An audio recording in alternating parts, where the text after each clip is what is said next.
from Lagos Avenue to name it, prostituting. And many of them come as trafficked from Nigeria. Who they told me I'm going to work, nanny, all that, and then they made them sex slaves, seize their passport. It's happening. You see how many they rescued last month?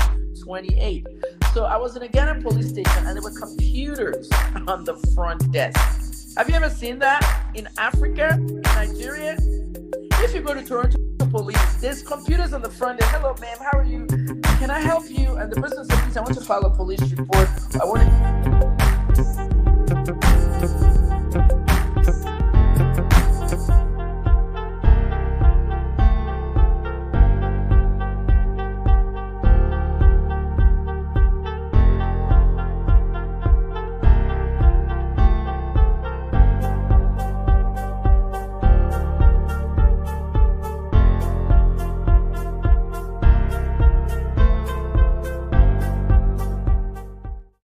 practice policing. When is Nigerian police going to change? Them hurting somebody before the Nigerian so-called authorities do something. We have no database in police station. I've been to Ghana, Ben, 4 times in the last 1 year. And when you go to Ghana police, sure you hear what I'm saying? I had to go to Ghana police because there's a trafficking issue in Ghana. Nigerian girls are lined up on the streets at night from Lagos Avenue to name it, prostituting. And many of them come as trafficked from Nigeria. Who they told me I'm going to work, nanny, all that, and then they made them sex slaves, seize their passport. It's happening. You see how many they rescued last month? 28. So I was in a Ghana police station and there were computers on the front desk. Have you ever seen that in Africa, in Nigeria? If you go to Toronto police, there's computers on the front desk. Hello, ma'am, how are you? Can I help you? And the person said, please, I want to file a police report. I want to get, there's computer databases. In Ghana, they have computers, desktops, not even laptop, or desktops in front of them. Ghana police has K9, and they have K and 9 on the truck. Dogs. I was there in March for the African Games. All the K9 dog trucks were there. Their police cars are not Hilux in Ghana. Ghana police is regular police car, right? Yes. They don't use Hilux and all that nonsense. They actually practice policing. When is Nigerian police going to change? So, Ben, are you telling me now that Nigerian police protected Andrew? Are you okay over there? Is something happening? Yeah, I'm okay. I just moved my car backward a little bit because other vehicle want to park. Yeah, okay. It's fine. I'm fine. Ben, are you saying that Andrew was protected by the Nigerian police in the sense that he may have been paying them? Absolutely. Okay. The word absolute is absolutely 100%. Okay. When the case broke, now apparently I came in late, and that's and the reason is part of the fact that I've retired since February. And I said to people in February, okay, I'm now retired 30 years. I've said it 1 million times, but between now and when I actually get rid of my company and sell it and blah, blah, blah, I'll be giving you information. That's what I told my fans. I'll be giving you information. News and information, 2 different things. Same line, but I'll be giving you information. That's why I'm still online. So I didn't really pay attention when the story really broke. I caught the story when they said they found a dead body and 2 girls are missing. I did not know these girls have been missing since April. I had no idea. Wow. Yeah. So I got into the story when Andrew was killed and they said 2 girls were missing and a headless body was found. So do you know what I wrote on Twitter, on X? I said, this case with Andrew Ojeko and a Ghanaian married woman, blah, blah, blah. And what really attracted me to it was that Afiba was married. She came to Ghana to visit her family and the devil called her. Literally, that's the devil that called her on the phone and said, Afiba, come over here. Let's go visit a guy I met on Facebook. Are those chats real? The 1 million naira chat. That was what Andrew sent to me. He said so the authenticity of that messages can be confirmed from the police end, who currently have Andrew's devices, so they can confirm it more than I do. But the police has Andrew's devices. Ben, has the Nigerian police called you? No, they called me, but they didn't call me to. They called me to explain their part that took place. But I don't say that's an official call, but they are the police, and they are the people that were involved. So I had a conversation with them. Nigerian police, they have not made the official call to you, but they've tweeted it that they've launched a high-power investigation.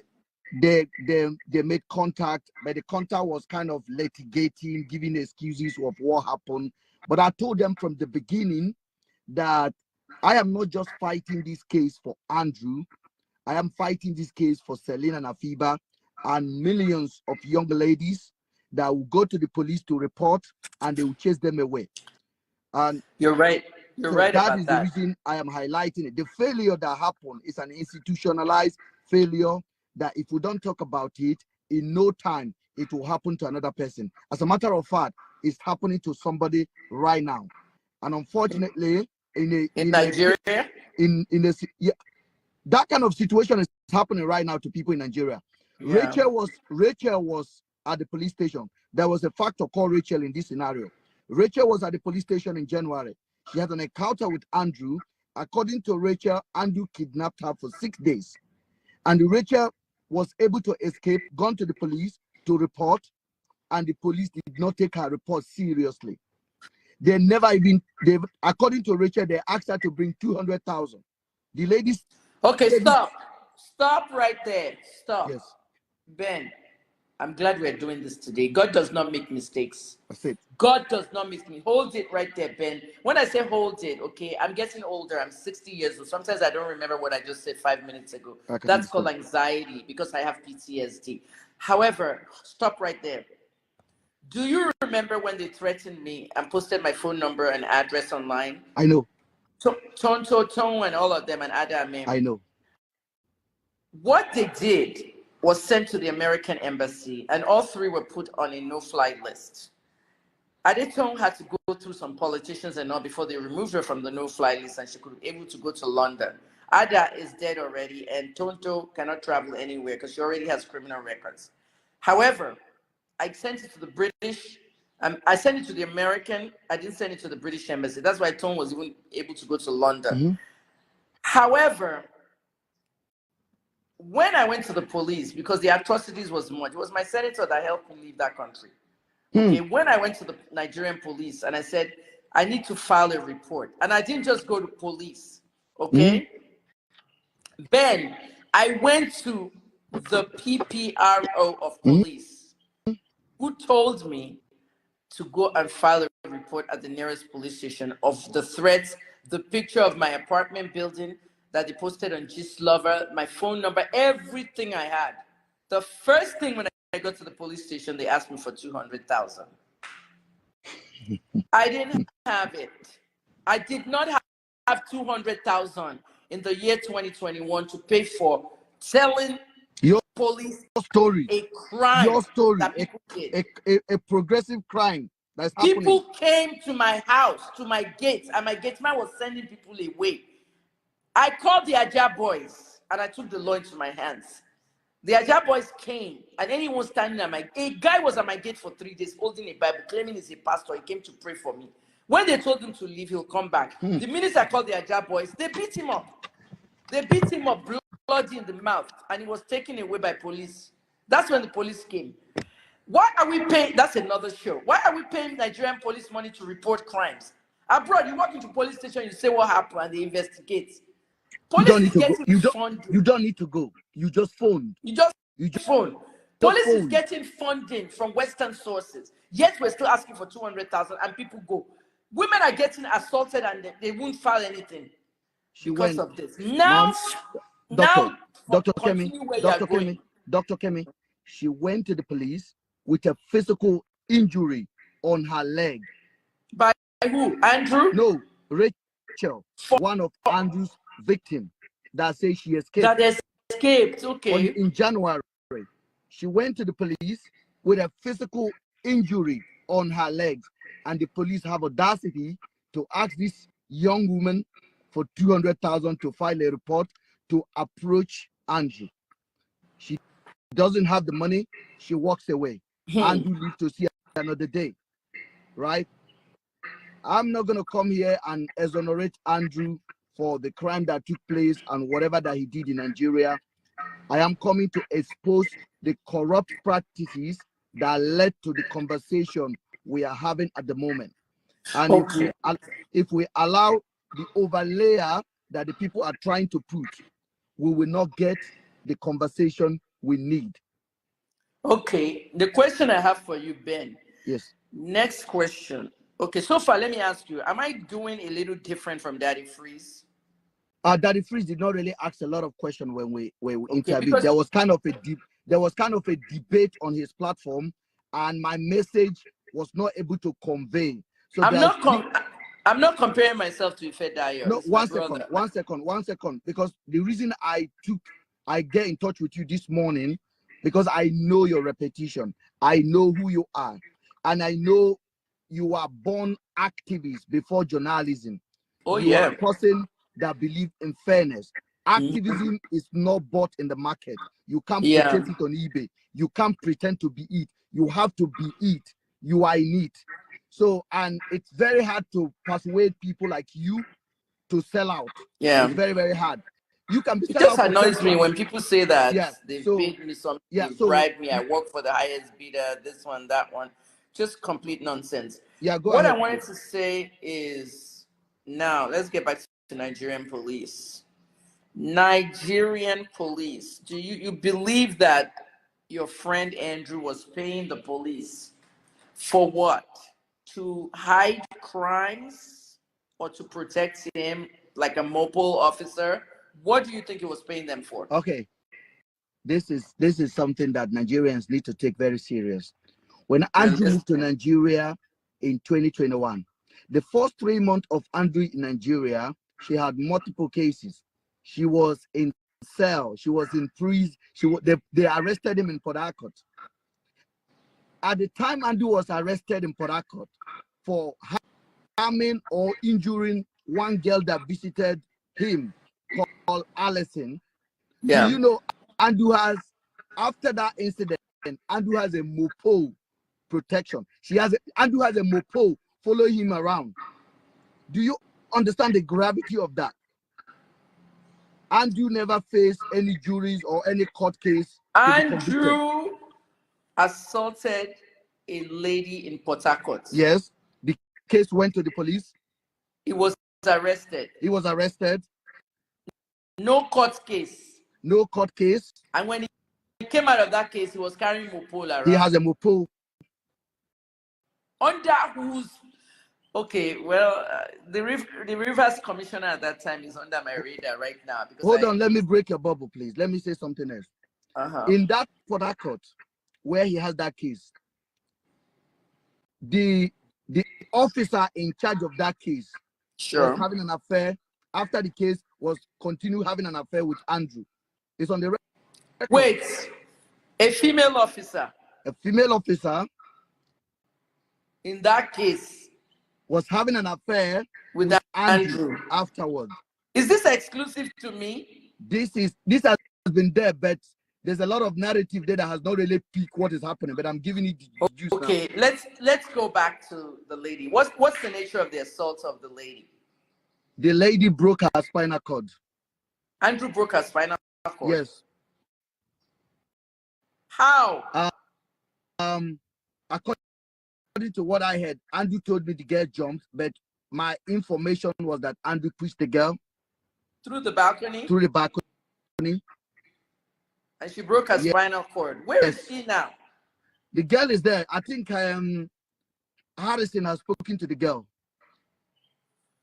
Oh God. So you have to understand the gravity of that kind of sentiment. Who is the gym instructor that's missing? I don't know. I think that gym instructor is just a cock and bull story, in my own opinion, to cover the bigger narrative about Andrew and Afiba incident. And whoever bring that news should go and search gym instructor. Is it not surprising to you that a gym instructor is missing since March and nobody investigate about it? And the family cannot even file, and the family cannot even file a proper report about it because they have no money? Does that make any sense in a society? Some things about, okay, it doesn't make sense, but some things about how God puts people together. This is very spiritual to me, because me, I'm a spiritual evangelist anyway. Ben, I need to tell you this. It's not by accident that you came to me this morning.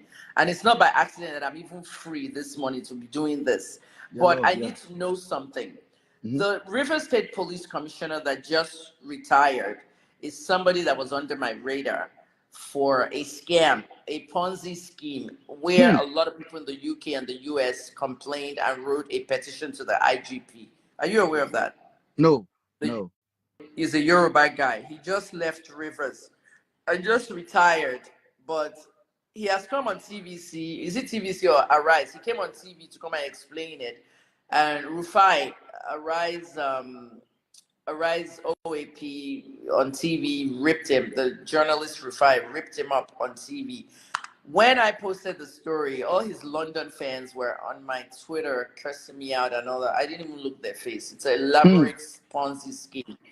And at the end of the day, you're now telling me Rivers, Port Harcourt. I'm going to put it together and see whether it was this same officer that's under the radar of people that said he scammed them, that was running the Rivers department when this Andrew stuff happened, when this Rachel girl was abused and they let it go. Because there's a lot of questions that will not be able to be answered. You know what I mean? Yeah. The Yoruba guy, I have to go look up his name. Do you believe that this case with Andrew, a lot of the vital information went to the grave with him? I believe so. Do you believe Andrew was executed by the police? Yes, 100%. Do you believe that somebody above, who Andrew was loyal to, for him to be getting Mopol and all that, he's paid people pounds now. Do you believe somebody who he was loyal to above in the police department just wanted you guys to eliminate him? I believe that there was an instruction to eliminate Andrew by any means necessary. Because he will implicate the police. I don't know. So that's what I would say. But what I said on the day I heard about the case was, I'm looking at all this evidence and all I see is police is involved somewhere. Did you ever see that post I made? Yes. I wrote there, I said police is involved in this case. The next thing you know, it started moving towards the police. I saw everything Harrison was doing and I said, I hope Harrison sees this little hole that the police is somehow involved here. There's a bigger picture. Then I heard something about organ trafficking and I couldn't pinpoint that. There's certain things you can't pinpoint. Just the same way I can't pinpoint the relationship to this king in Lagos to Mohbad's death, because I'm not there in the police department when they invited the king and Mohbad's father. It's the same thing. I could not pinpoint the organ trafficking. Unless Andrew was a middleman, like Mona was in Ghana. Do you know Mona Montrage Hajia for real? The fraudster girl that they took from London there. The I know. The Ghanaian Mona's case, Mona's been sentenced to 1 year, but Mona's case was the case, I broke that story just like Hush Puppy. And the Ghanaians have been following me because of that story. Mona's case is one in which she was facing 5 years, and I said they wouldn't give her more than 1 or 2 years, because it's the same FBI guy that I worked with on Hush Puppy that's working with her case. And I said they've convicted her now they've sentenced her to 1 year.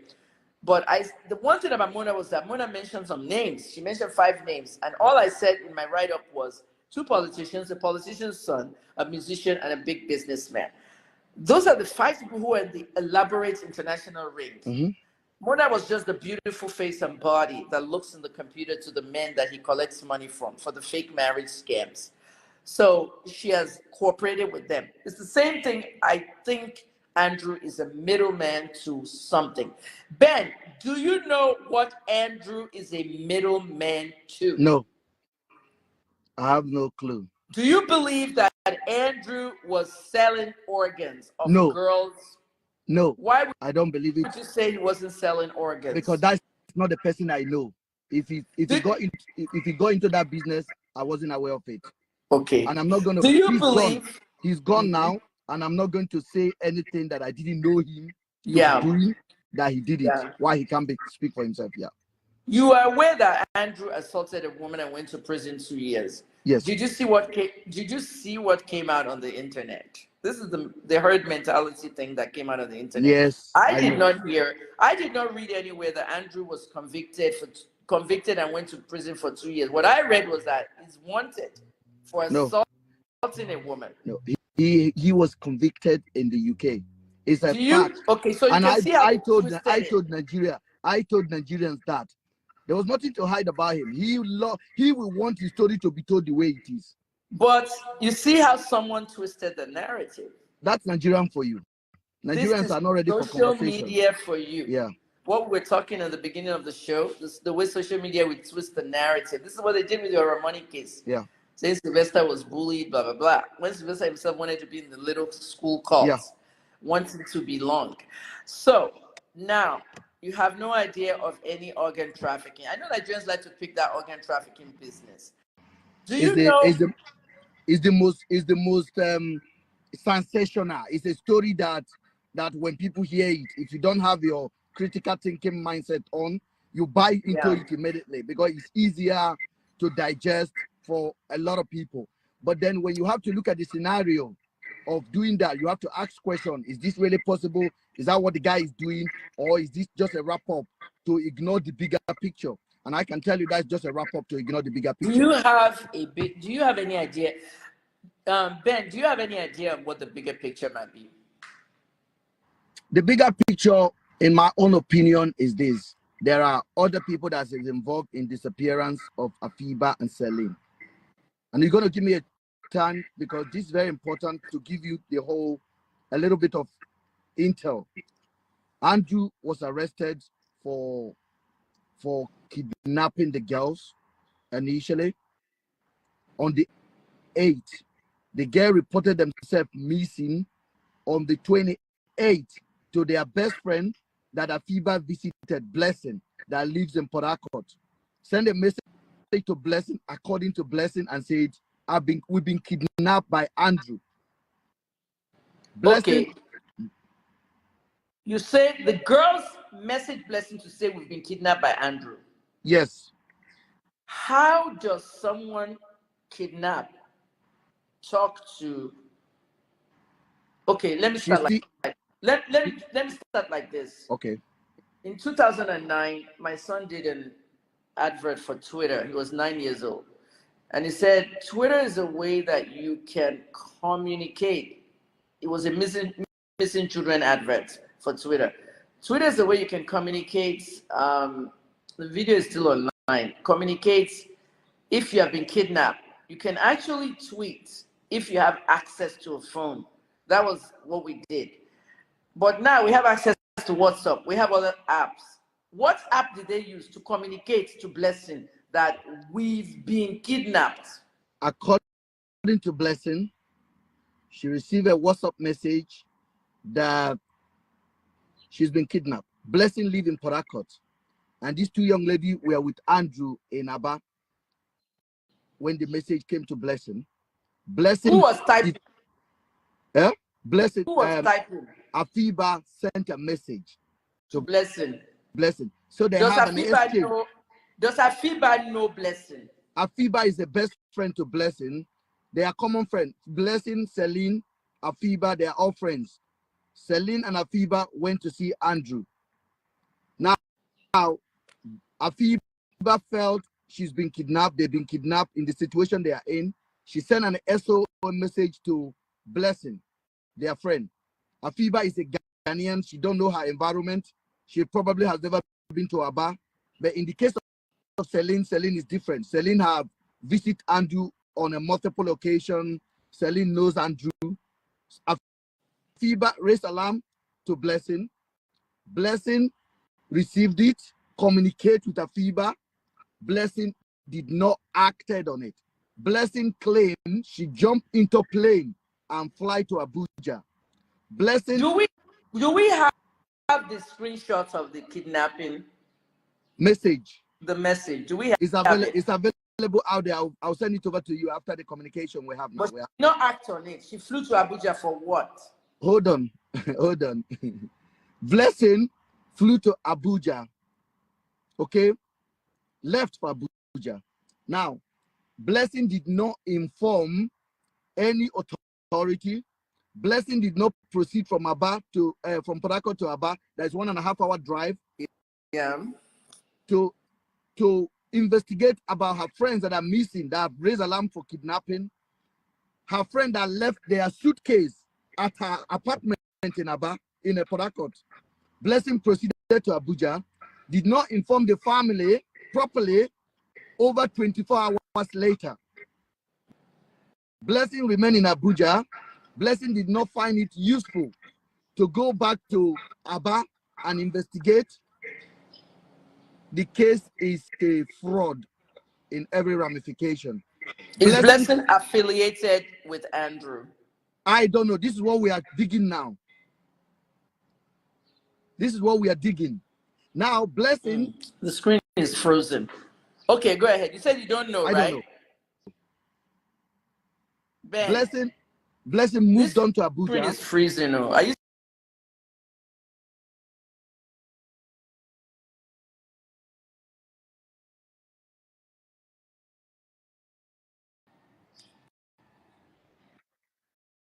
Yeah, the connection was okay. All right, so I want to give you, because I want you to be, I don't want to be, I have a way of thought. Let me just drop it so that even if you go back into it later, you will know exactly what I say about this. Go ahead, I'm listening. So Blessing flew to Abuja, did not communicate with the family. Over 24 hours later, did not inform the husband of Afiba, did not inform the family of Afiba, did not put a tweet out, did not. Did she have the information? She had the information of Andrew. We've been kidnapped by Andrew as a direct message. So she ignored all these red lights and flew to Abuja. Why did she fly to Abuja? For what? Nobody knows. That's the question we need to ask Blessing now. Because the case, let me finish, ma'am. Go ahead, I'm listening. She was in Abuja from the 28th to the 10th when she filed a petition. She wrote a petition at the first headquarters because she wants to help now. The petition did not include the name of Andrew. The petition did not include the name of the two missing girls. It was written as unknowing. On the 8th, okay, let me stop here because there's more to say, but I want you to digest that one for now. 8th of what? On the 8th of May, 2024. On the 8th of May, 2024, the girls were missing since the 28th of April. Nobody acted on it. The Celine family were running heter-skelter about who they should help. On the 8th of May, Andrew busted. They arrested Andrew with over 30 police officers. 30. Anti-kidnapping team from Umuahia and Aba picked up, led by Commander Oracle, the head of anti-kidnapping team in Aba. Andrew was arrested. Andrew called me at 12:25 on the 8th of May and told me he want to take his own life. I'm like, why? What's going on? The messages are there. Where did he call you from? He called me from Nigeria. He called me from Nigeria. But did he call you from police custody? No, he barricaded himself. Inside the house? Inside his house. Why the 30 police were in the premises and in his apartment. He called me that he want to take his own life. I'm like, what is happening? That was when he sent me that message of Afiba and Celine. Only the message, screenshot of the message. And the message that said they were missing. The message that said they were coming to see him. And they have some kind of negotiation about how much to pay. 1 million. 1 million. Okay. I didn't make a lot out of it. I was interested in making sure he does not commit suicide or he does not do Columbine, as he said. Because he said, I will Columbine these officers. They are in my house. I didn't do it. God. That would have been deadly. So, have you explained to us, explain the Columbine to the Nigerians. So the Columbine is an incident that happened in America where a young man took his own GUN and went and Columbine everyone. Okay, let me explain it. Go ahead. Because of Facebook, let me say it. I'm going to say it like Richard Williams, Richard Johnson says it. Guys, what Ben is saying is you are in your house and 30 police officers are at your house. They want to arrest you. You now feel like you want to buy yourself. So in the process of your fear, this being scared, 30 officers, you want to buy yourself means I'm going to buy myself. So what Andrew was telling Ben is I'm going to buy myself or Columbine everybody. Columbine High School in Colorado in America, and I covered it 1993.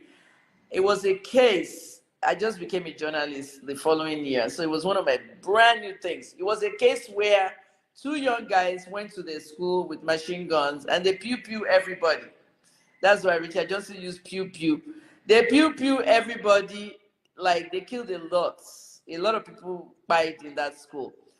So basically, what Andrew was trying to do, Ben, is that if he had a chance, okay, I myself have said it in Port Harcourt. Did you hear me say it when they were taking me to Port Harcourt? When they kidnapped me, when the police was taking me to Port Harcourt, when we got to Asaba, it was on my TVC interview. You can Google the TVC interview, my prison interview on TVC. I said it on live TV. When we got to Asaba, I told them I wanted to use the toilet. So I walked away from the hillocks and the petrol stand, and I was going towards the toilet of the petrol station. When I noticed that they left the van, the hillocks, to go and get snacks, and I went back and I wanted to pew pew all of them. I wanted to Columbine them. You understand what I said? Yeah, These officers did not tell me where they were taking me. They came to my house. They said we're going to CID. They had no uniform on, plain clothes. Next thing, I found myself on the highway for 12 hours. So my plan, as I said on TV, was that if I went into the car, because the AK-47s were laid on the ground, I would just grab the AK-47 and spray all of them, finish, and everybody would be gone. That was my plan. So when I said that on TV, the two officers called me after the case was over. They now said they sorry, ma. That point you raised now, I want you to put it somewhere like this now. Yeah. That reaction you have on your head, put it somewhere like this, because I'll get you there right now about something that happened. Okay. I want you to so somewhere. Yeah. In other words, guys, I felt like I wanted to take my own life. But first I wanted to take the police life. So I was going to spray all of them because remember, I don't know if they're even police. They came and they tricked me and they're taking me. So we got to Asaba at least 6 hours into the drive. And I wanted to Columbine all of them. And it would have been a shootout there. So the officers now came to me after they watched the TVC interview, thanking me. You know what they said? They were thanking me because they said, if you had killed us that day, our wives would have suffered for the rest of their lives. I said, why? Because police widows apparently are the ones that really have a hard time in life in Nigeria. Police widows. So they thanked me for not doing that. Knowing that I was going to do that, it's still in the back of their head that this woman hates us. They don't think about this woman hates police. It's like this woman hates us. The first DIG in Nigeria was my grandfather. My grandfather was the first top cop in Nigeria. And many Nigerians don't know that. I don't hate police. What I hate is bad police. So at the end of the day, Andrew wanted to threaten to buy everybody. That would have been dead. That would have been deadly if he had a, you know what I mean? Yeah. 30 officers. Okay. So what did you now tell him at that point? I was able to speak to him, and I asked him, calm him down. Yeah, calm him down. Hand over yourself. Don't do something more stupid than it's already been, because they're in your house for a reason. At no point did Andrew tell me it was about kidnapping. He just told me he was tired. And I asked him why. He said, I lost $2 million, £2 million. He was going about the other way. But I was able to talk to him. He lost £2 million. That's what he said on the message. I will send the message over to you. Pounds or naira? A pound, £2 million. He said, I've lost £2 million in the last 2 years. So I was able to speak to him. I say, it's money. You will make the money back. Come back to the UK. Hand over yourself.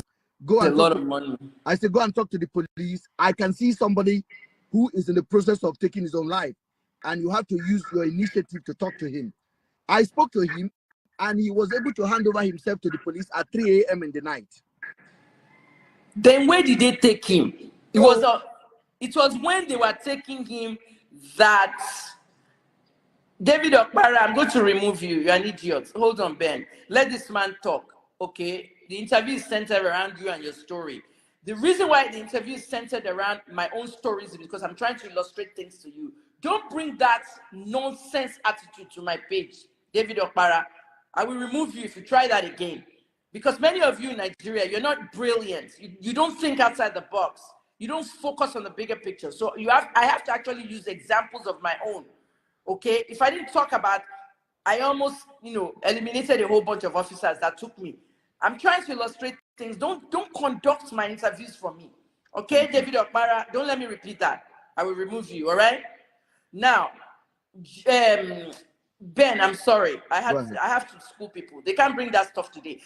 When everything that happened in Anambra RSS, when Gwamisu posted it on his page, all they were doing was they were hating on me on the thing. He took it down already. Some of them were even telling him to take it down. Basic bottom line is that Gwamisu has showed them what is going on and is taking it down. When the real thing comes out, sure you understand, they will not understand. And I said, nobody must come and vindicate me. I have that police report inside this computer. I have everything inside this computer. It's a very sensitive document.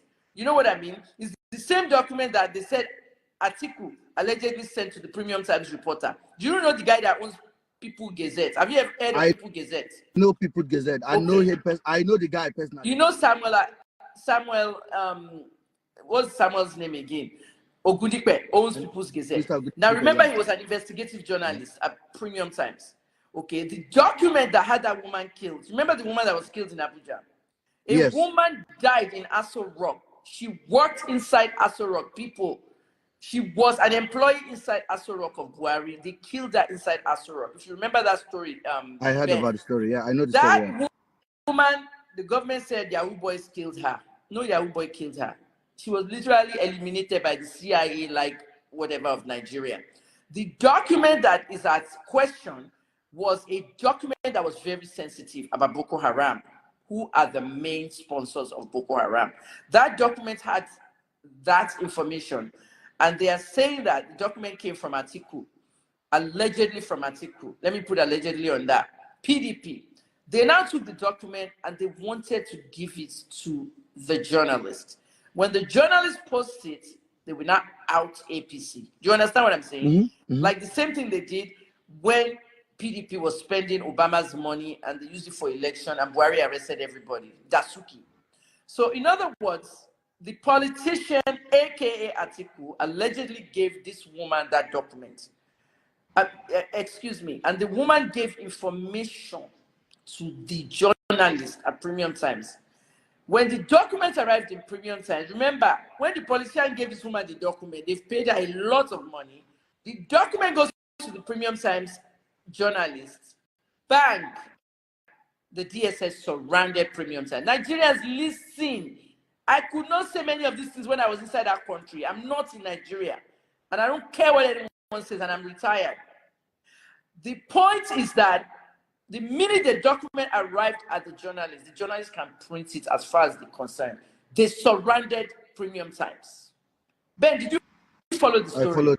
When they surrounded Premium Times, they also went to surround the house of the editor of Premium Times. Oh, the Premium Times, yes, yeah. Right. The journalist that put the article out went underground because they would kill him straight. He went underground and he was never seen again. Premium Times now announced to the world that they have fired the journalist. That's the word they used. They let him go. They fired him. They let him go. They now decided not to surround Premium Times anymore, and they left the journalist, the editor's house. The journalist got to America via article channels, PDP channels. They gave him millions and millions of dollars. Just go to America, flee. When the journalist got to America, the journalist filed asylum, and the Americans gave him asylum. If you're a journalist, you can file asylum anywhere. Okay, my own just didn't go through in that Canada because of the gun violence activism I got involved with, and I angered the conservatives. But see how they lost the election because I helped Justin Trudeau win it. At the end of the day, he got asylum and he started a new media house, and that media house is called People's Gazette. The story I just told you, you will not hear it reaching anywhere. Ben, you know that. You personally should know that, Ben. You will not see it reaching anywhere the way I just told people. This is exclusive shit. Oh.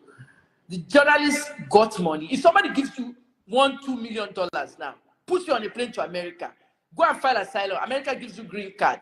What else do you need? You open your media house in America and be living your life in New York. So once the journalist got to New York, open premium People's Gazette, Ogundipe, that is. Buhari called the DSS, MTN, Airtel, everybody to block him. Did you notice that on his Twitter? If you go to People Gazette Twitter, go to the pin tweet, everybody, and go and see what that boy has there. Buhari told them to block him so that all his news cannot enter Nigeria. So the telecoms did exactly what the president said, and they wrote him a letter. He posted all those letters. So if you are trying to read People's Gazette, you might have to use VPN. But now they've cut it off. As in, when I say cut it off, they cut off all that blocking. You don't need VPN to watch People's Gazette now. But that's the story of Samuel Ogundipe. There are some people that are never going home again. You know that. You know that, Ben. And then there are many people that are never going home. I am never going home again. When we are over, Samuel Ogundipe has no business to go to Nigeria. Regardless of who is the president, they will arrest him at the airport first thing. So guys, wake up. That woman that went to disclose that information, they eliminated her. That she's the first to go. Do you not see how Obama and Trump were trying to kill Snowden? Edward Snowden, the guy that released all the NSA secrets to the Russians and everybody else, an American. Wake up, people. So back to Andrew. On that note, okay, on that note, Andrew wanted to buy himself. Yeah. He exited. He was arrested by the police. So it was on the note of, it was on the 30 policeman arrest that they were taking him away. Is that why they shot him on the road? I beg pardon? Ben, when they arrested him and he gave himself up to them, after that raid, because there were many officers, was it on the exit from the house that they now shot him? Oh my God. Claiming that he was trying to escape. Do you know how much respect I have for you on this question you asked? Because when you told me this morning, or when you said it, I knew that you have a lot other stuff you are going with. And if you see my message, I said, if you have the time and the strength, please follow this story and offer your voice. When Andrew was taken on that 8th, he was taken to Umuahia police station. Umuahia police station. In his own car. The Mercedes. He's in his Mercedes. So the rest of the officer followed through. So he was for 2 weeks, from the 8th to the 21st. And this 21st I'm giving you is exclusive to you, because Nigerian police don't know what I know, and they've been lying. And it is time to say what they need to know so that they can do the right thing. On the 21st, they are about to release Andrew, because the investigating team in Umuahia came up and say this looked like a self-kidnap stage, because the young lady's Celine phone is ringing and is coming up and going offline. So Blessing, who has not reacted, now we'll go back to Blessing now, submitted an application in Abuja. Blessing that waited from the 28th, the arrest, from the 28th, she got an SOS message. She didn't do anything. She did not react. She did not do anything. She did not travel to Aba. But when Celine family now investigate and the police pick Andrew up on the 8th, Blessing quickly went and wrote a petition, submitted it in Abuja 72 hours later, after they pick Andrew up. At the force headquarters. At the force headquarters, not in Abuja. Okay, let me say this right now. While we're here live now, I just want you to know, including you, Ben, everybody watching now, there are 2 police officers here. I didn't want to mention their name. You wouldn't know who they are. Okay, and these 2 officers are technically not in that investigation. One of them I invited. The other one, I don't know who he is, but he's a cop and he's likely in the investigation. The reason I told you, Ben, is I wanted you to say your mind. Thank you. Okay, I can also announce that I can also keep them quiet and have you talk to me, and they'll pick notes from it. But I see the transparency in you, and I want you to continue. So that is an exclusive right there. Yes. Do you think Blessing had anything going on with Andrew? Blessing is Blessing with Andrew. I don't have knowledge about it. I don't know, and I'm not going to say what I don't know. But the story does not add up. It doesn't add up. It doesn't add up. The part Blessing is playing does not add up. I just want you to tell me yes or no. And I like No. how you're answering me. Yes. Do you think Blessing set up Celine and Afiba? I wouldn't say yes or no. The investigative team that is doing something should do it. And this is where I'm directing the conversation to now. What do you know about the dead body they found with curtains? Harrison Gwamishu said we should look at these curtains. It's in Andrew's house. They used it to wrap a body outside. Whose body is that? Why haven't they tested the DNA of that body? Do you know who that could be? I would love to talk about the body right now, but I am going somewhere because I want the story to connect in case of external investigators that are looking. Now, Andrew was picked up on the 8th, as I said. 72 hours later, on the 10th, Blessing, who has not reacted to this incident, to her best friends that left their suitcase in her house, have not made effort to leave Abuja and come to Aba, quickly went and submit a petition. The petition does not contain the name of Andrew, does not contain the name of the two missing girls. A blank petition. What was she petitioning for? That her friend, 2 people are missing. The petition is a shame. I'll send it to you. Please send it to me. Yes. DM me in Instagram now, or Facebook. I will send it over. I'll send it over. The petition was basically nonsense. But the police picked this petition and hold it in their hand and waited for the investigative team in Aba. When Aba people were, Umahia was about to release Andrew on the 21st, the IRT team is the department that Aba used to head, appear in Aba, in Umahia, and say they are from the IGO police. They came to pick Andrew and case transfer request. Umahia Department of Police that head Andrew say we are on this investigation and we don't really believe in this letter. They have an argument. The police business took place. They released Andrew to these 4 officers that came in a white transit van, tinted black glass. Andrew was picked up. Andrew's car was left at Umahia Police Station. Umahia Police Station was not aware of what next step that these police are taking. They released Andrew to them with the case file. And this is a fact because I had to speak with Umahia Police Station and all the relevant police that are involved. Yeah. Now, Andrew was being transferred to Abuja. Andrew was taken to his house to change, carry his clothes, get his laptop. Andrew was given his phone back. Just imagine if the IG of police actually sent for this. Andrew wouldn't have that privilege. He won't have the phone and the laptop. He won't. Straight away from Umahia, it will be fly to Abuja. It will be like forensic evidence now. So they went back to Andrew's house. The 4 police officers, one of them make a video. Andrew staff iron his clothes for him, pack his stuff, they move. Guess where they moved to? Where? They moved and lodged in a hotel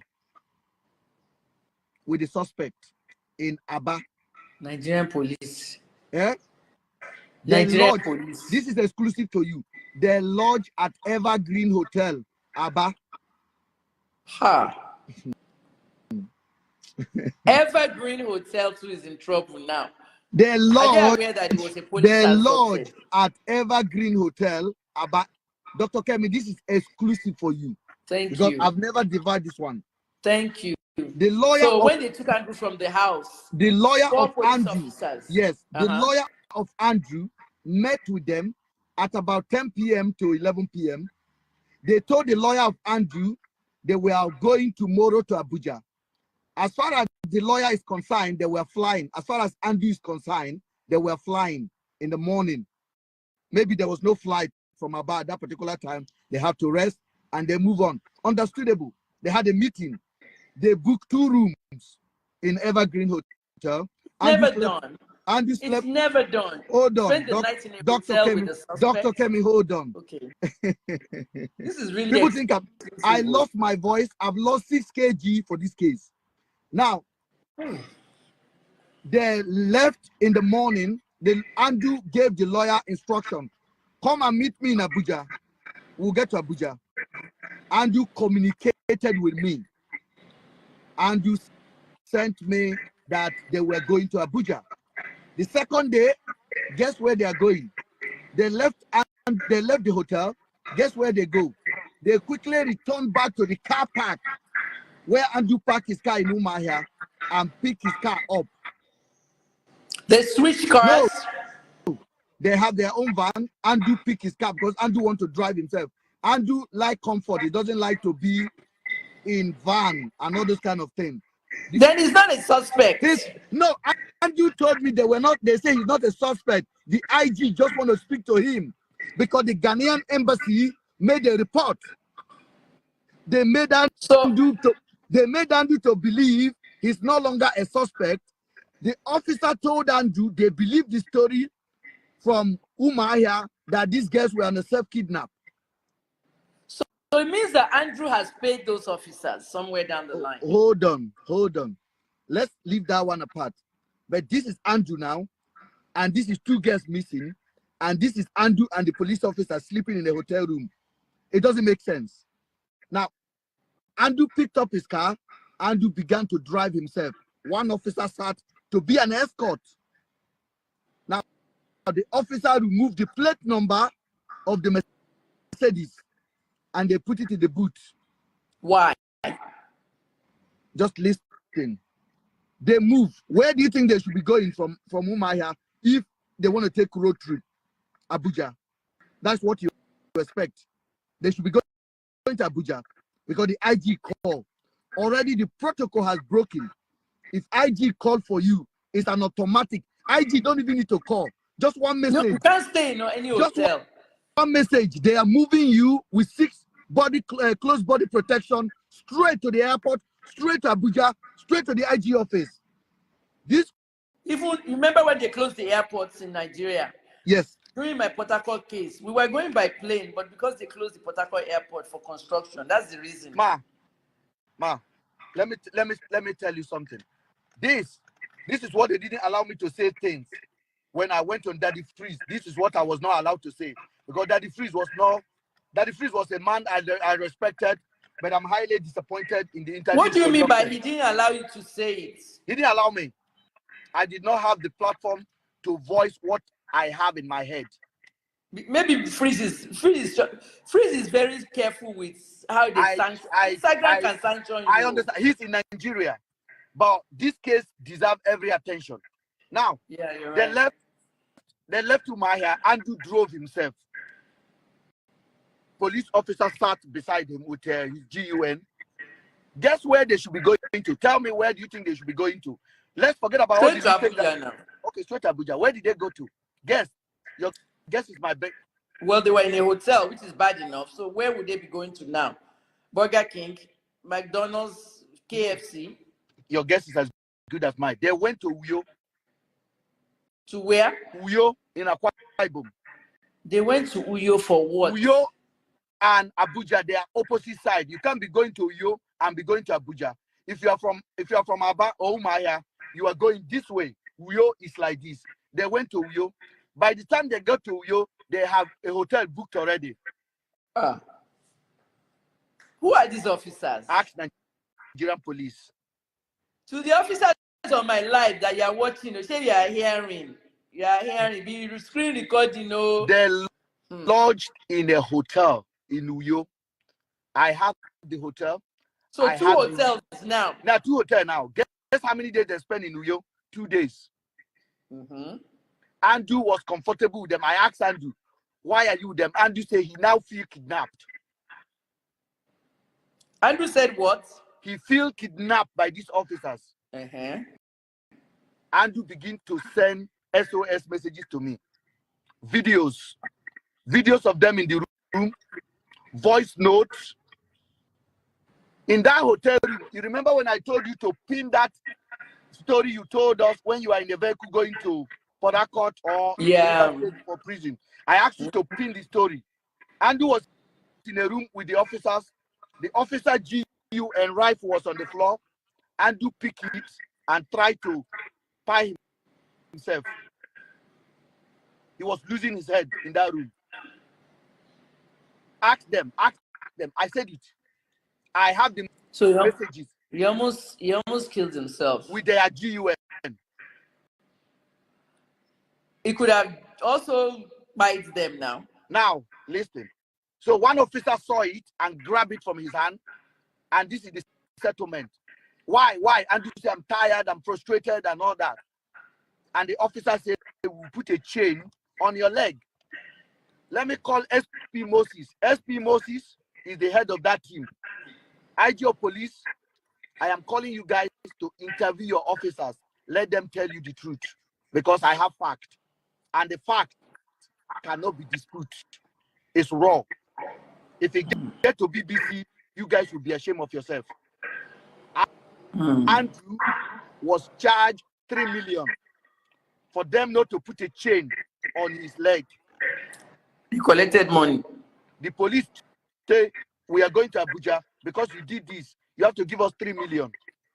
Andrew said, no. Why? Andrew likes his comfort. Andrew want to continue enjoying his Mercedes. Andrew gave them 1.5 million in New York hotel. Andrew sent screenshot of the conversation, the screenshot of the negotiation, the account the money was transferred to. Andrew forwarded it to me. Andrew did this because I'm a blogger. Andrew was knowing that these people are going to do him harm. He began to document the joining to me. I was watching. I kept quiet. Yeah. Let me get my charger. Continue. I was watching, man. I kept quiet. They spent 2 nights in Uyo. They left Uyo on the 24th. Sure. Their joining began on the 21st. They left Uyo on the 21st. On the 24th. Guess where they go to? After Uyo, you said they were in a hotel. Where do you think they will be going to? To Abuja now, but then the opposite side of the highway. So they moved in the opposite. From Uyo. Instead of going to Abuja, they went to Benue State, Otupo. Ha! To do what? That's where they killed him. Dr. Kemi, just listen. This you see. I'm looking at the Nigerian map and I'm seeing all this, their movements. Nigerian police, so who are these IRT guys? They need to. You saw what the IGP said they should do. High power investigation. I have all of their pictures. I have them lying inside beds. I have them eating. I have their conversation. They know I have it. I told SP Moses I have everything. Now, they left Uyo. They did not go to Abuja. At this point, Andrew is becoming increasingly concerned. Andrew told me, I have spent 3 million from Aba to Benue now. When they got to Benue, Andrew asked them, what are we doing? Because Andrew doesn't know road. Andrew have never driven outside state without his driver. So they were directing him, he was driving, and they were enjoying his big car. In Benue, they also booked a hotel. From the 24th, they lodged into a hotel in Benue. Andrew asked them, why are we here? One of the officers wants to see his girlfriend or his wife. This is what they do. When they took me to Port Harcourt, they stopped to buy pineapple and some rubbish on the streets. Don't forget, IG or police. Oga IG, now you send them. Now you send them. I was off the picture. I was just busy in London doing my thing. I was off the picture. I never believed they would fire him, but I'm concerned for Andrew. On the 24th, they stayed there, 25th, 26th.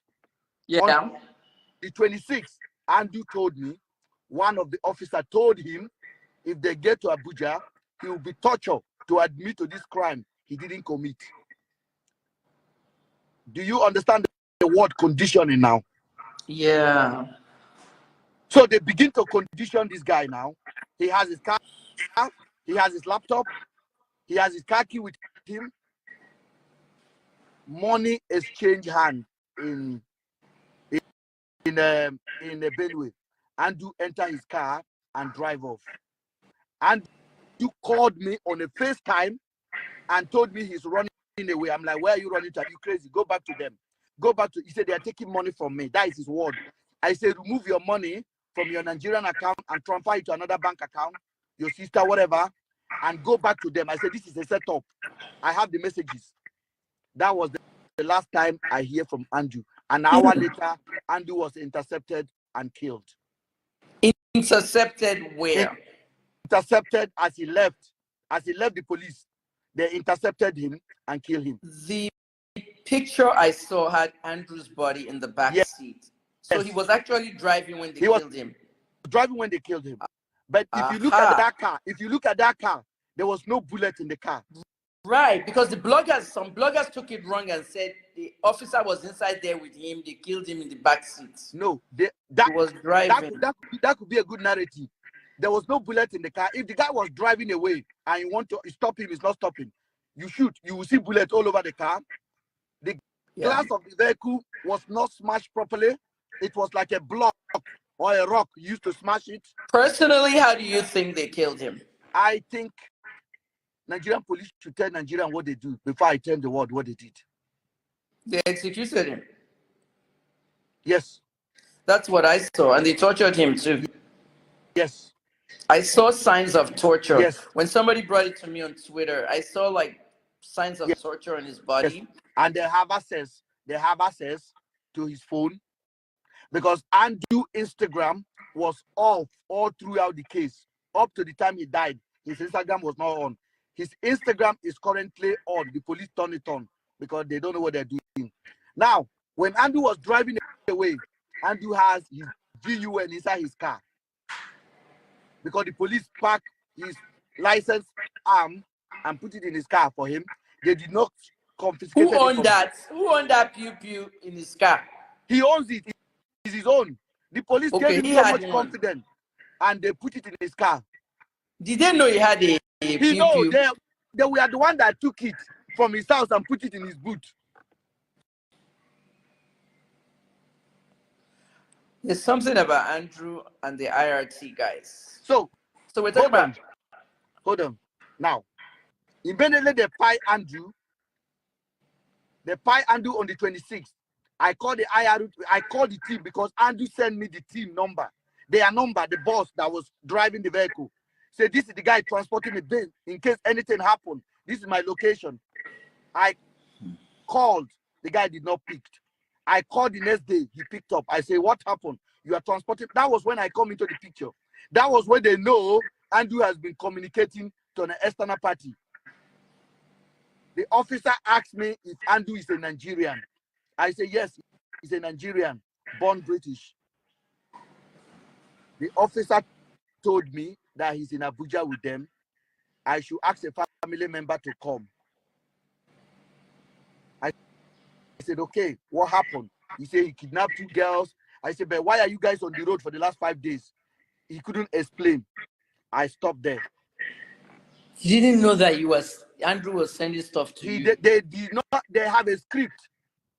They have a script, and then immediately that happened, I went live and I dispute. Then Harrison came under the freeze and gave us a narrative of the police driving from Aba. Because that's what you say now when you ask. Your understanding. I took Harrison's narrative, but Harrison didn't know? Your understanding was that they left Aba and they suddenly get to Benue and the guy decided to run away. The message was lost of Uyo, Benue, 5 days on the road, eating, drinking, sleeping in a hotel. Ben, but did you contact Harrison to let him know? Yes. That you were receiving stuff from him. I did. And this is why I have a question for Harrison every day of this investigation. Harrison broke the news to the nation. I wanted Harrison to come on this live. I have a question for him. Harrison broke the news to the nation, and Harrison gave the nation a narrative about how Andrew was driving, how the police were bringing him, and Andrew decided to run away. Harrison said, the police was driving Andrew's car, and then That's what I heard. Andrew was in chain. The car stopped, and then there was a fingerprint. Madam, Dr. Kemi, I have driven that Mercedes. I was in Nigeria. I drove the Mercedes. Mercedes have no fingerprint. It has no contact eye to open anything. The Mercedes have no security. The tracking of that Mercedes is on my phone. The tracking of that car. So when they say that, I know they're lying. I say, Harrison, I called Harrison. I say, don't be a police spokesperson. The story they told you is a lie. I disputed it. Somebody just posted now that Harrison said he was giving a report based on what the police told him. And I thought that Harrison was being lied to by the police. He was being lied to, and I came in. What I expect him to do is to listen to me. But what he did was that he went and began to say Andrew's friend, Ocheko's friend, who is an accomplice in London. So he called you an accomplice? The police tried to turn it against me. But I have my fact. You can't enter Nigeria. No, I will come to Nigeria. Nigeria belongs to us. Nigeria does not belong to them. That's what nobody must arrest you. Mom, you must get everybody. Nigeria ready. Does not belong to them. I think the problem is that people think Nigeria belongs to the few. Nigeria belongs to every one of us. I am a proud Nigerian. I'm a born co-guide.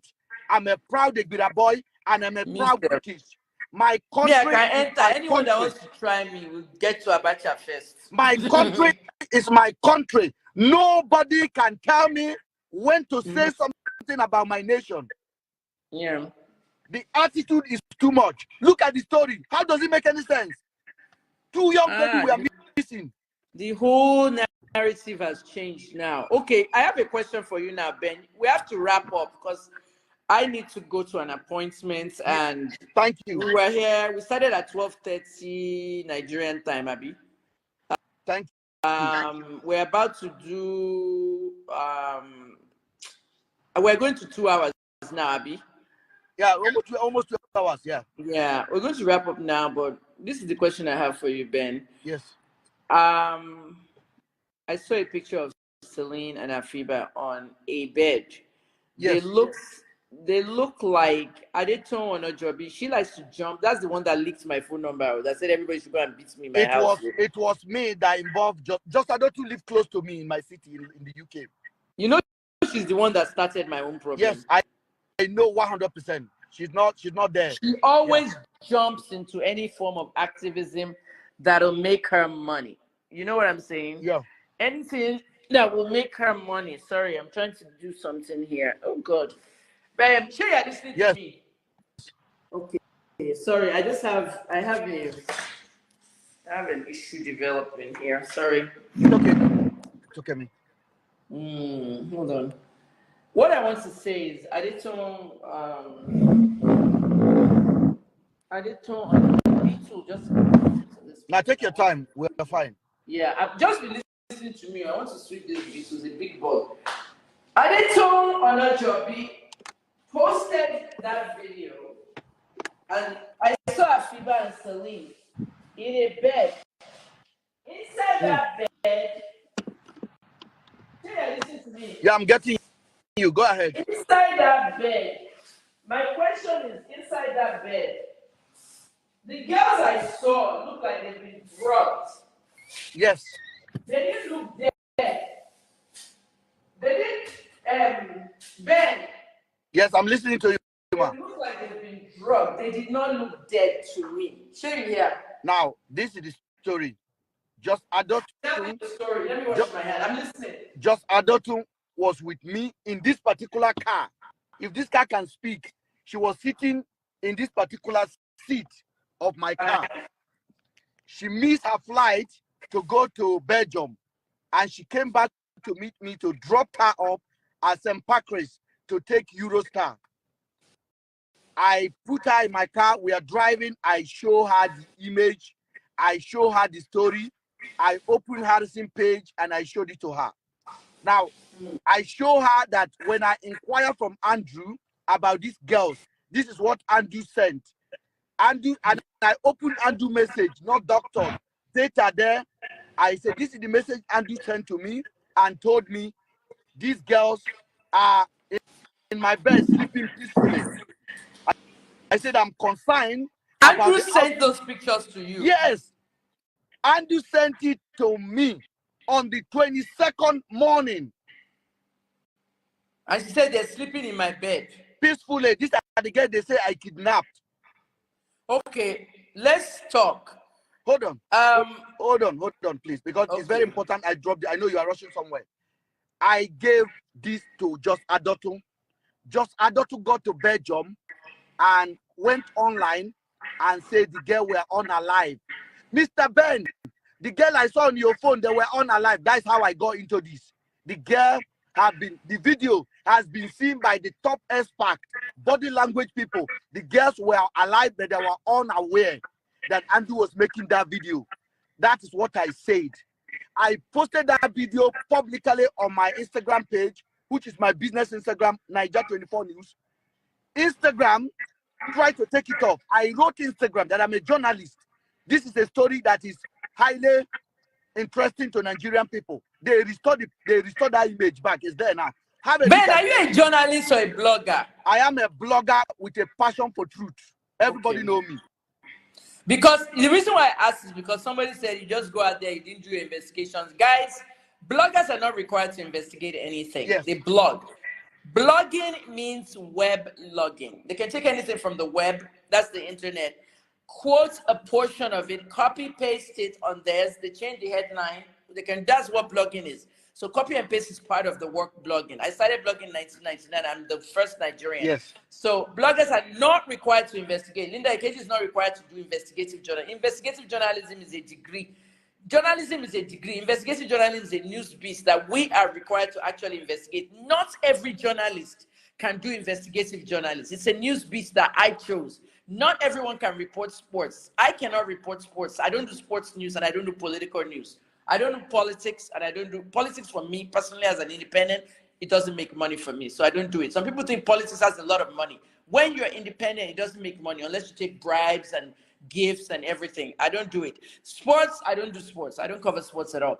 Investigative journalism, yeah. You have to have a passion for it. You have to be fearless. You cannot go to investigative journalism and be fear. I have a degree in criminology, and it's part of my background that I use to look at things. And I believe that the reason Andrew communicated those facts with me is because he wanted me to relate the story the way it is. And this one was doing. And then one thing you said about the children, the young ladies' bodies. Guys, when Adeton said on her video that these girls look like as if they are stiff, okay? They were, what I saw was not death. I didn't see stiff bodies. I saw girls that were drugged. Yeah. I think Afiba was the one that had the leg up. Yeah, the leg was standing, and the leg cannot be stiff and standing. A leg cannot be standing if someone is dead. So Afiba was, whatever it is, they were on some kind of drug. Maybe GHB, maybe GHB, maybe Rohypnol, I don't know. Yes. But they had some kind of threesome. Maybe they took Rohypnol. You know, Rohypnol is a day trade drug. Make you sleep 12 hours. I don't know what they were doing there. They had an arrangement with Andrew, but at the end of the day, that picture I saw, I didn't want to get involved. Yes. I don't want anyone coming after me. That picture is the picture that. What day was that picture? Because when I spoke to Just Adoto, my interest was very clear.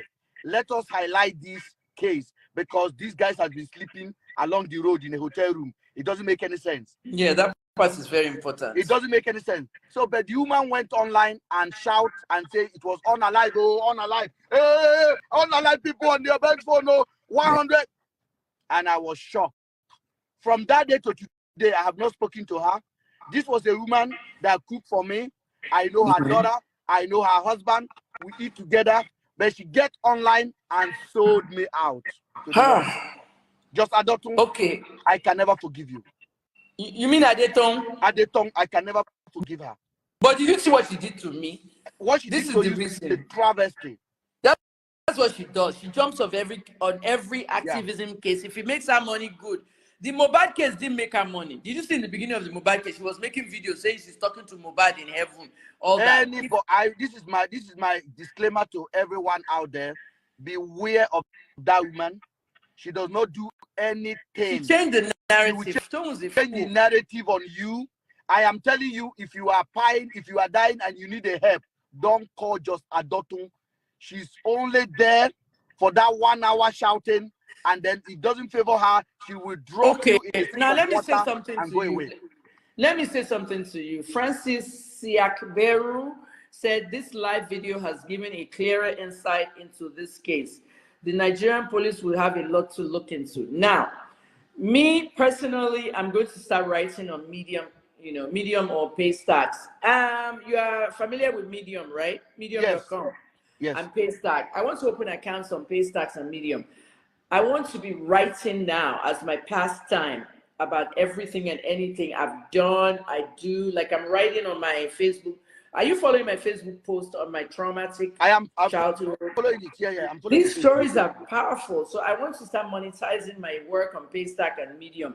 I'm going to write a story about our interview today, and I'm going to post clips of our interview. Now, let me just say this to you, Ben, so you can know, because you're in the business of blogging like me. I'm still a blogger, 25 years this year.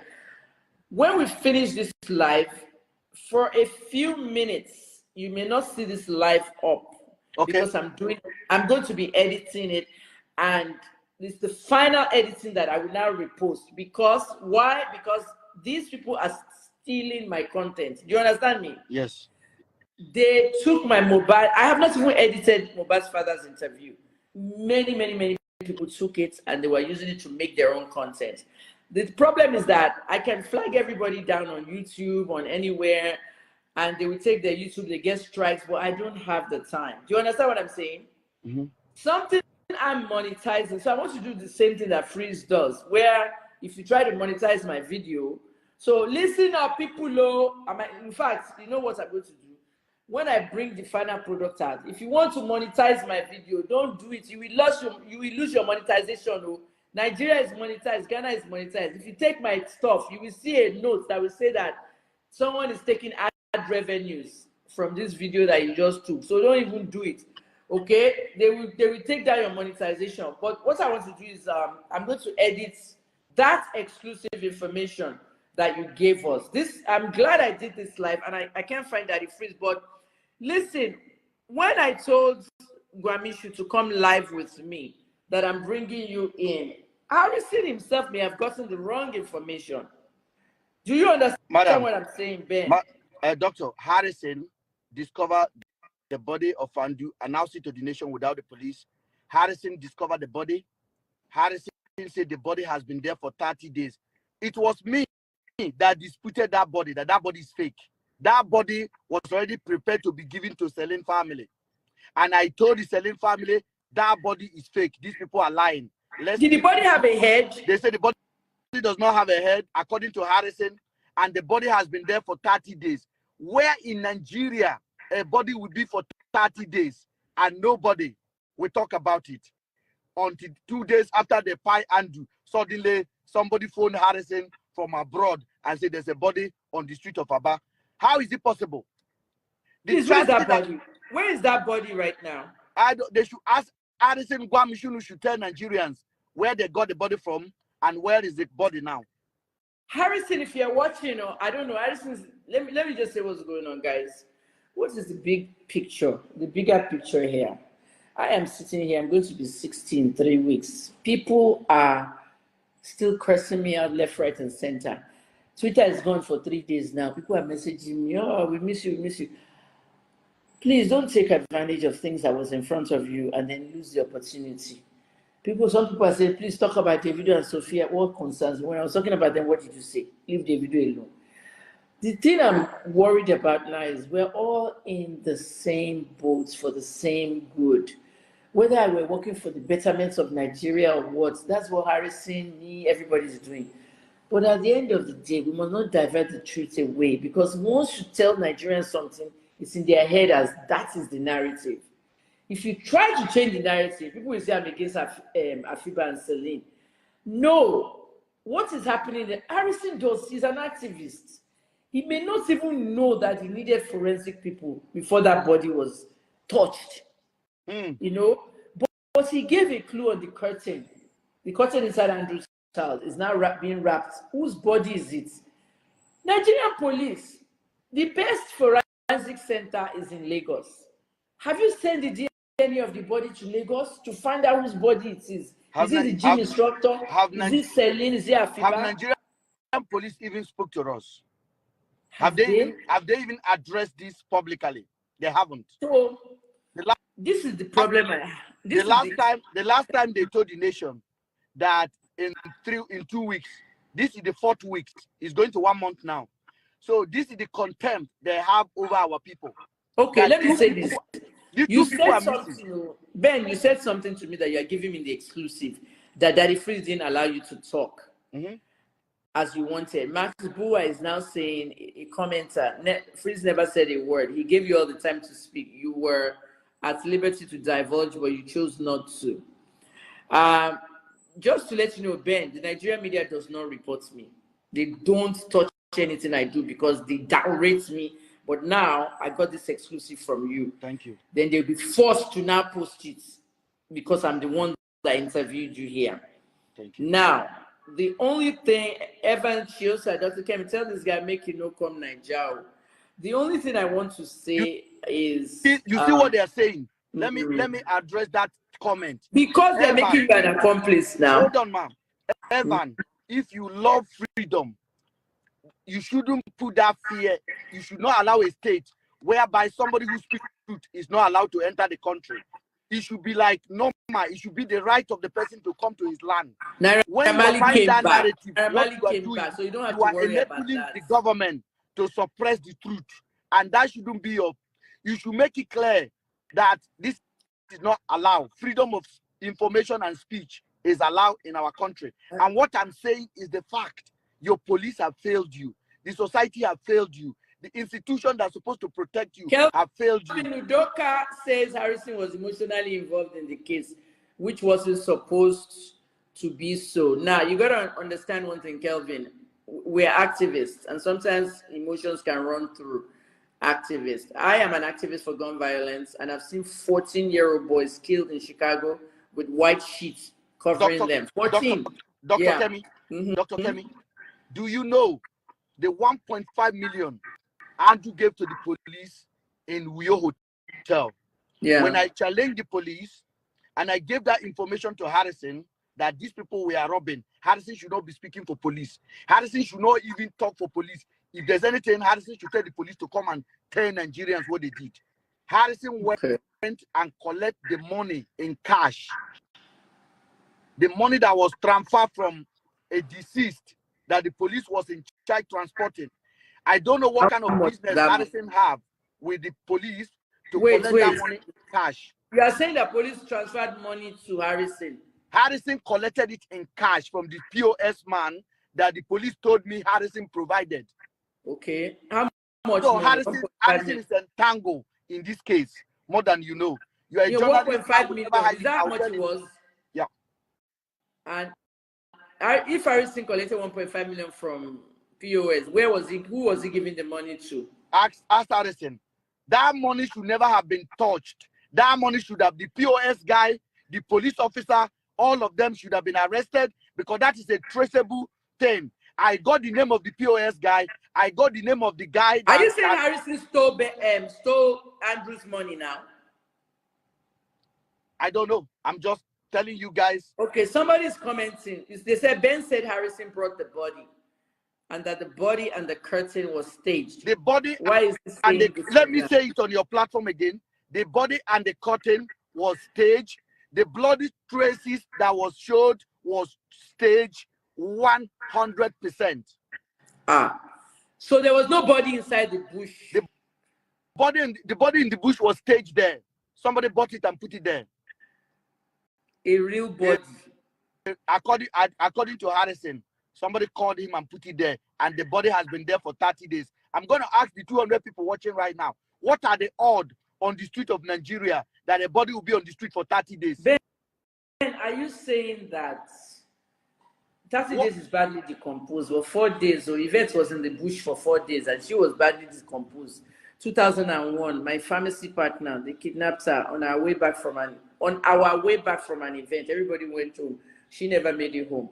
Yvette was in the bush for 4 days and she was badly decomposed. We could not even recognize her. And the smell, oh, the will smell stop is the whole horrible. Human body smell. I never want So to. how do you expect a body to be in the community? Who said 30 days? And somebody saw the body, and the person told Harrison there was no hand and there was no head. So the person went there and opened the bags and see there was no hand and head, and run back to his house and begin to count the day 1, day 2, day 3, day 4, up to 30 days. After Andrew was spy, you suddenly call Harrison and say there was body there, go and pick it. And do you know what? Harrison did not contact the police in the community that there was a body in your community. Harrison traveled with the same officer that kidnapped Andrew for 5 days and piled him along the road to go and identify the body. The same officer. Wait, are you talking about the officer that killed? Yes, the same officer went back with Harrison to go and identify the body. The same officer that killed Andrew went back to Aba. They did not consult Aba police. Aba police was not aware they were coming. They just saw it on the social media. And it was the same 4 officers. So the body in the bush and the curtains was all staged, is what you're saying, allegedly. Yes, 100% staged. Ben, do you realize that? Ben, do you realize you should be telling this to the Nigerian police? I know they can see. I told them this. They are not ready. They were using Harrison and his platform to bully me, to say you are lying. They can never come out and dispute what I'm saying. I had them on the record. Okay. The Nigerian police dare not dispute it. This is a crime against the whole state of Nigeria. This is a crime against IG's office. How do you even... The crime is involved buying a body. The crime is involved buying a suspect. And let me make it clear. Andrew is innocent until proven guilty. Our constitution said it. The country I live said it. You are innocent until you are proven guilty, regardless of the crime. Harrison collected the money for the police officer. Yes, Harrison collected that money. He shouldn't be involved in cash, and the police dash him 30,000 for thanks for coming for the charge card. You should not have been in that mix. This is the story that I've been pushing so that Nigerians can open their eye. They will drag the activists into it. And Harrison is not that kind of activist. You know, Harrison is not that kind of activist. You know, this is what happened with Anambra RSS. They just changed the narrative and they made 2 officers become killers and all that. When it was the Nigerian army that even eliminated the one that killed the army guy. Nigerian investigations. The police is not doing well. It's their fault. No, but now this is what's happening. You guys have already argued like mad on that. I have given to you now. The rest of the journey now is this. I am going to be asking the British government to investigate the death of a British citizen in Nigeria. Andrew arrived Nigeria with a visa, not Nigerian passport. So that is very important. So I am going to that channel because I know if I approach the British government, they have no choice. They will investigate it thoroughly because it's a black British. If a white British is spy in Nigeria, it will be highly publicized. So if a black British is spy in Nigeria, it should be highly publicized. And if you are a British Nigerian and you live in the UK and you think this doesn't concern you because Andrew have some cases in the UK, he should be taken out in Nigeria like that. One day, you too will be in Nigeria. They will take you out because you have a parking ticket issue in this country. Or your children is misbehaving. You send them back to Nigeria to relax with your grandmother or your mother, and they went to club and they misbehave, and the police will take them down. And because then people will tell you your daughter was a criminal in London, it's justified for him to be spy in Nigeria. I have 2 questions for you. I'm really glad I posted on Harrison page that Scotland Yard should be talking to you. Now, Ben, you realize that you will be talking to Scotland Yard. Looking forward. I am cutting for it. Because I cannot wait to tell them the story. Because a British citizen was killed. So you will be talking to I have already spoke to British Foreign Affairs Office. I have spoken to British African Development Office. I have spoken to the Embassy operating in Abuja. Because Abuja. So okay, the question I have for you now is this: with all that being said, Ben, how come you haven't done that until now? I have been doing it. That's what I've been doing. I'm on it. You've been talking to them, and yes, I have spoken to them. They are on it. The murder of a this is not a choice. It's not that the British have a choice. I know the system I lived in for 20 years. They will investigate it. This case will be discussed in Parliament. Investigation now. You got. They have opened the investigation. Okay, listen to me, Ben. And it will be in the Parliament. They will discuss this matter in the Parliament. It's the UK embassy. Okay, and the Parliament and the UK government opened an investigation on the death. You see the way we do it in America. The death of an American abroad is not even fun. If the UK government, UK police, UK embassy have opened an investigation on Andrew's death in the hands of a Nigerian police officer, okay, now, if they've done that, you got to be careful because they're going to be feeding on what the Nigerian police is giving them. Do you understand me? I am giving them fact. This is why your video and your interview with me is very, very important. Yes. So when we finish now, I'm going to archive these videos away, and then I'm going to download them, edit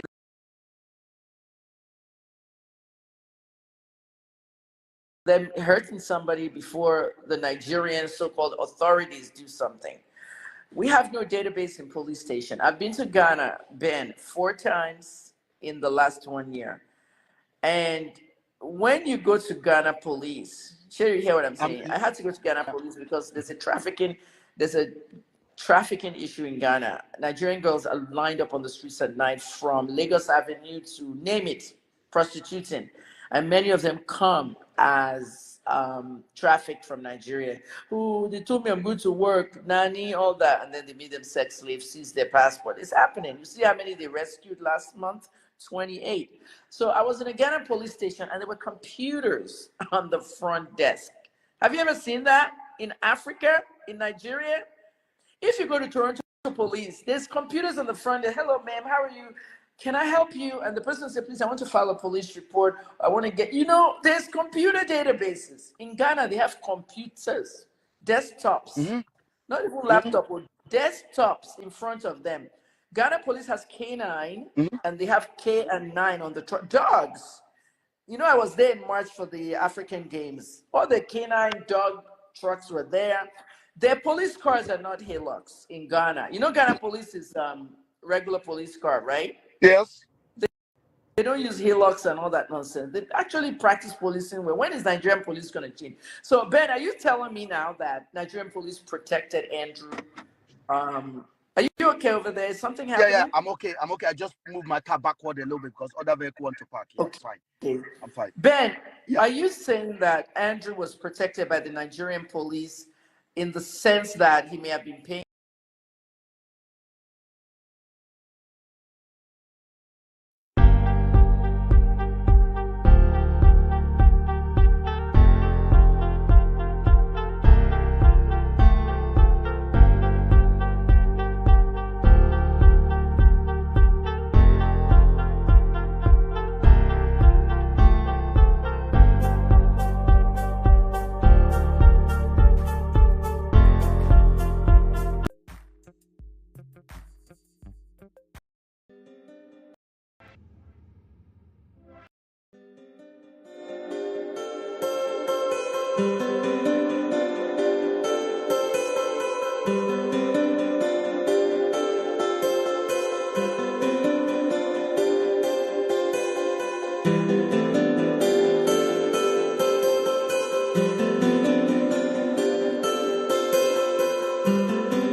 Nigerian so-called.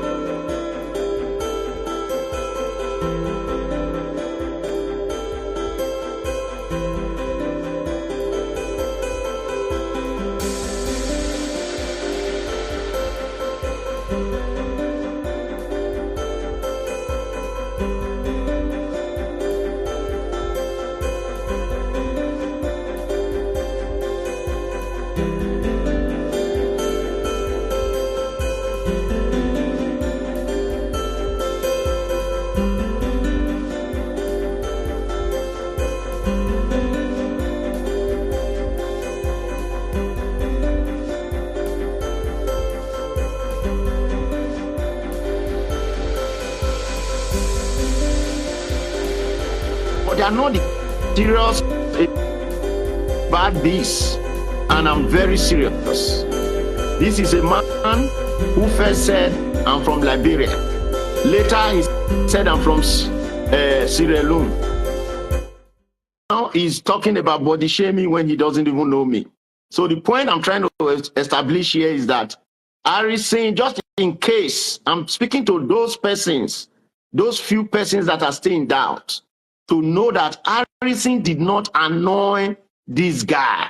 Please, I'm confirming it. I'm not here to support Harrison. Harrison, if I have anything against that, I will tell him to his face. He's sitting right in front of me. But I'm telling you that Harrison did not annoy that guy, because you don't need to annoy him before he attacks you. So that have been cleared. 2 and 3. 3 is that this, just so you all know, I keep emphasizing this. We are not interested in the police conduct. This is where people don't get it. Listen, guys, in case you are writing comments about Nigerian police and the rest, have established in my previous videos that, listen, there is no part of this world, even in the US, where we don't have bad air cops. Bad air cops are in every institution, okay? Yes, I agree. It might be more in some areas. I agree. So therefore, cameraman trying to emphasize the news of bad policing or bad air cops in Nigeria does not help this case. It's a distraction for this matter, as far as I'm concerned.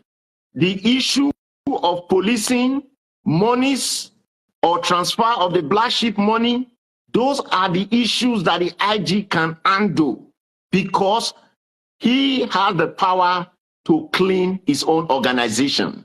So therefore, we are not asking any questions, neither are we going into any financial questions. The reason is simple. Cameraman was only angry because their company, Black Sheep Movement, made some transfers to whoever and whoever. So he's interested in that money. Cameraman is not interested in selling an Afiba. So if any of you is going on his platform or giving him audience about money, this and that, you are losing focus.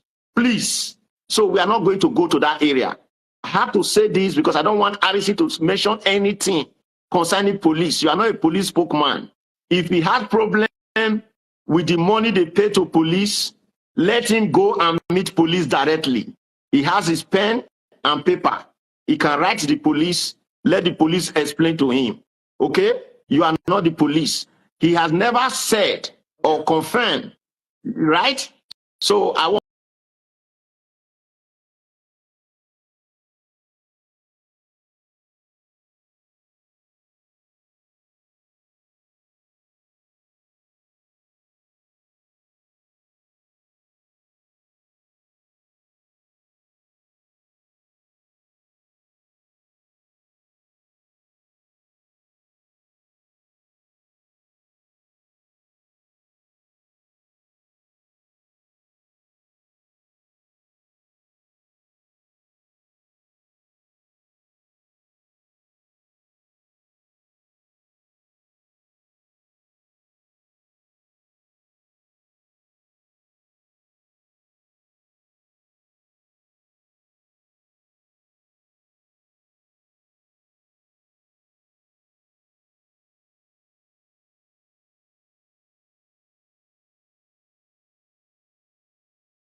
from this interview. There's somebody who wants to come in live with me, Ben Osa.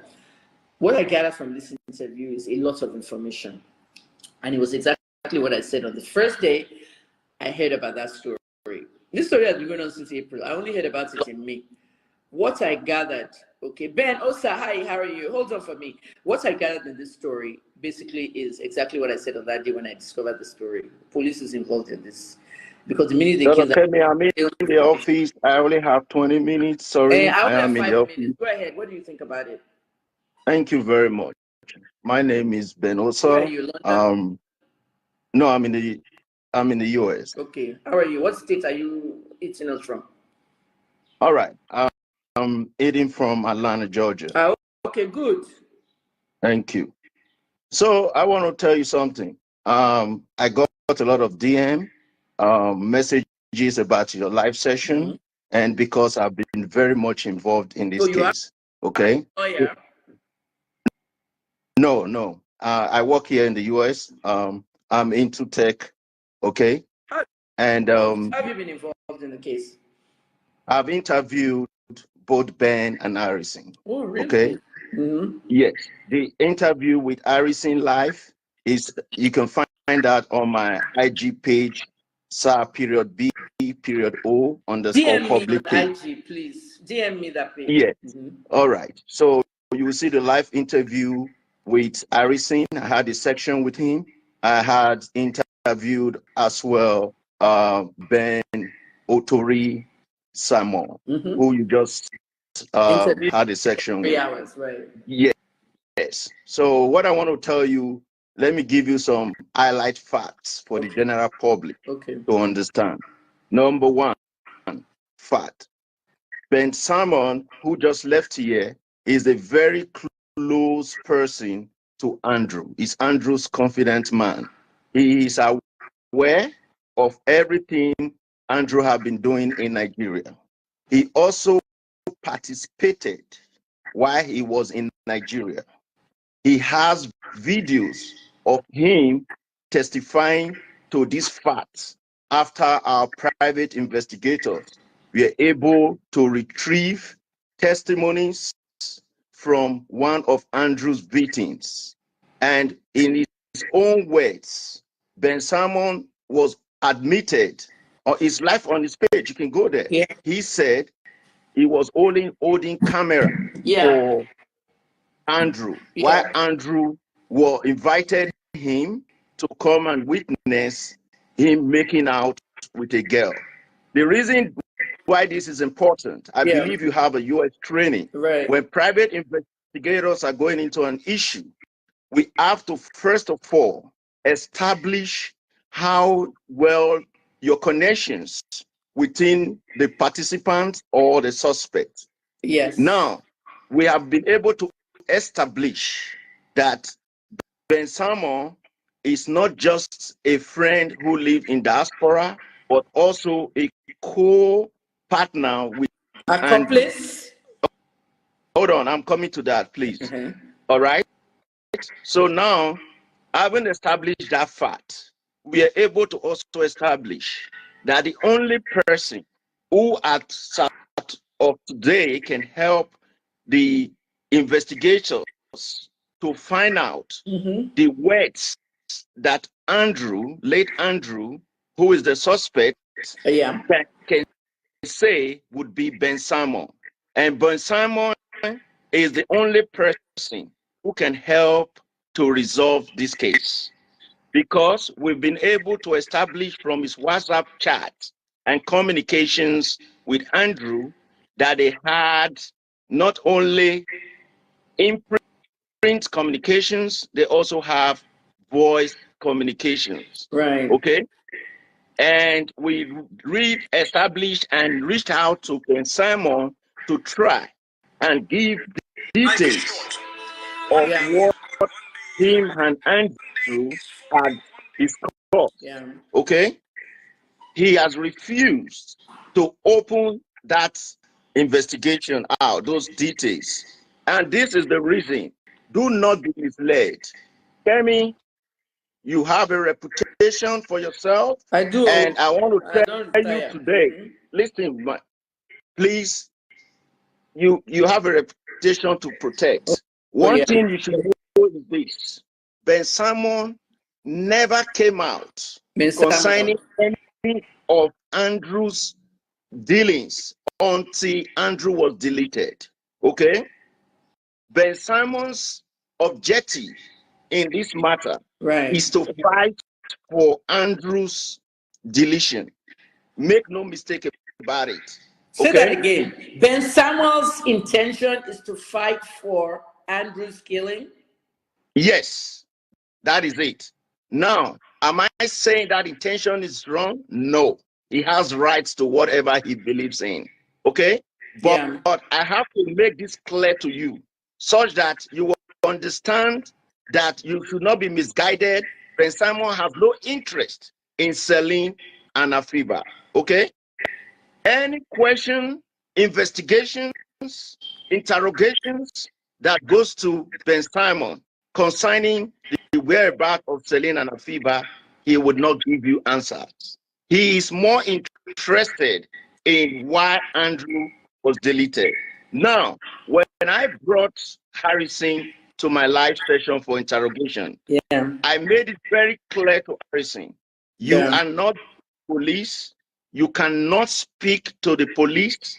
You don't have the local standing to speak on behalf of the police. Right. And he accepted. And I told him that he is a young man that we have pulled up his file, and we are able to see that he has good intentions to fight for the ordinary Nigerians.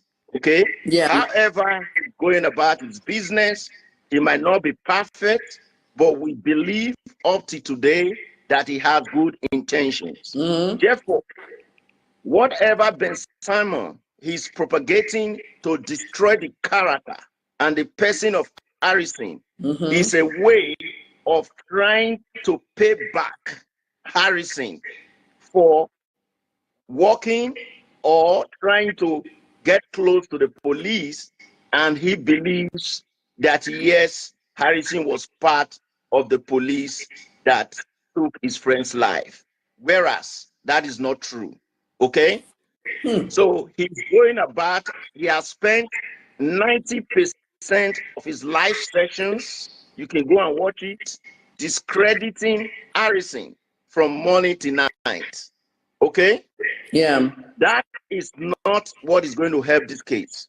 Just so you understand, my team got into this because the husband of Afiba, who lives in UAE, reached out to us for assistance. I heard. Is this man a white guy, a Lebanese? What is he?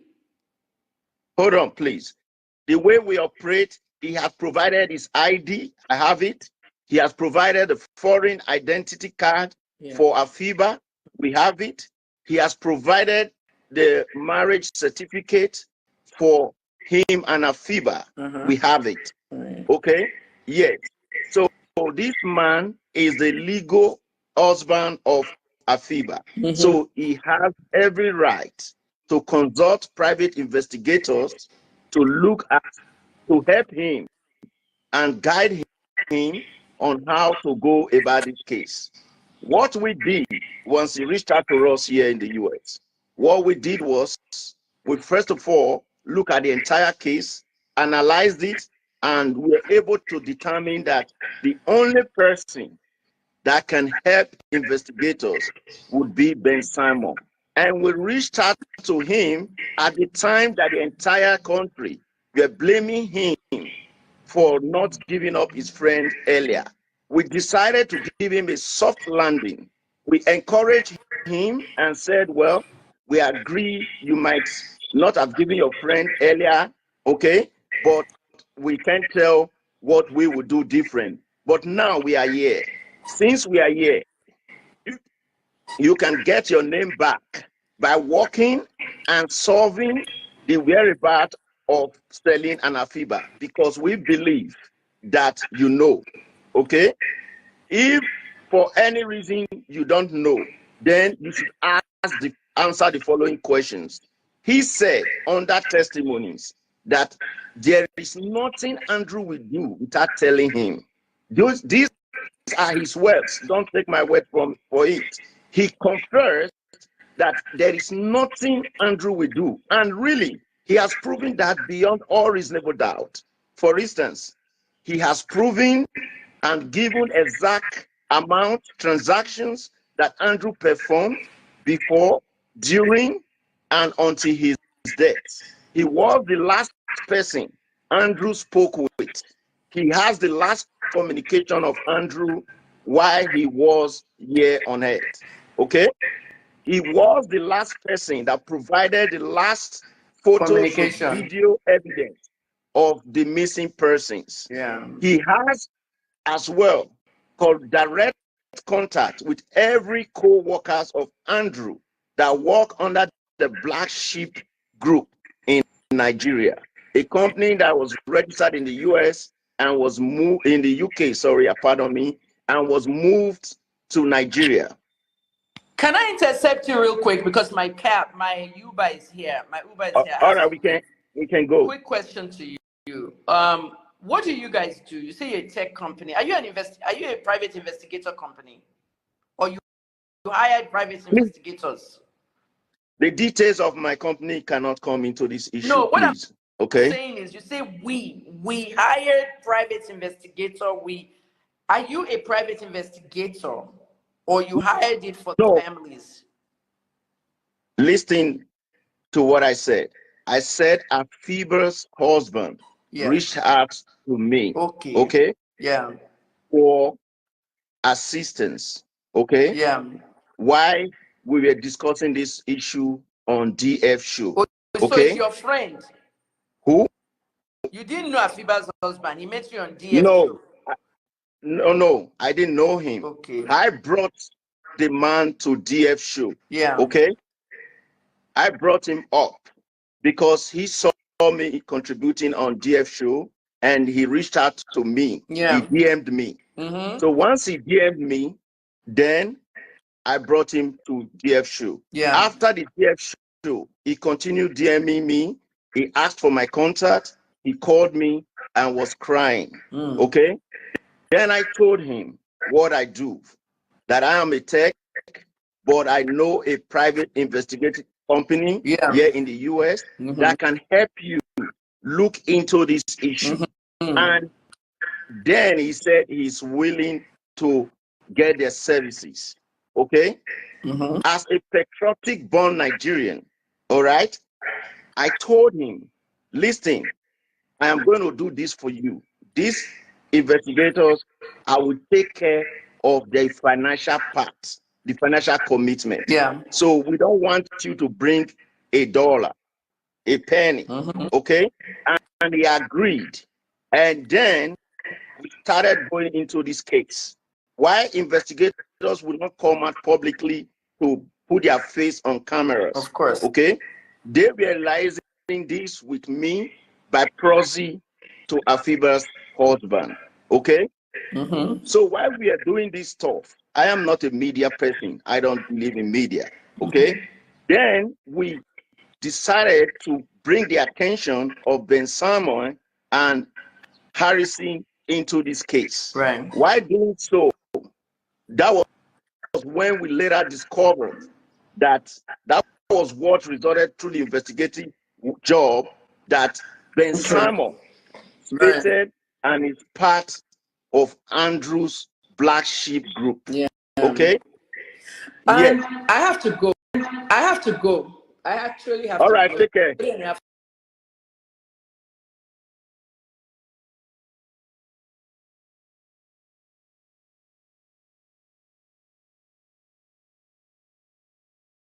I gathered from this interview, that somebody wants to come in live with me, Ben Osa. What I gathered from this interview is a lot of information. And it was exactly what I said on the first day I heard about that story. This story has been going on since April. I only heard about it in May. What I gathered, okay, Ben Osa, hi, how are you? Hold on for me. What I gathered in this story basically is exactly what I said on that day when I discovered the story. Police is involved in this. Because the minute they Brother kill them, Kemi, I'm in the office. I only have 20 minutes. Sorry, I I only have am in the 5 minutes. office. Go ahead. What do you think about it? Thank you very much. My name is Ben Osa. Where are you, London? No, I'm in the US. Okay. How are you? What state are you eating us from? All right. I'm eating from Atlanta, Georgia. Okay, good. Thank you. So I want to tell you something. I got a lot of DM messages about your live session, and because I've been very much involved in this case. Okay. Oh yeah. No. I work here in the US. I'm into tech. Okay. And How have you been involved in the case? I've interviewed both Ben and Harrison. Oh, really? Okay. Yes. The interview with Harrison live is, you can find that on my IG page, SAR_B_O_public page. IG, please. DM me that page. Yes. All right. So you will see the live interview with Harrison. I had a section with him. I had interviewed as well Ben Otori Simon, who you just had a section with. 3 hours, right? Yes. So what I want to tell you, let me give you some highlight facts for the general public to understand. Number one, fact. Ben Simon, who just left here, is a very close person to Andrew. He's Andrew's confident man. He is aware of everything Andrew has been doing in Nigeria. He also participated while he was in Nigeria. He has videos of him testifying to these facts after our private investigators were able to retrieve testimonies from one of Andrew's victims. And in his own words, Ben Simon was admitted, or his life on his page, you can go there. Yeah. He said he was holding camera for Andrew, while Andrew invited him to come and witness him making out with a girl. The reason why this is important, I believe you have a US training. Right. When private investigators are going into an issue, we have to first of all establish how well your connections within the participant or the suspect. Yes. Now, we have been able to establish that Ben Simon is not just a friend who lives in diaspora, but also a co-partner with accomplice. Hold on, I'm coming to that, please. All right.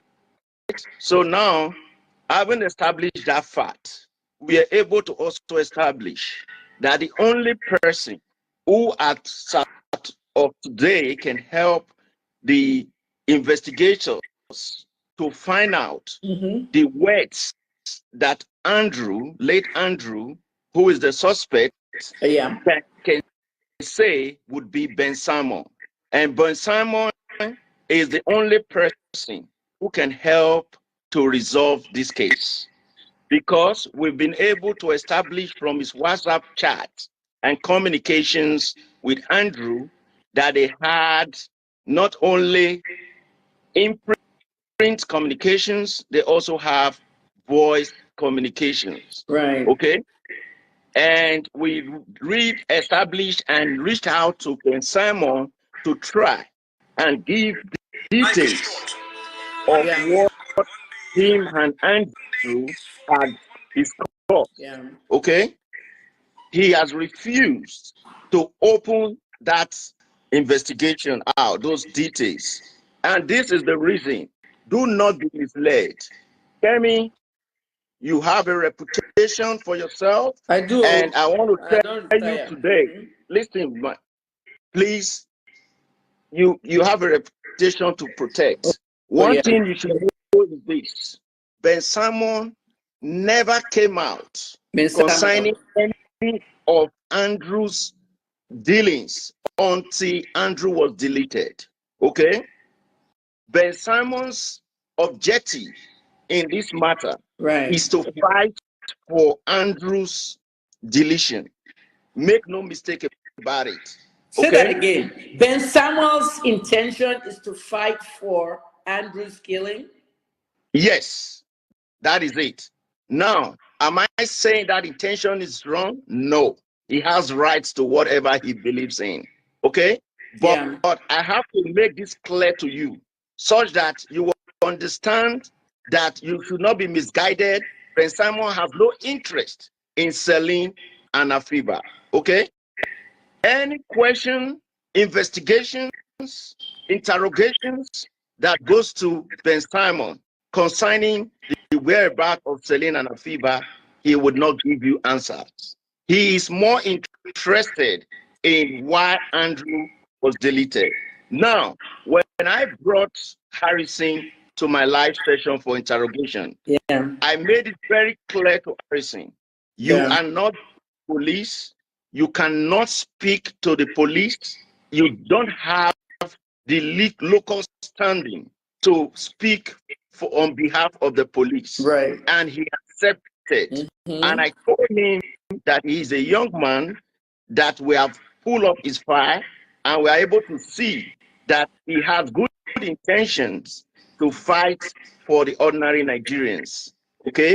However, going about his business, he might not be perfect, but we believe up to today that he has good intentions. Therefore, whatever Ben Simon is propagating to destroy the character and the person of Harrison is a way of trying to pay back Harrison for working or trying to get close to the police, and he believes that yes, Harrison was part of the police that took his friend's life, whereas that is not true. Okay? So he's going about, he has spent 90% of his live sessions, you can go and watch it, discrediting Harrison from morning to night. Okay? That is not what is going to help this case. Just so you understand, my team got into this because the husband of Afiba, who lives in UAE, reached out to us for assistance. I heard. Is this man a white guy, a Lebanese? What is he? Hold on, please. The way we operate, he has provided his ID. I have it. He has provided a foreign identity card for Afiba. We have it. He has provided the marriage certificate for him and Afiba. We have it. Okay? Yes. So this man is the legal husband of Afiba. So he has every right to consult private investigators to look at, to help him and guide him on how to go about this case. What we did once he reached out to us here in the US, what we did was we first of all look at the entire case, analyzed it, and we were able to determine that the only person that can help investigators would be Ben Simon. And we reached out to him at the time that the entire country were blaming him for not giving up his friend earlier. We decided to give him a soft landing. We encouraged him and said, well, we agree you might not have given your friend earlier, okay, but we can't tell what we would do different. But now we are here. Since we are here, you can get your name back by working and solving the whereabouts of Sterling and Afiba, because we believe that you know, okay? If for any reason you don't know, then you should answer the following questions. He said under testimonies that there is nothing Andrew will do without telling him.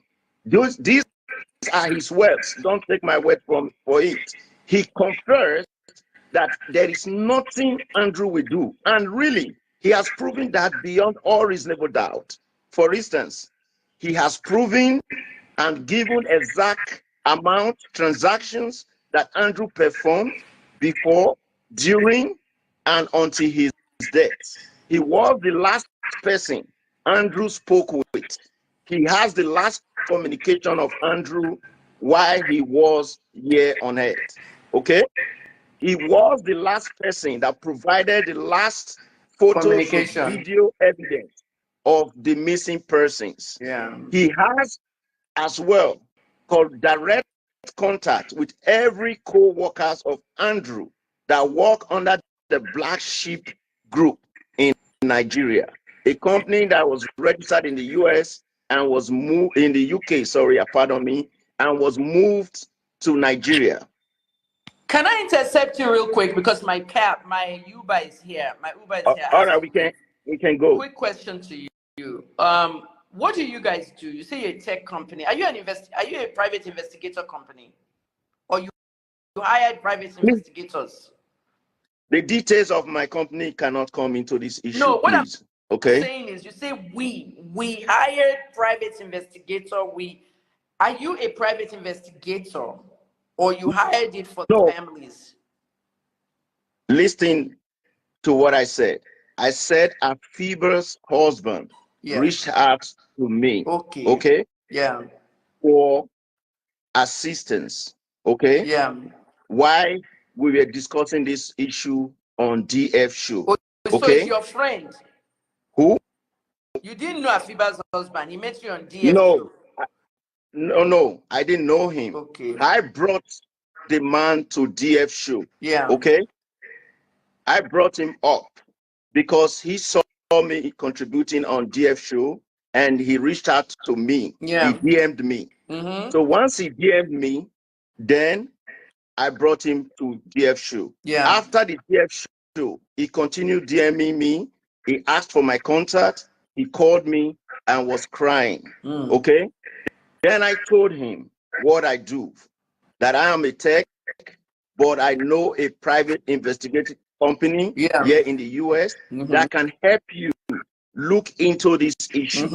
And then he said he's willing to get their services. Okay. As a patriotic born Nigerian, all right, I told him, listen, I am going to do this for you. These investigators, I will take care of the financial part, the financial commitment. Yeah. So we don't want you to bring $1, a penny. Okay. And he agreed. And then we started going into this case. Why investigators will not come out publicly to put their face on cameras? Of course. Okay. They realizing this with me by proxy to Afiba's husband. Okay. So while we are doing this stuff, I am not a media person. I don't believe in media. Okay. Then we decided to bring the attention of Ben Simon and Harrison into this case. Right. Why doing so? That was when we later discovered that was what resulted through the investigative job that Ben Simon stated and is part of Andrew's Black Sheep Group. Yeah. Okay. And I have to go. I actually have to go. All right, take care.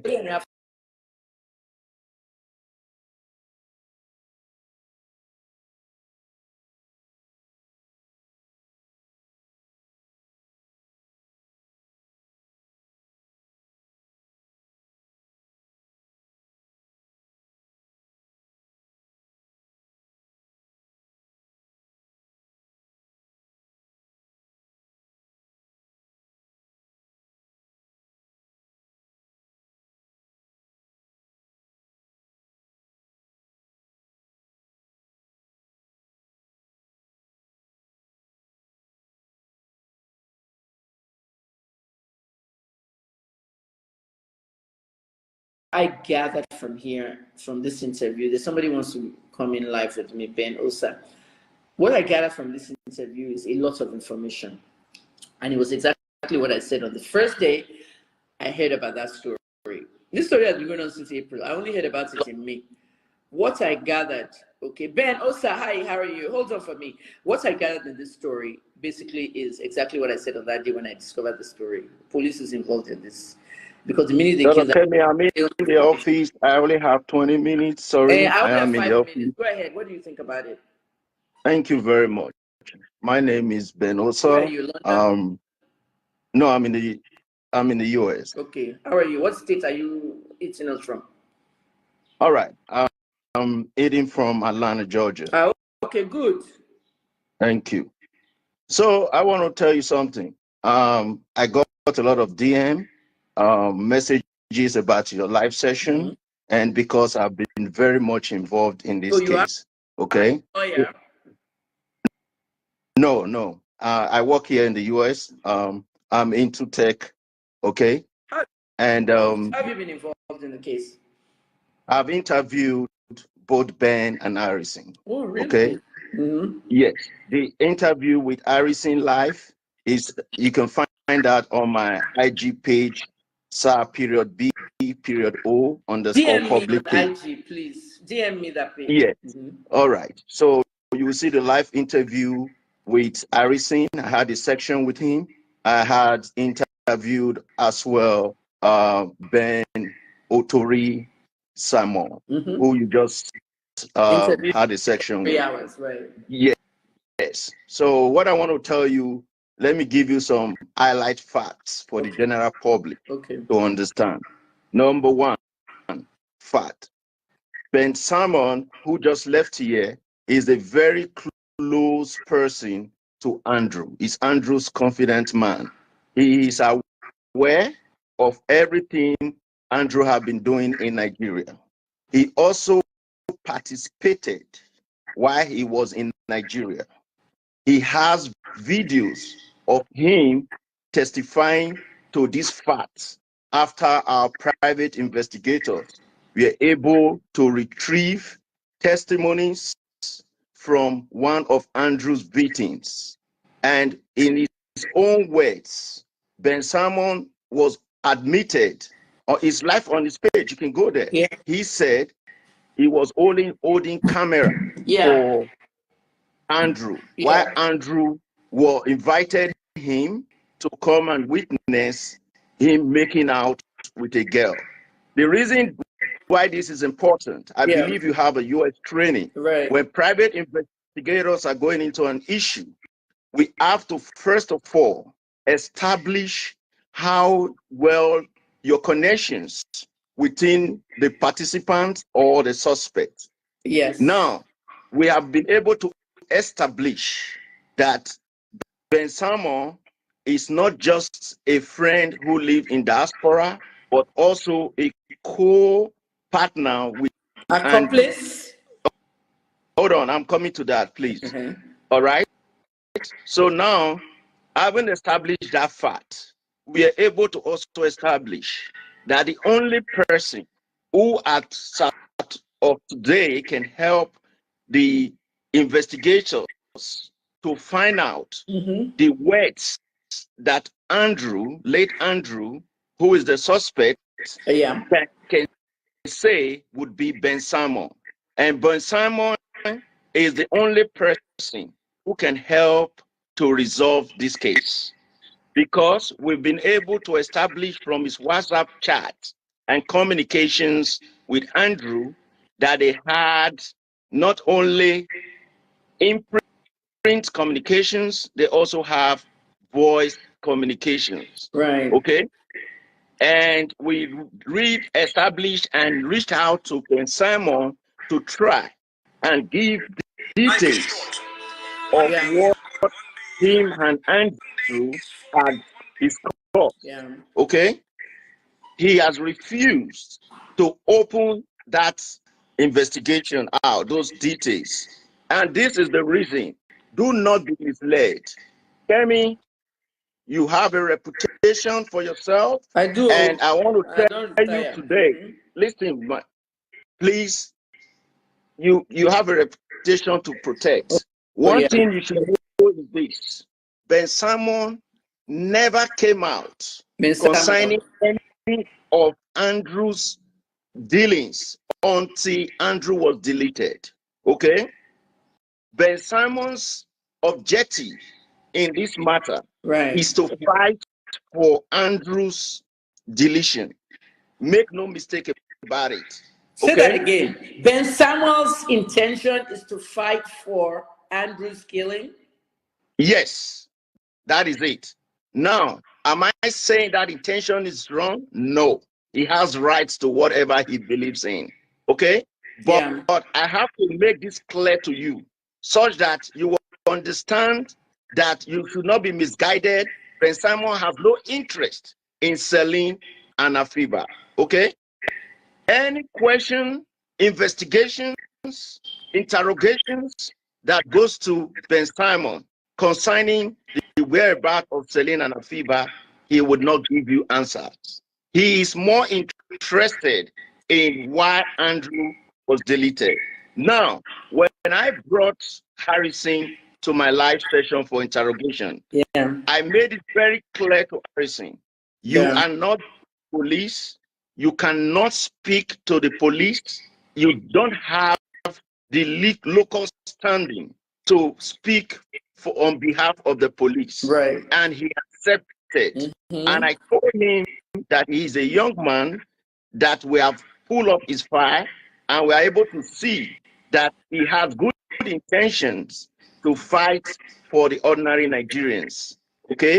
However, going about his business, he might not be perfect, but we believe up to today that he has good intentions. Therefore, whatever Ben Simon is propagating to destroy the character and the person of Harrison is a way of trying to pay back Harrison for working or trying to get close to the police, and he believes that yes, Harrison was part of the police that took his friend's life, whereas that is not true. Okay?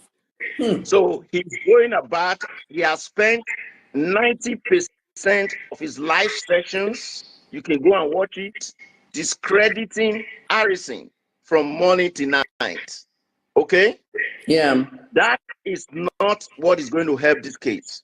Just so you understand, my team got into this because the husband of Afiba, who lives in UAE, reached out to us for assistance. I heard. Is this man a white guy, a Lebanese? What is he? Hold on, please.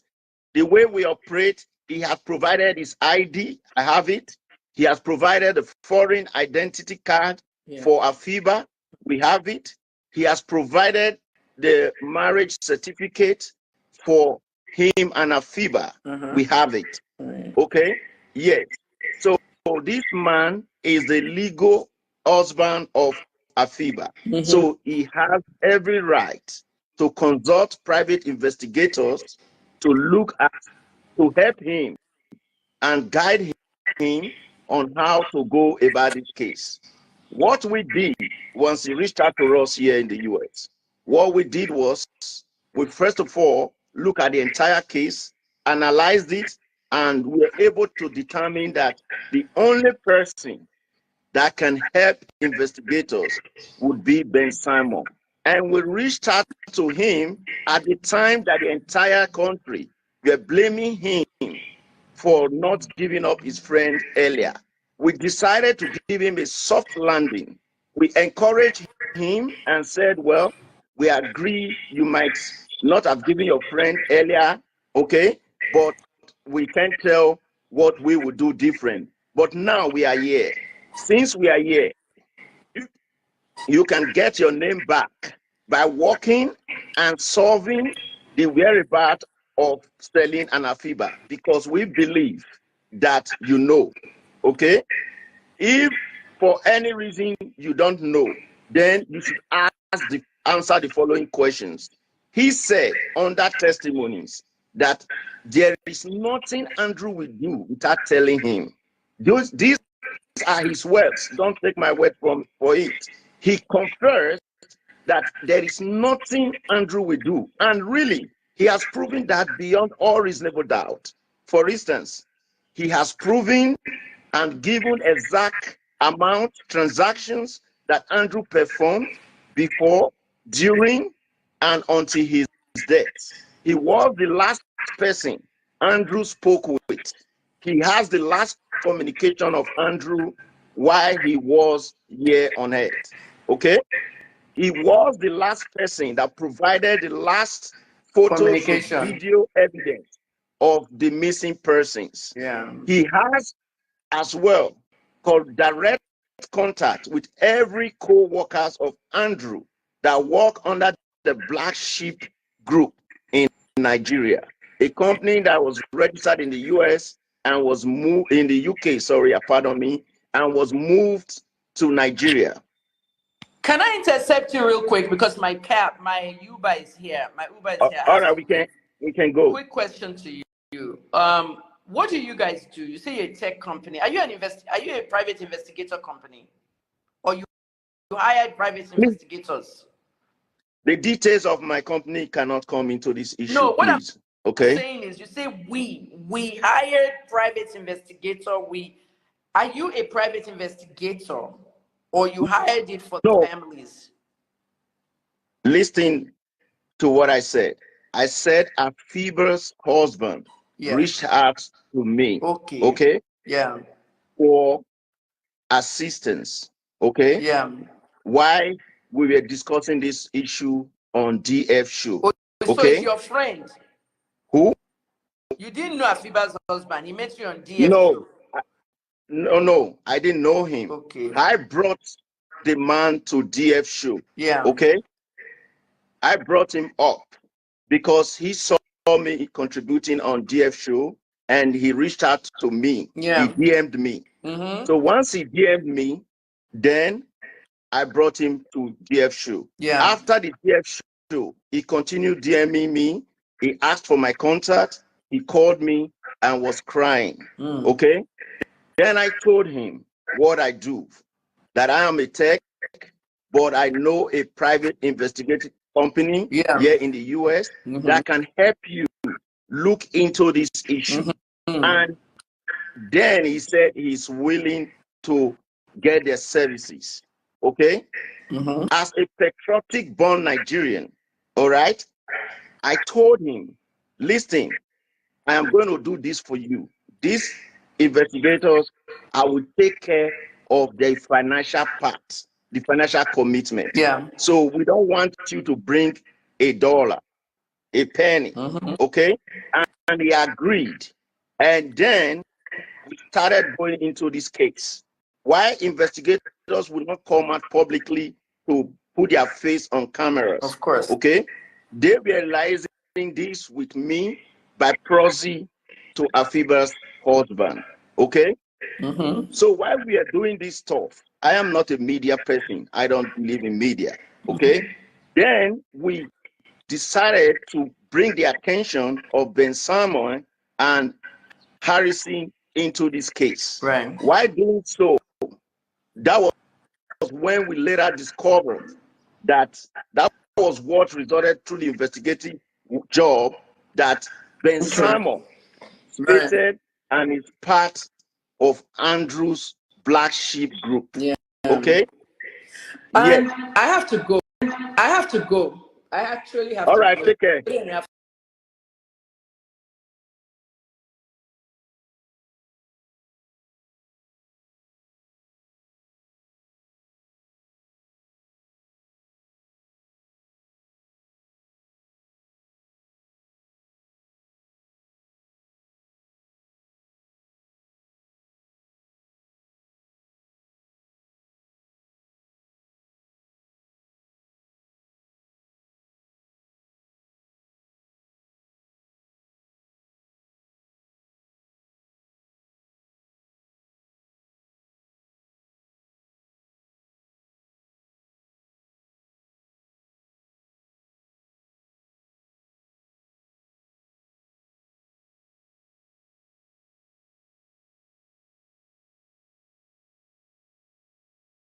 Identity card in UAE.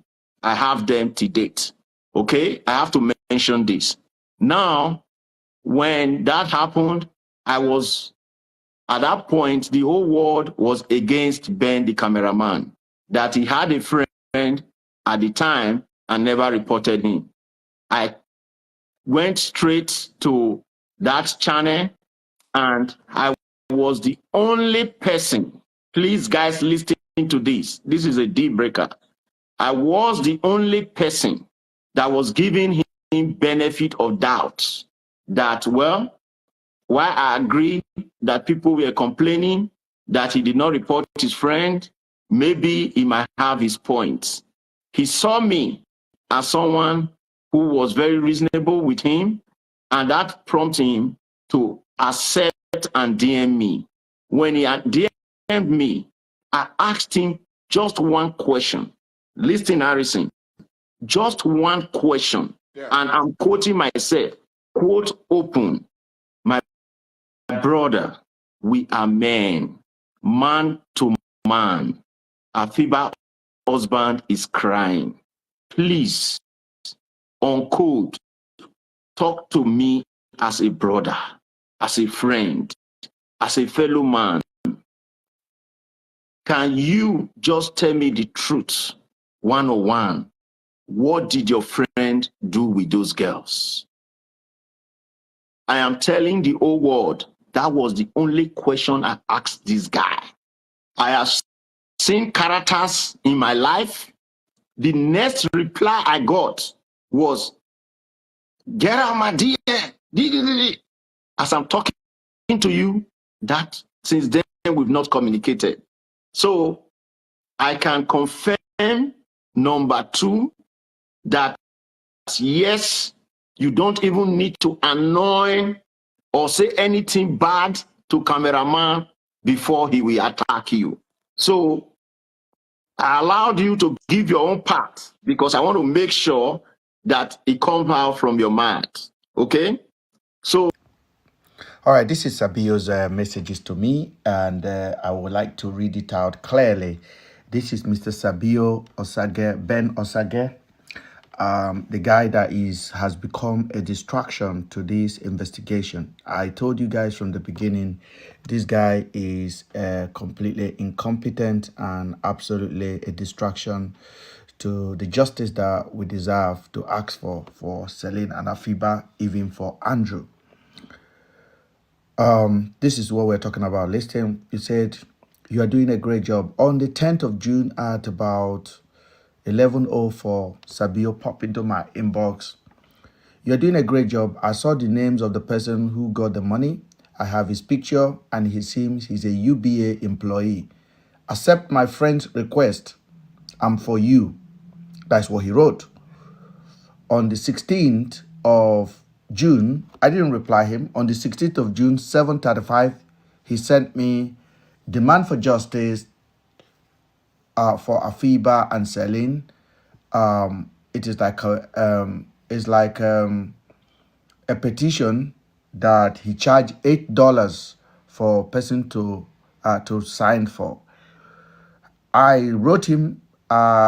He sent this on the 16th, and I wrote him back. I said, I shared it, sir. That was it.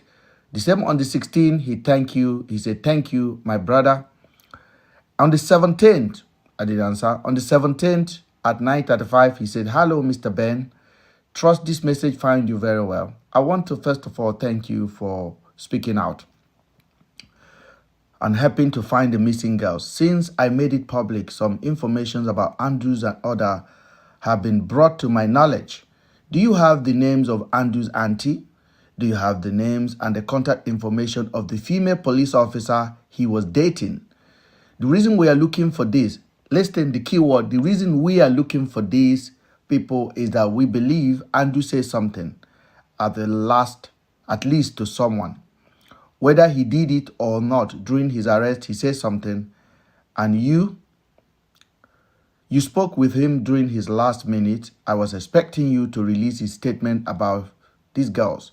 Even if he didn't do it, he should have told you how they left his house. Please, I'm not asking you for any other than the truth, for Afiba's husband is in pain. Then, this was on the 17th. I replied him, good morning. He specifically told me they left this at early hour in the morning. Doesn't mean I believe him. I'm talking about Andrew now, because I have been saying I don't defend him. And I honestly, initially, I was 100% certain he did.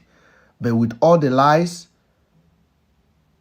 that followed after his death, that has dropped to 60% because of the lies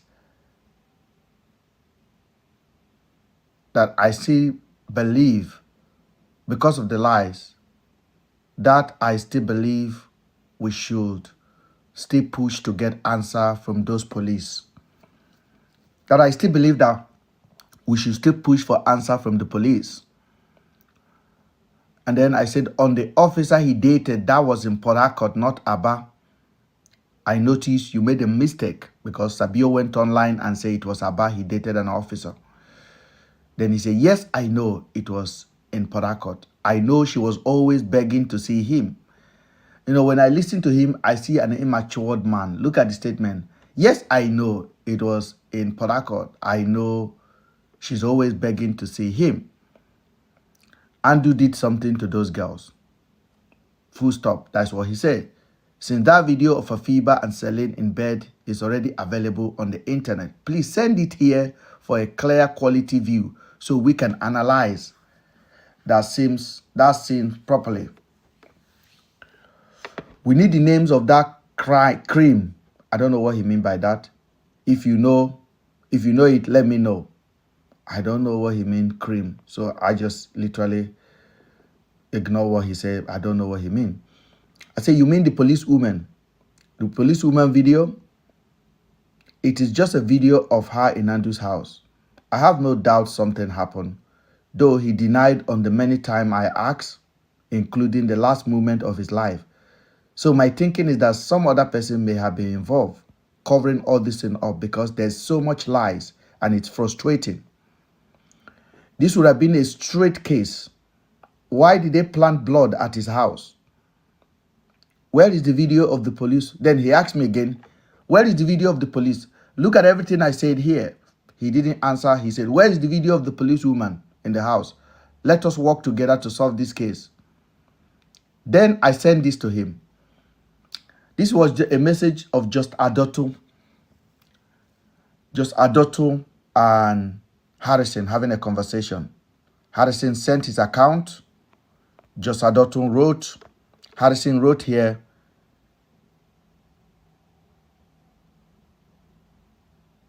let's get 500, please. We are en route.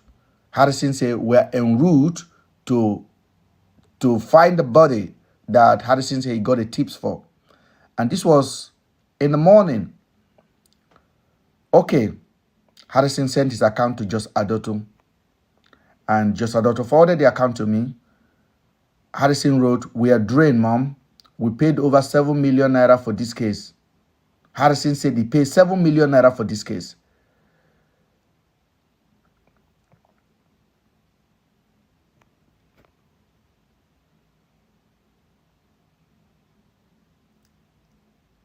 I think this message is from Afiba's husband. This message is from Afiba's husband. So Just Adotun must have sent Harrison request to Afiba's husband. Yes, and Afiba's husband wrote, we are drained. We have paid 7 million naira for this case. Then Just Adetu wrote, don't pay him anything. We will raise it. I have spoken to him. Please. Okay, that's still Just Adetu replying to Afiba's husband. So guys, this is a message that we need to recollect. I sent this screenshot to Sabio. Sabio ignored it. Sabio said, I need the video of the police in the house. I ignore it again. I send another screen message again between Just Adotun and Harrison. Just Adotun wrote Harrison, money there, how much, please? When you get to Andrew's house, get the room where there is blood. Strange. Harrison has not been there. How did Just Adotu know there will be blood in Andrew's room? After I sent it, he ignored it. Then I wrote him, brother, the policewoman has no business in this. We have all this already. Then he said, then he ignored all of this. Then he said, we have all this already. We need video, not a screenshot. Nobody said she does. Now, Sabio is getting angry now, like he's throwing titanium now. He's getting angry.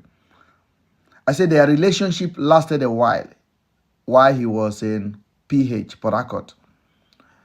And then he said, Andrew had other police friend more than the one on the PH. The man is assuming now, but he doesn't know he's dealing with a very, very intelligent guy like myself. Then I said, so you have seen the screen, you have seen the comment from Just Adotu even before Harrison arrived at his house? Are we on the same page here? I wrote Sabio. Then he said, I have seen that one. I need the video of the first search or visit. Then I write, so you think the policewoman in PH is more important? I don't get it, please. The local police came first to that scene, right? He's asking me. I say, yes, the local police in, and he was arrested after 6 hours. The hole was searched full. The hole was searched full and on the 22nd. And on the 22nd, when they brought him back home to change and pick his stuff, those officers also searched his house and recorded it. No blood. I say, and recorded it on the video. No blood. And suddenly the same officer came and see blood. It is not adding up. That's me and Sabio talking now. I got all that. But Afiba's husband told us the police first searched around his house, but did not go inside. Definitely, he was aware the police was coming back. I said, well, Afiba's husband may be right. He was not certainly there. So the commander he called may have more to say in this. So Afiba's husband came under the freeze and called Commander Oracle. So I said, oh, well, Afiba's husband may be right. The commander he also measured may have more to say in this. I said the government should, as a matter of fact, do an urgent investigation into all this. But unfortunately, they have remained muted. And it is shocking. Well, people have been speaking to us. Here's Sabio now. People have been speaking to us. We have some fact, and this is good. I said, this is good. Then I sent him the video of Afiba and Celine in the room. This video, which clearly show Afiba is breathing and breathing well. And his leg is standing, not slump. Okay? This is the video Just Adotu said there were unalive people on my phone. And this is why I have to be facing all this persecution from the member of the public. Let's go. I sent it to him. He said, that was the video you posted, right? When I asked you for something, not that I don't have them or can't get them. Since our investigation into this case, I have opened my mind not to make a judgment of you on what the public thinks. If you seems to me not cooperating, then something you are hiding. I said, well, brother, that is what I share with Just Adotu to look at how it turned out. So I'm talking about the video. I say, that is what I share. I say, look at how it turned out. So I posted, and I believe you read the capture of that post. Also, police are in the positions of Andrew's phone, Andrew's laptop, Andrew's computer, so they can do the needed.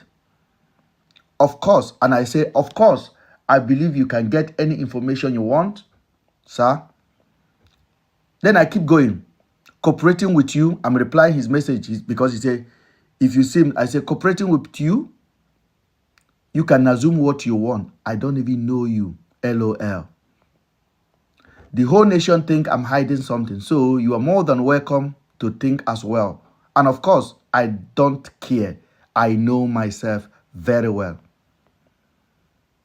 Then I reply his message again. Since our investigation into this case, I have been open my mind. I reply him, you should be judgmental if you like,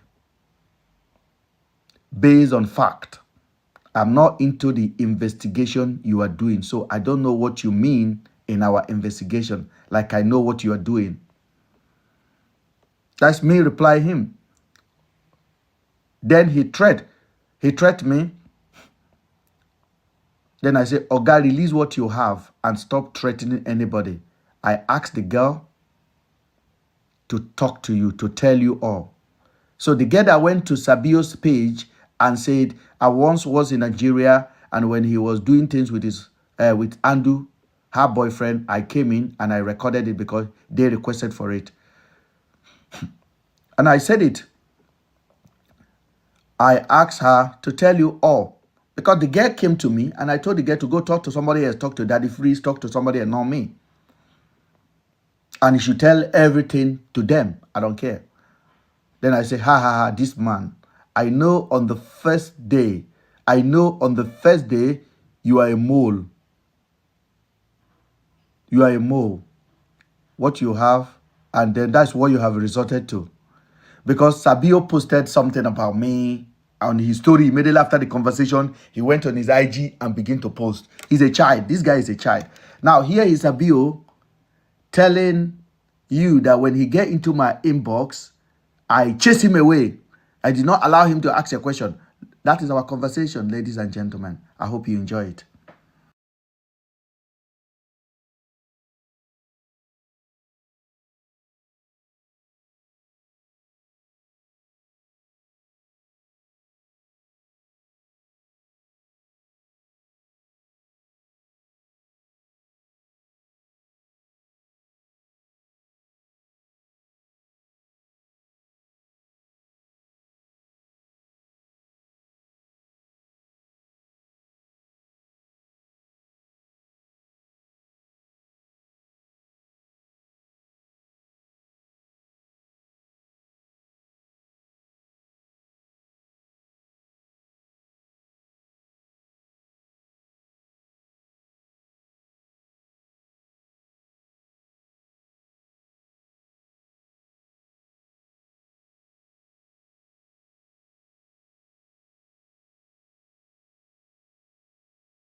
Rachel too.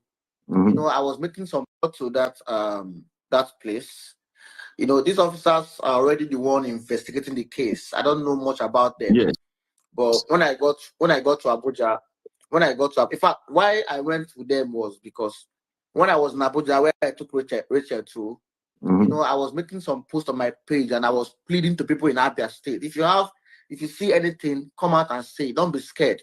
And that period, some soldiers were had issue with some people there, and they were by.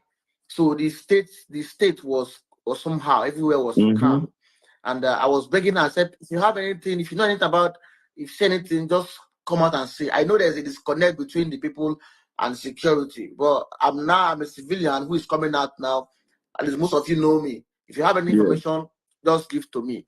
So I was in Abuja when somebody called me and said, the person is in abroad, and said that their family back in Aba saw some stuff, somewhere in Aba there, and it would be nice if they come to verify it.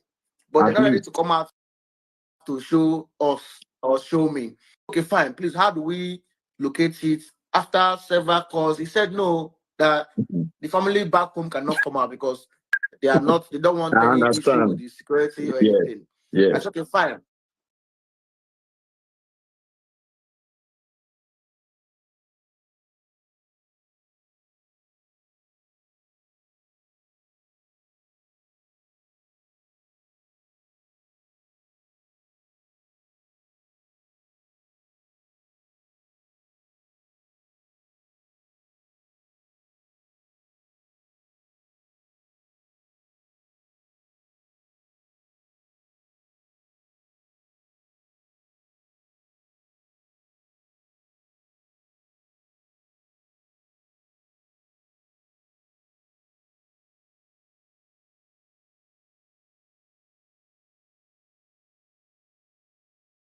from abroad. I said, can you tell your family, let me come myself. Right. Let me get to Aba so that they can go and show me the place.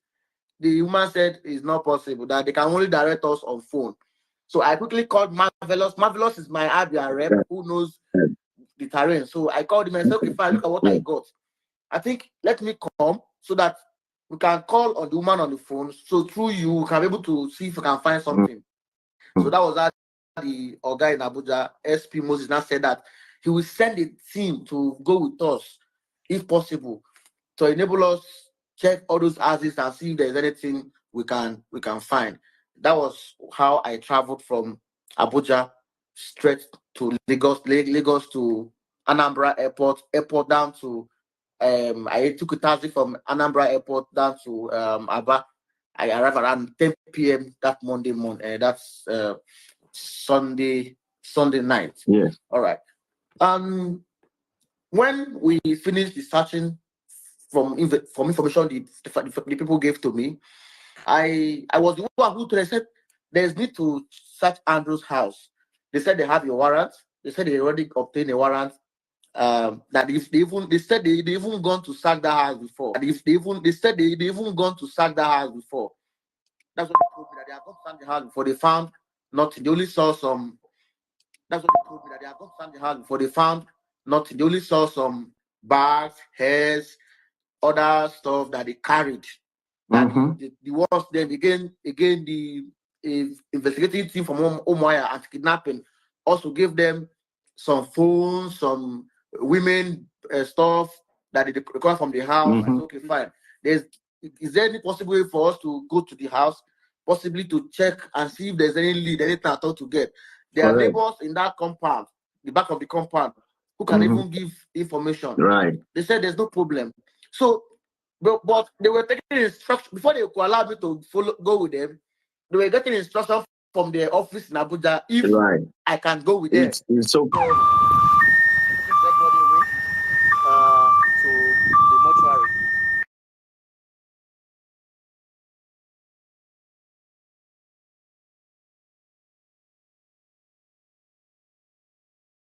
This is where Harrison actually exposed himself. Once he found the curtain, just watch the next thing that popped up on that very particular. At this point, Harrison have told Nigerians he has never been watched. Harrison said, take note of this curtain.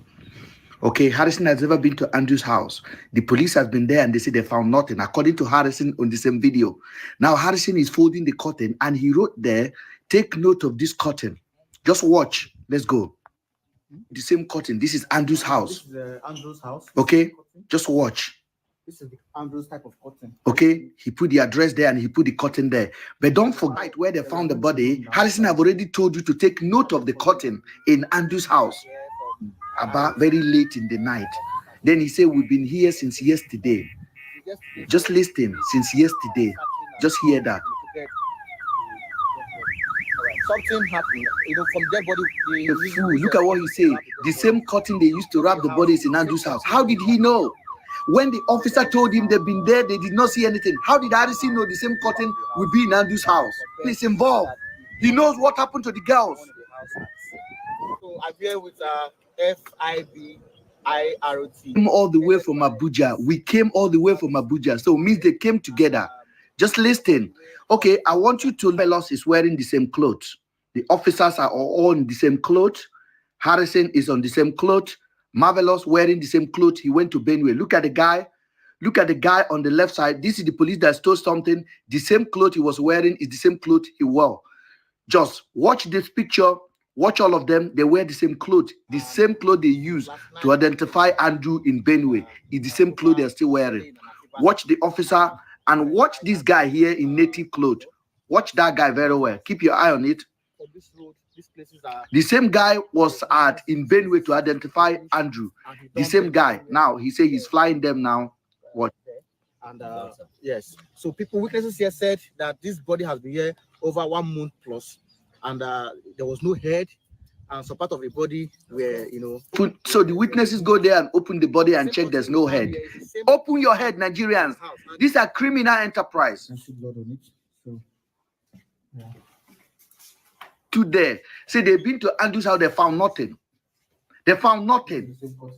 So where is the secret room where they find all this blood? Is it here? Is it here? You guys are so bad in basically saying the truth. Where is the secret room? Where is it? Show us the secret room where there's blood. Harrison is in the house now. Well, this place is his house. So are you saying this is just one of the room or one of the sitting room, visitors room upstairs that you converted to office? This Harrison is basically making a true life confession of crime, and Nigerians are looking for somebody else. They are involved. All those officers, they know where about the girls, and I'm categorically saying it now. Harrison is part of the team that is involved. Harrison has been working with these officers. They know each other. They are criminal gangs together. Take it from me. The landlord suddenly bring a quick notice. Just watch. How? Just watch.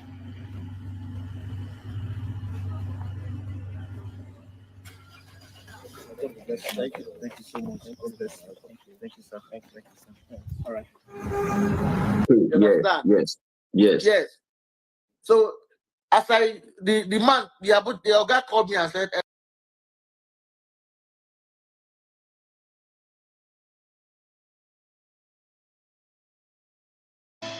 Welcome back. So River State gets our attention now, particularly with that appeal court order setting aside the state's high court's decision that stopped Martin Amewule and 24 others from parading themselves as state assembly lawmakers. So what are the interpretations to this court order? Joining us for this discussion is Mr. Samuel Oge, who is a lawyer and former member, River State House of Assembly, Emoha, between 2011 to 2019. He joins us via Zoom from Port Harcourt.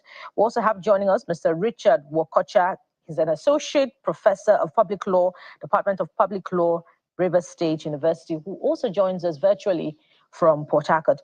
Thank you very much, gentlemen, for joining us on the program. So, Mr. Oge, I'm going to start with you now, and it's important to first of all establish, what your deductions are about this Court of Appeal ruling, because there are so many interpretations to it. So let's feel your pulse on the ruling, first of all.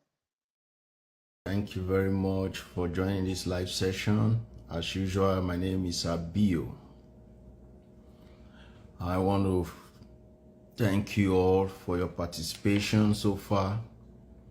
And I want to pray for you this Sunday that as you continue to join in the fight and search for Celine and Afiba, that the good Lord will also don't forget your own struggles.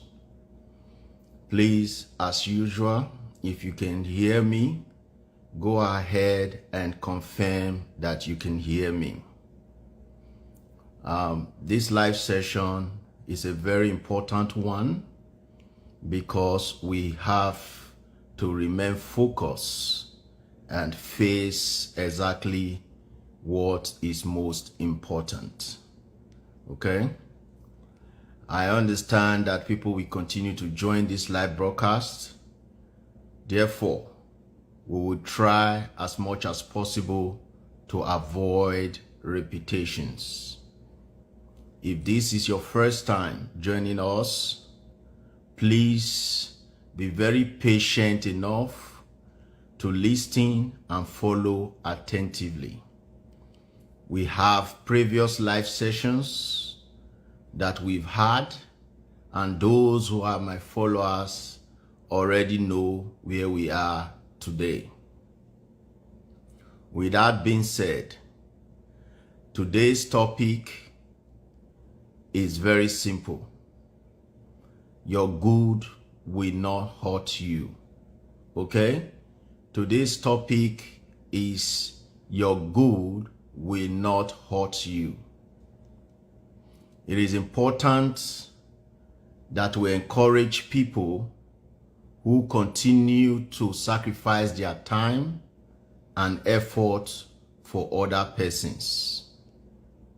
While the investigation and the search for Celine and Afiba continues, It is so sad that we are now landed ourselves in a point and position where Ben is now attacking Harrison. So let me pin today's topic. Today's topic is simple. It is your good will not hurt you. Many of you must have seen videos on TikTok, YouTube, and other social media platforms where cameraman continue to attack Harrison. Personally, I don't find that very funny. The reason is because I usually don't even do this. But we all know that Harrison got into this case with the objective of trying to help the families of Celine and Afiba. If we agree that that is true, then we should support Harrison whenever there is a personal attack to his person. It is a different case if you have a problem with Harrison before now. That can be treated in a separate case. But as of today, the information that we have clearly states that Harrison was never there when this incident happened. Harrison only went into this matter with good intents. Therefore, his good will not hurt him. Okay? I know it's very difficult from my own position on this matter to support Harrison. However, I must not ignore the fact that I know how things work in Nigeria. Many of you must have heard from cameraman that I am not a Nigerian, that I am from Sierra Leone or Liberia. That is a clear indication of the kind of fellow we are dealing with. A fellow who would go as much as lying, destroying your image for no reason, without single atom of fact. He has made videos trying to body shame himself, not me. Those who know me very well know that I am married to the most beautiful black woman you can ever find within my domain. I am proud of my body. His description of my body is false. Those that are following me on my personal page have seen my pictures, both half and full pictures.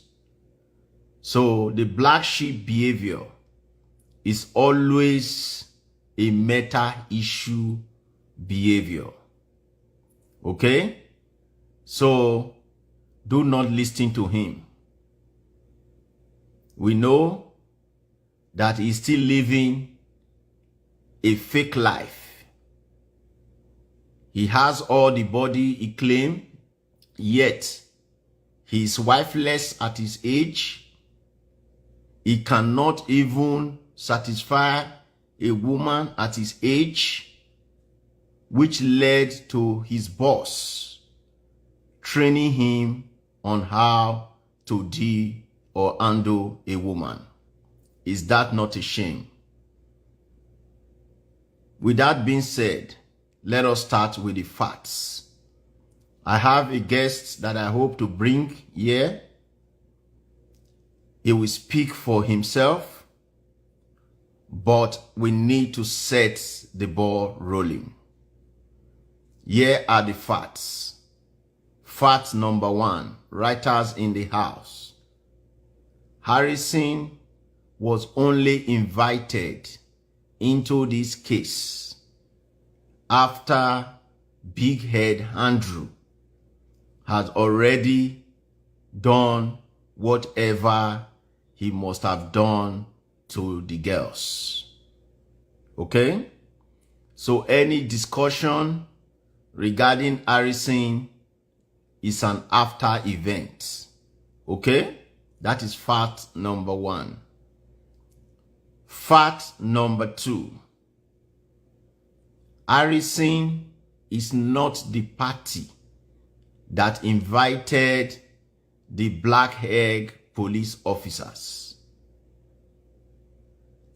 I have heard his testimonies online where he clearly stated that he was invited into the case and he sent his boy first to go and do preliminary investigation. And that while his friend was doing the preliminary investigation, that was when he got to learn about the police letter that was purportedly sent from Abuja. So therefore, Harrison was never a part and parcel of that team. Yes, Harrison did tell the officers that he knew. Thank you. Let me pin fact number 2. This is very important. You know, this is a learning place where you hear the facts and you learn. Fact number 2, Harrison is not the party that invited the Bad Egg police officers. Very good. Okay? So that is fact number 2. I want to make sure that is the right person I'm expecting that is sending us request. Please, if that is true, go ahead and use your account. Okay? We don't want to bring anybody here except who we are expecting first. Okay? That is fact number 1 and number 2. Fact number 3. My dear fellow Nigerians, it is with sincere heart that I please appeal to you all not to listen to Ben Simon, Itori or Toribuku, whatever his name is. Do not listen to him. Fact number 3. He is only fighting for his friend. Okay? He is only fighting for his friend. He is not fighting for anybody. Please take note. He is not fighting for anybody. He's only fighting for his friend. The topic is very simple. Your good will not hurt you. Okay?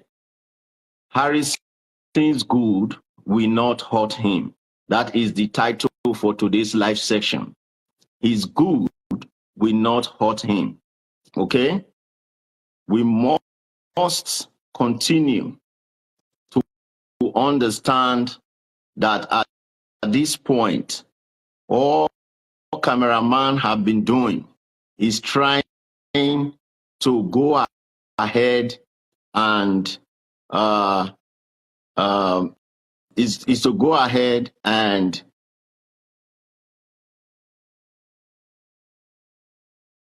all he's doing is to go ahead and try to discredit Harrison. Why he's doing that I don't know.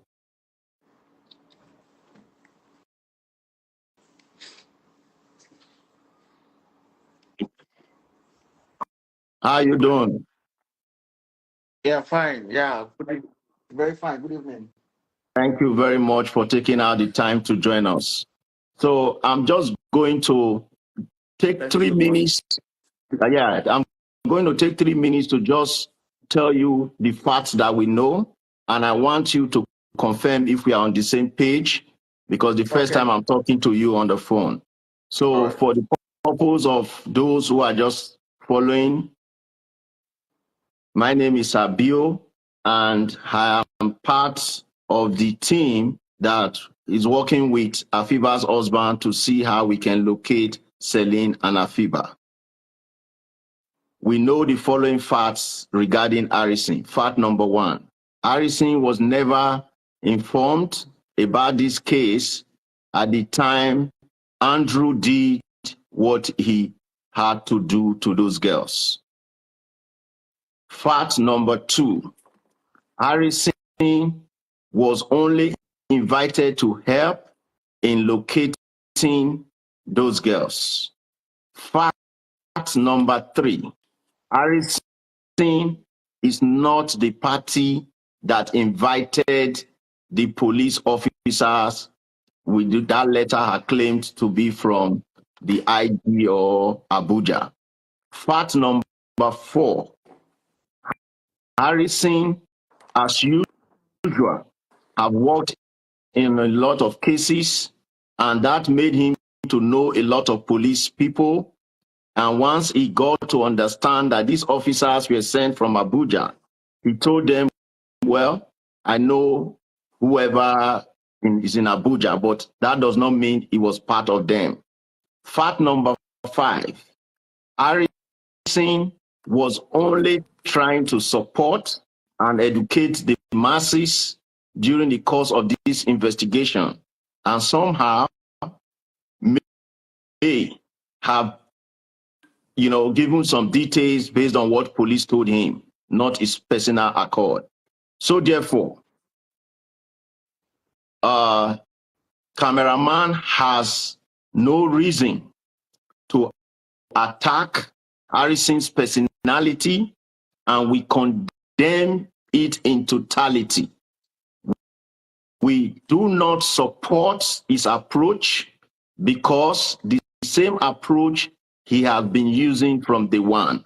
So without wasting more of your time, I want to first guide Harrison that this is just to set people in the right direction. We do not request you to give any details regarding police investigations, as we are not interested on that issue. Okay? Thank you, Harrison. Please go ahead and tell us something first, if there is anything you want to say before we ask any questions that we have. All right. Thank you, Sabio, for the awareness you are creating on this matter. In fact, I must appreciate it, because for me, I said I will not post about this case for now, Yes. because I'm waiting for the police to drop their full details on their involvement with this Andrew of his stuff, what transpired with Andrew. I don't know Andrew from anywhere. I don't know Afiba. I don't know Celine. I don't know Blessing. I got a call, I think around 10th of May, right? I think yes, it's around 10th of May, thereabout that time. Yeah. It's Celine in-law who lives abroad got me involved and said, our sisters are missing. My sister is missing with her friend that came Okay. into Nigeria. So that he want me to post their pictures on social media, like, so for people to search for them. So I said, sir, I don't do such a thing. I can't post their pictures on social media if the police have not declared them missing. Missing, correct. Because in Nigeria, before you can declare somebody missing, police must be able to carry out, the report to the police. And he said, yes, that the case have been reported to the police. The suspect have been arrested. Yes. So when he said the suspect have been arrested, I now got more interested. I said, okay, what happened? Yes. He now told me what transpired that they visited Andrew or Sode, and they got from there they got missing. Yes.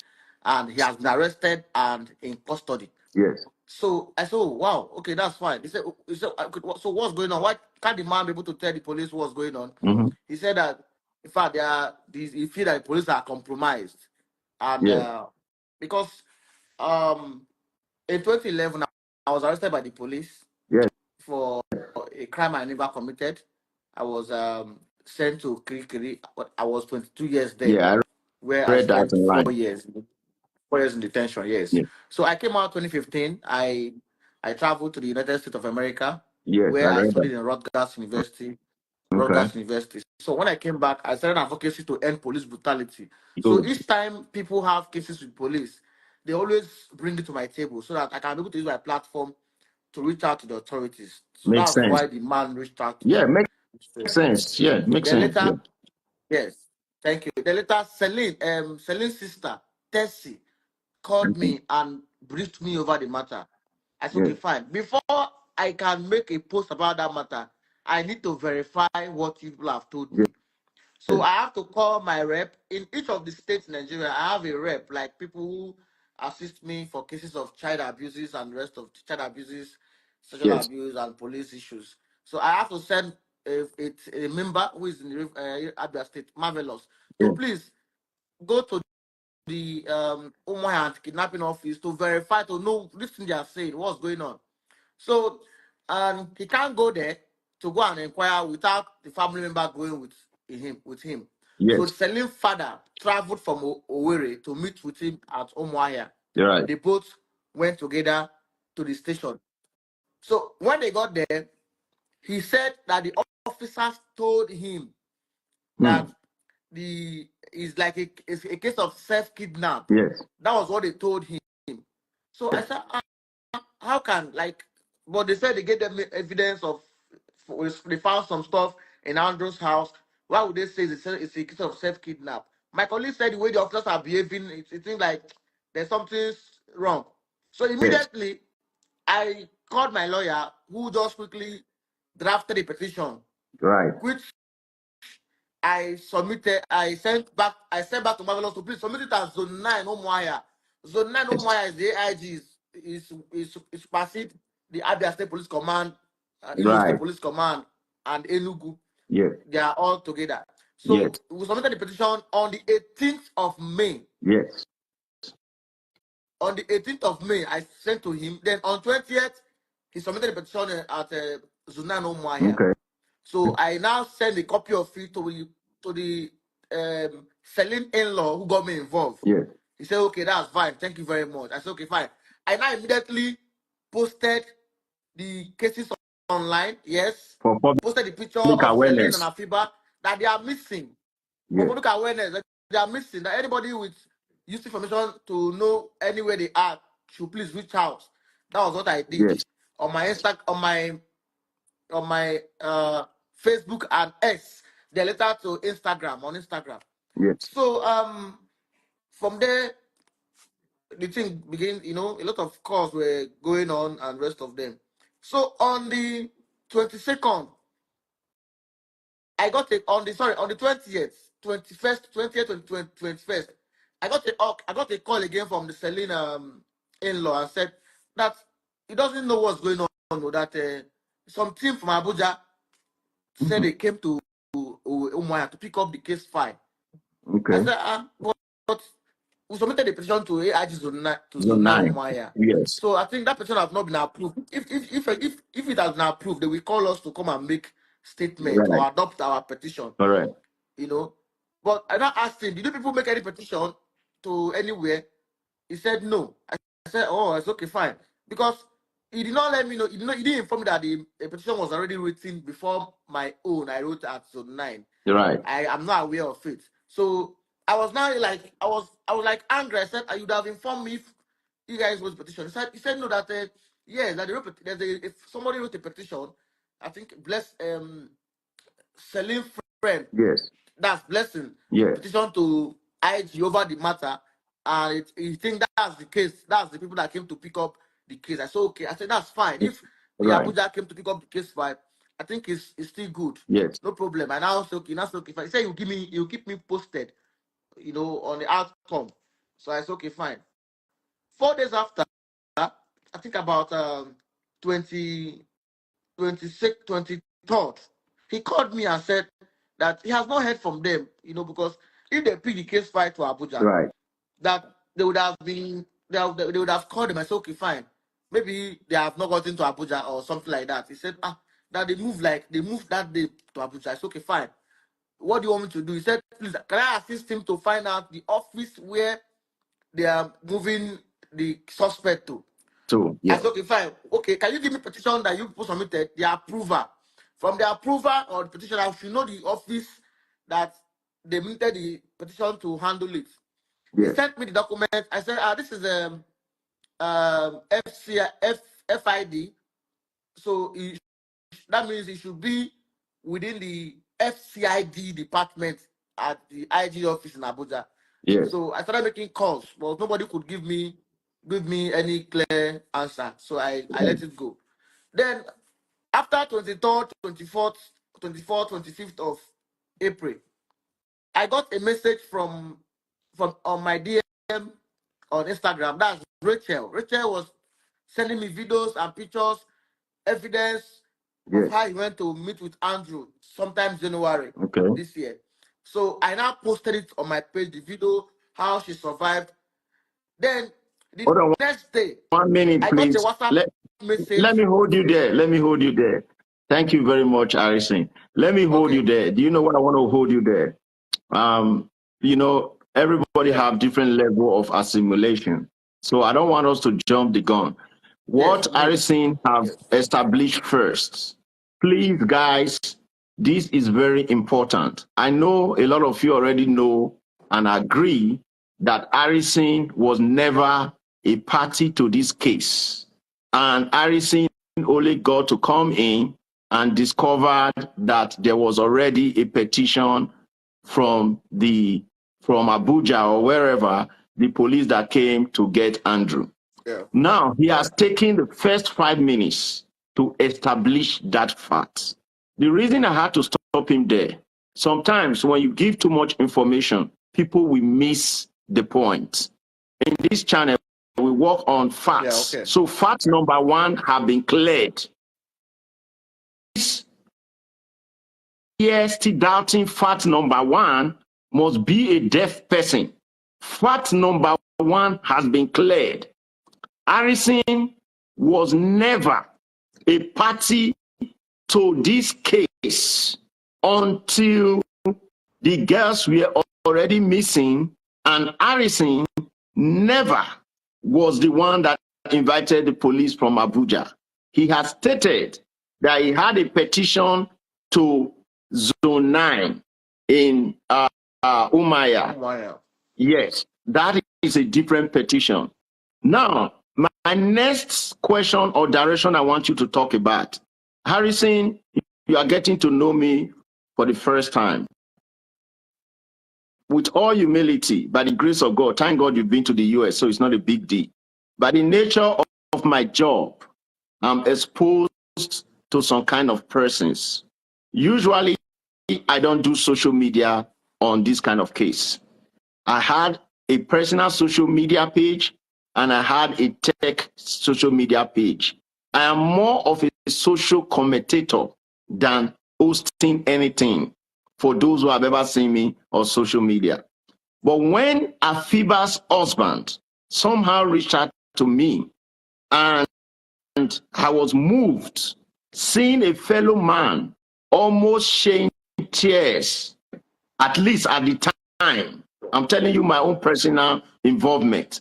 And I told him that what I was going to do for him was to see how I can consult private investigators here in the United States if they wish to be involved. Nigerians must understand private investigators are no big deal. They have their website online. If you know them personally, you can reach out personally. If you want their services, you can consult it. So it's nothing of bragging. Then I reached out to the one I know personally, and they told me that this is outside of the United States, but they can guide me through what we are going to focus on. And I was happy about it. That brings me to my next question.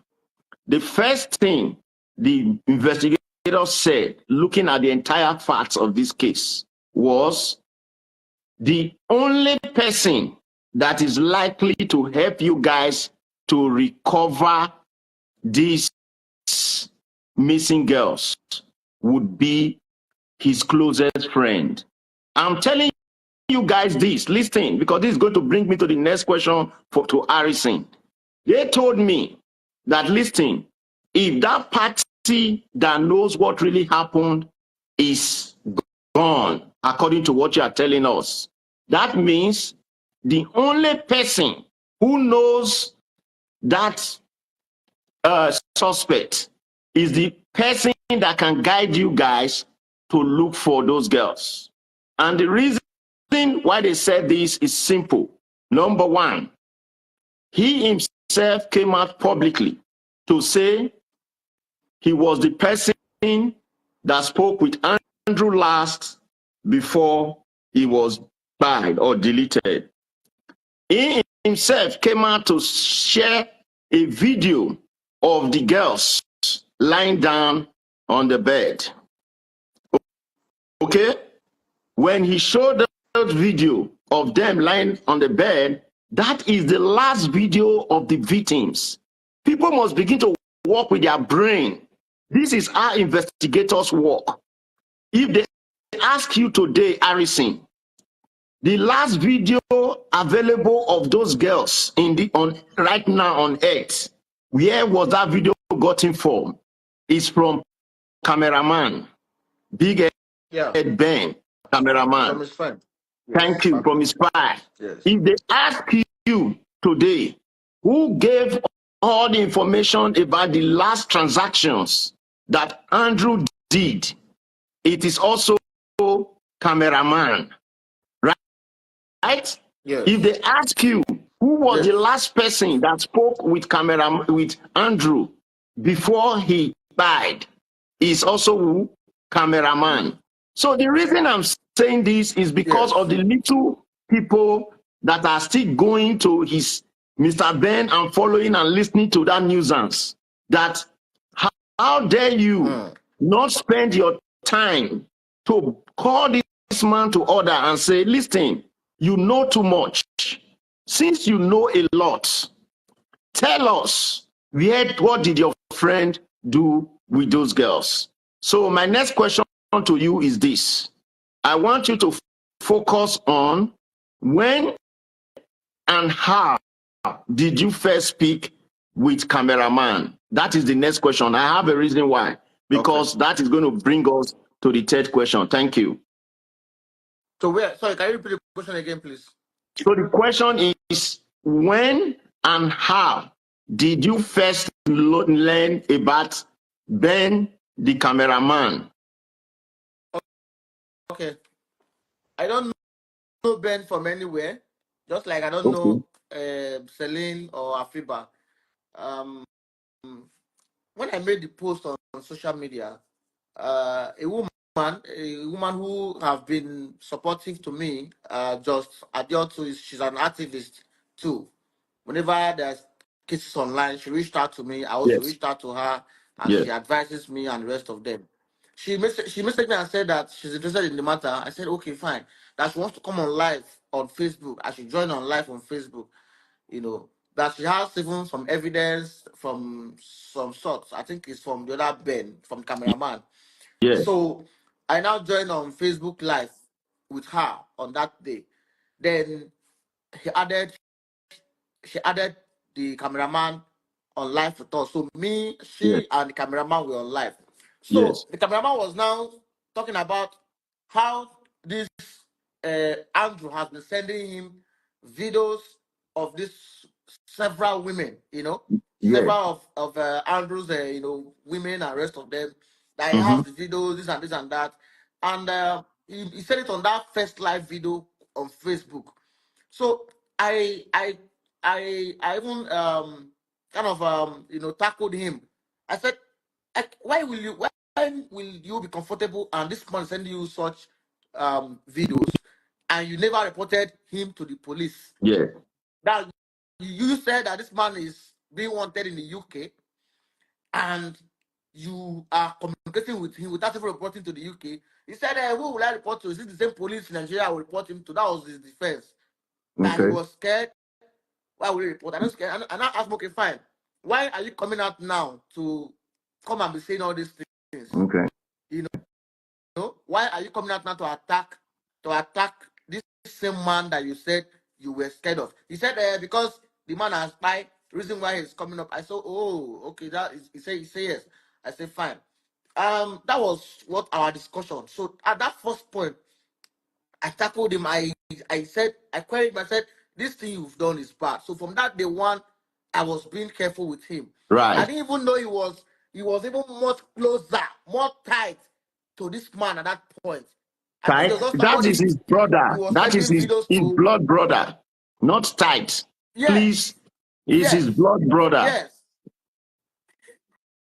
Blood brother. So I didn't know. You know why you are laughing? I'm telling you. Rachel made this. I'm not telling you that is his blood brother.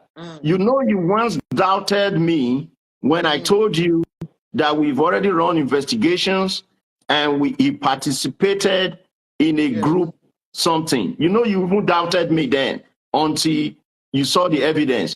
So when I say something, know that I am saying something with fact. That is his blood brother. I'm not joking here. Yes. I'm telling you that is his blood brother, okay? Just so you know. You don't really understand, sorry for cutting you short, but you don't really understand the enormity of this matter. If you really do understand, you will know where I'm going to. Let me tell you something. Cameraman has taken a oath and has vowed to fight you. I'm telling you this. Yeah. Just know this today and have peace. Not like he can do you anything, but I'm telling you, he has made a vow to fight you because he is not interested in selling an afiba. He's interested on who deleted his blood brother. So just know that this is not like, so when you are referring to him, don't just, I just want you to really get the position, because if you understand what is before you, you will understand how to tackle it. You might not have gone to see all his videos. In case you are not aware, he has presented your records as far back as from when your mother gave birth to you. I'm not joking. Am I saying the records are correct? I'm not saying they are. So please, when you are referring to him, this is a serious matter on his side. I know he can't do you nothing, don't get me wrong. But I'm telling you what he has vowed to do. And the members of the Black Sheep movement, they are seriously supporting him. I'm telling you, we are already discovering that there are 3 of them right here in the United States. And this is no joke. So they are vowed and they are trying to put their resources together. So you can write on, but I just wanted to make sure that you tackle things when I asked how you knew him, because I want to establish that fact that you had nothing personal against him, if that makes sense. No. So please go ahead, please. Yes. Yeah. So the first encounter was with Just Adioto. The way and I tackled him over Andrew sending him those videos. Another one again was that the freeze now invited me to his page on Instagram on live session to discuss this issue because he posted it. So when Daddy Freeze reached out to me, this was my first time talking to Daddy Freeze. I've never messaged him for anything before. This was the first time I'm connecting with Daddy Freeze. I follow him on social media and I don't have anything to do with anything at all with him before. I understand. So when he reached out to me, I said, oh, that's good because he has a wider reach. I said, yes, if this case can go, people can know about it. I think the authority can be able to do something about it too. Yeah. So I went to that Fizz page, and he still came there. That Fizz added him on the page, and we still discussed a whole lot about this. So people were, I still asked him such questions too. Then again, I think that the Fizz tried to reconcile both of us, that I think the case is becoming personal, the attacks from Right. him to me, and then me, that I think that if both of us can connect together. And now on the live session, and I told him that I will need your phone number Right. so that we can continue the conversation, because he mentioned that he has some evidence that which he has, and me, I needed to obtain those evidence that he have. Reason why it's okay. I need a phone number. He now sent me a DM on Instagram, sending me his UK number. Right. I now added him on WhatsApp. I said, hello, the evidence you said, because he said he has evidence against the police collecting money from Andrew. I said, can you send me the evidence of the money you said you have, the transaction? He did not give me the evidence on WhatsApp. Yes. So at this stage, we already I was already out of Abuja, because I stopped at a point where the case was being taken to Abuja. So the family called me and said they don't know where this case is. I should find out. Okay. Then until Rachel reached out to me, which I posted her video. Then on the 25th, 26th of May, yes, May, the commander of IROT, DCP Sanusi Mohammed, messaged me on WhatsApp and said, please, my brother, my name is this and that. I am the commander of IROT. Yes. Can you please help me to beg the young girl that came to your that you posted to come to Abuja to make statements Right. on this same Andrew's case? Yes. That is the one in charge of the office that's investigating the case. Mm-hmm. And I said, okay, oh, that's good, sir. Thank you, sir. Because the family is already asking me to know the office on that having that case. I quickly called Celine in and said, look at what happened. So they reached out to me from Abuja over this case. This IRUT that is having this case. That was when they now knew the name, the officers, the main people who came to pick up Andrew from Umuahia, Yes. handling the case. So I now asked him, I now called the commander and said, sir, please, the man they picked from Umuahia, the suspect, is he with two people in the Abuja? He said, yes, when I come, he will brief me. I should please bring the girl to come and make statements. Right. That's okay, fine. I reached out to Rachel. Rachel, how do we go to Abuja? Because Rachel is in Lagos. She said she's in Lagos. I said, okay, fine. We need to get you to Abuja. So now I need to call back the family of Celine. I said, there's a victim now who can come back, who is already out to tell the police that what transpired, so that they will know that the man they are transported from Umuahia to Abuja is not just an ordinary person. He committed a crime. He committed something like this before. Yes. And the girl escaped. So her statement is very vital to this investigation. Correct. So immediately the family certified that they are going to mobilize to see how they can fly Rachel from Lagos to Abuja. Yes. To Celine come and give us statements. To come and give us statements, yes. And Celine flew from Lagos, and she could not go alone. She said she cannot go alone to that office alone. I said, okay, fine, don't worry, I'll go with you so that you are safe, you are with me, you are correct. safe. So she flew from Lagos, I flew from Asaba. We met in Abuja, and we now drove together. She entered the taxi with me to IRT office in Abuja, right, where we met with the commander, DCP Sanusi Mohammed, right, and where Rachel narrated what transpired from beginning to the end. yes. Then the DCP brought out his phone and said, "This is just for you alone." He showed me the video of Andrew already lying down in the car. Right. He showed me the pictures of him and said, "This is for your viewing only." Rachel was in that office. Rachel heard when he said that, but he did not show Rachel the video. The video, yes.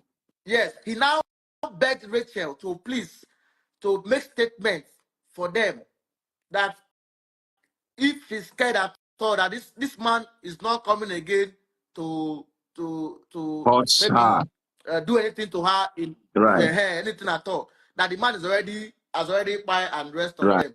That was what transpired in that office. So while I was there, the Afiba's relative from Ghana came in. They came into Abuja, so they were calling me to that they want to come and know the office. So yeah, this is the case. This is the officer handling the case. I think there Right. were 2 brothers that came in from Ghana.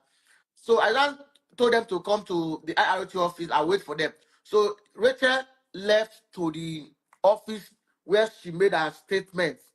While I went outside to meet with the Ghanaian's brothers, Afiba's relative, who came in. Yes. So they came in there with blessing. They Hmm. came in there with blessing at the IRT office. At that point, I don't know who blessing is. I I don't know understand. her. I don't know her Yes. before. You know, yeah, they came in with her. Then she left. She dropped them. She dropped them at the office. Then she left. So I discussed with the Ghanaian brother, and I told them, okay, see, this case is here now, and Mm-hmm. I think you need to go meet with your what's it called, with your consulate Mm. to able to assist to unravel what is going on. Yes. That they told me that this man has, has spy. They showed me videos and pictures, but I did not see I understand. Yes. the remain, Right. That was what I Right. told them. Then that me, I'm going back. I can't wait for Rachel for a statement that me, I'm going back to my hotel. So they said they will call Blessing to come and pick them up. That was the last time I saw the Ghanaian brothers. I left that office. All right. Hold it When right there. when I got to my hotel, all right. All right. Hold it right there, please. Take a sip of water. Thank you very much, guys. Like I said, we're going to be breaking it down so that we make sure that we clear all the facts. So again, Harrison has taken so much pain to establish fact number 2 and 3, that number 2, he does not have anything personal against cameraman Ben. And I would support that fact by just making this statement. You know, if you've dealt with somebody and another person is telling you of that person, it becomes very easy for you to accept. If I had never met with cameraman on my DM, I've never spoken to him on the phone, he doesn't have my number, I don't have his number. If I've never met with him on the DM, then I would say, oh, I would listen to his own side. So for those who are just joining, just in case you don't know, before I confirm that fact number 2 and 3 is 100% correct, I must give you a little brief. The YouTube station that he just mentioned, the owner of that YouTube station is actually my friend, okay? And honestly, I was the person that brought Afiba's husband for the first time to make statement on that channel. I was the person Afiba's husband messaged. Now, here is it. When Afiba's husband messaged me and I spoke with my friend, I said, please, this lady they said is missing or whatever, this is the lady's husband. And before I did that, I make sure that I confirm. I asked him to send evidence that he is the husband of Afiba. He sent me 2 identity cards, which I still have to date. The marriage certificates between him and Afiba. Afiba's identity card in UAE. I have them to date. Okay, I have to mention this. Now, when that happened, at that point, the whole world was against Ben, the cameraman, that he had a friend at the time and never reported him. I went straight to that channel and I was the only person. Please, guys, listen to this. This is a deal breaker. I was the only person that was giving him benefit of doubt that, well, while I agree that people were complaining that he did not report his friend, maybe he might have his points. He saw me as someone who was very reasonable with him, and that prompted him to accept and DM me. When he DM me, I asked him just one question. Listen, Harrison, just one question. Yeah. And I'm quoting myself, quote open, my brother, we are men, man to man. A feeble husband is crying. Please, unquote, talk to me as a brother, as a friend, as a fellow man. Can you just tell me the truth, 101? What did your friend do with those girls? I am telling the whole world, that was the only question I asked this guy. I have seen characters in my life. The next reply I got was, get out my DM. As I'm talking to you, that since then we've not communicated. So I can confirm, number two, that yes, you don't even need to annoy or say anything bad to cameraman before he will attack you. So I allowed you to give your own part because I want to make sure that it comes out from your mouth. Okay? So that is the same character that Andrew has. Okay? I want to tell you why I'm calling them brothers. They are not only brothers in the brotherhood, they are brothers in character. We have done a extensive background check on cameraman. He's also a black sheep in his family. Before you can become a black sheep member, you must be a black sheep all over the world. Cameraman is a black sheep in his family. He is a black sheep in his marriage. He's a black sheep in his community. Okay? So he qualified to be a member of the black sheep movement. Okay? And those people, they have meta issues. Their issues is that you don't need to anoint them before they get on you. So in case there's anybody out there still listening to cameraman and be thinking that any information it's giving you is correct, is a big lie. I'm telling you guys, I am serious about this, and I'm very serious. This is a man who first said, I'm from Liberia. Later, he said, I'm from Sierra Leone.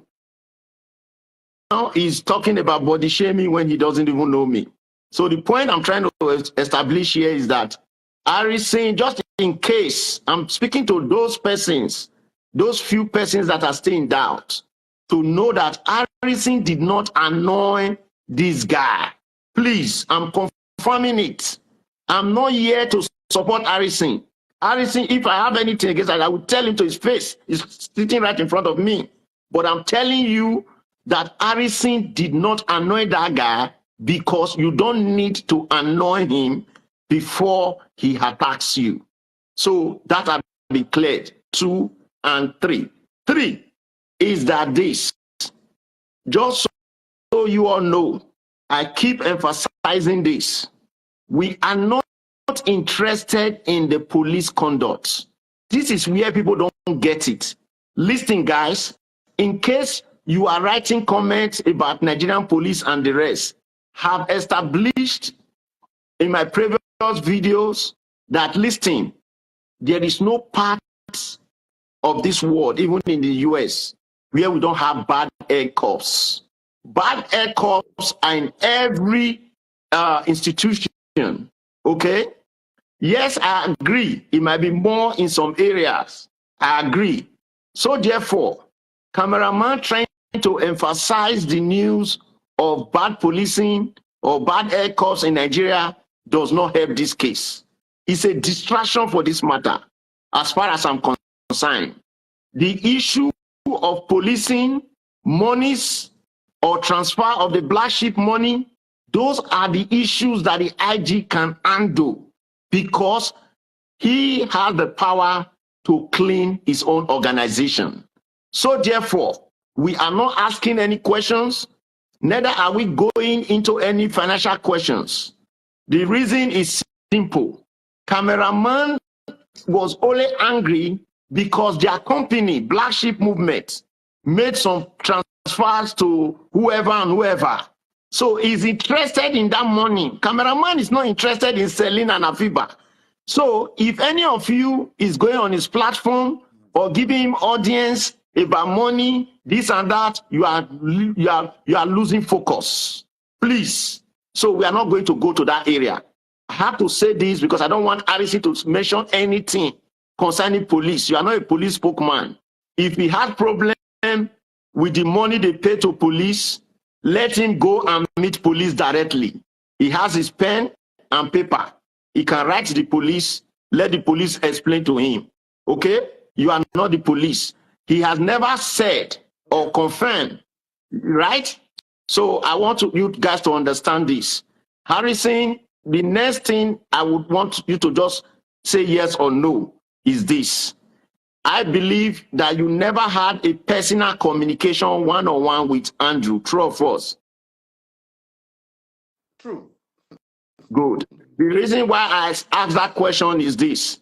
Because if you never had any personal conversation with Andrew, there is no way that Andrew would have negotiated or discussed any financial matters with you. So therefore, no, I know. Hold on, guy. You know, the reason I'm saying this is I'm playing the hair. Please, we must be guided. Okay? We must be very guided. So all those nonsense he's talking about, money, Azama, this and that, only him know.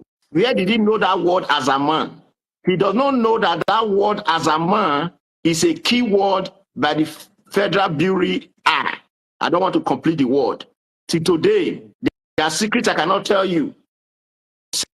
Words that they already know about. For him to know the word Azama, that is what he does for a living. He's a YY. You know what a YY means? He's pressing piano. Yes. So that is what he does for a living. So for him to be calling somebody Azama, he is the biggest Azama. So that is another thing to mention here. Now, I want to take you to the final part of it. Please, I don't want you, I'm trying to direct you because I don't want you to go towards the part that are not necessary. For me, and for a lot of people that are watching here, I want you to answer this question from a mindset that we are more concerned about these girls. Please, my brother. We know that many things happen. Police did this one brother did this one sister did this. We are not, see, those things are interested, but they are not the core issues. The core issues are the things that we bring or lead us to this, you know, direct us to this fact of this guy. So this next question is this. I'm happy that you have spoken to one of Andrew's victims, Big-Head Andrew victims, and you have first-hand knowledge of how he operates. By the grace of God, I've also spoken to one of his ex, who is also a victim, and I have a glimpse of how he operates. Okay? And that was the party that they all did collabo together, you know, where he was holding the camera, where he was teaching him how to carry work. Okay? So I already have testimony with that person, that fellow. And that fellow did not only give testimonies of herself. It will interest you to note that the only reason that fellow is a surviving fellow is because when the fellow met Andrew online for the first time, she didn't know Andrew was a dangerous person. She lied in order to secure herself. She lied that her mom was a police officer. Okay? You know, when girls meet somebody online, the person will be scared. So the person will just try to scare a guy in case you have bad intention. And it actually worked for her. She lied. She just used joke to say, oh, my mom is a police officer, when they were getting to know each other. Okay? And now, because she made that statement, was the only reason why she left Andrew's house as a survivor. In fact, when he messaged cameraman, I have their chat. The first thing cameraman asked her was, oh, the one that her mom is a police officer?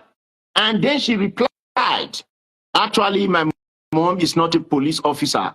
I lied so that Andrew will not hurt me. I never knew Andrew was bad. So I want you all to understand this. That girl gave more than 6 girls' testimonies. Okay? 6 girls' testimonies, to which Andrew himself showed her evidence on the phone. I'm not joking. Evidence of him and other girls that he had been doing nasty things with, and telling her how things have gone. So the question about whether Andrew did something wrong to those girls is not a question, it's a known fact. We also have evidence of communication between Andrew and Ben. Various communications. We are in tech, we know how we do that. We have that, trust me. However, because it's encrypted end-to-end call, okay, they will need to subpoena WhatsApp to open those calls, okay? They will need to subpoena WhatsApp because Andrew really gave Ben the cameraman serious details of what had happened. When the cameraman was telling you guys that the girls look like they were drugged, they don't look like they were actually given. Are you listening to me now? Please, sir?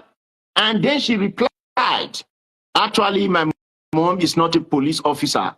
I lied so that Andrew will not hurt me. I never knew Andrew was bad. So I want you all to understand this.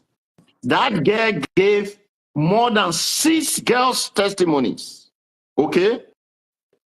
6 girls' testimonies, to which Andrew himself showed her evidence on the phone. I'm not joking.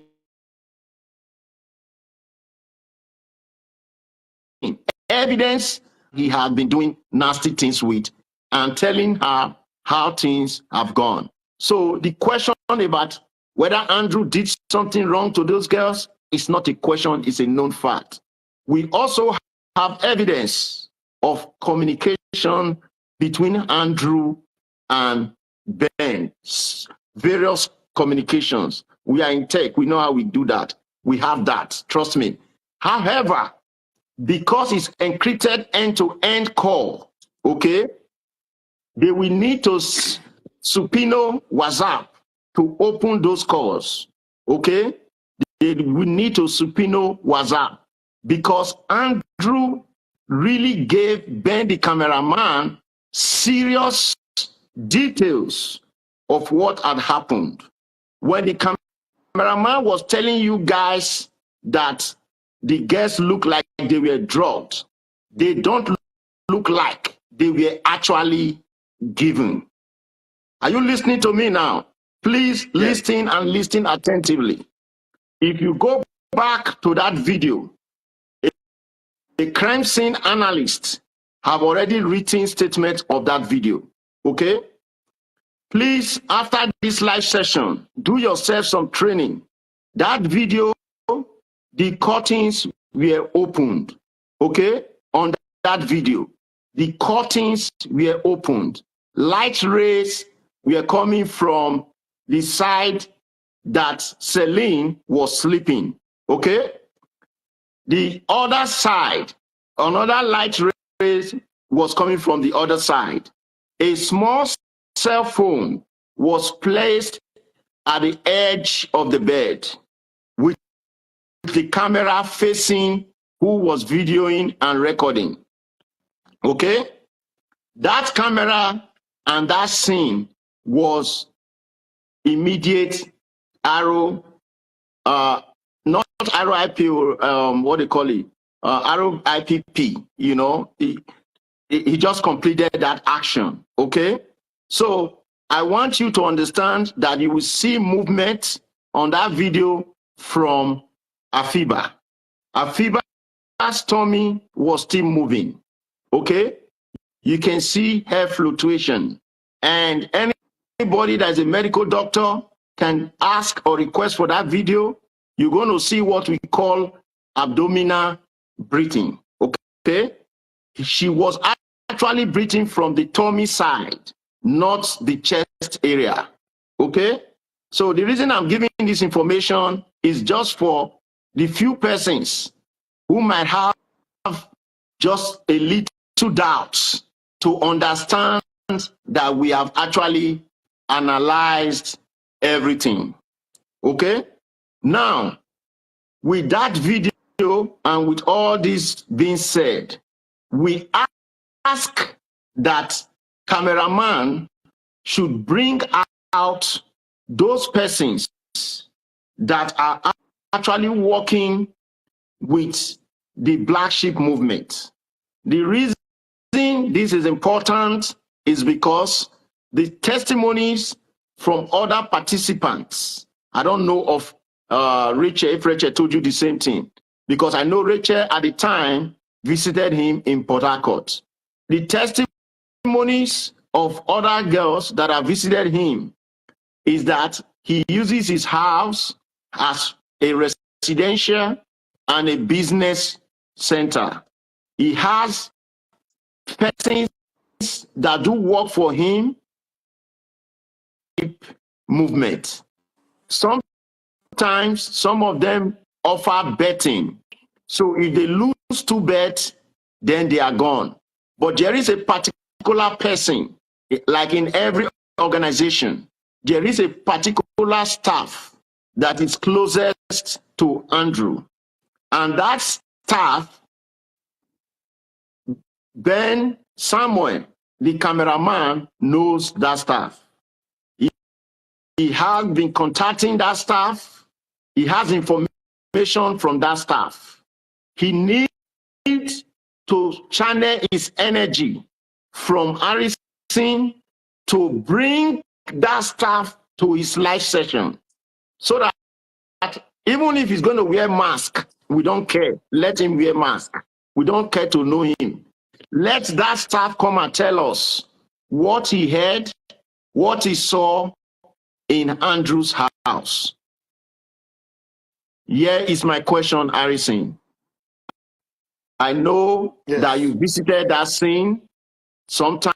I want you to tell me and tell the world when you visited that scene, because it was already a tempered crime scene.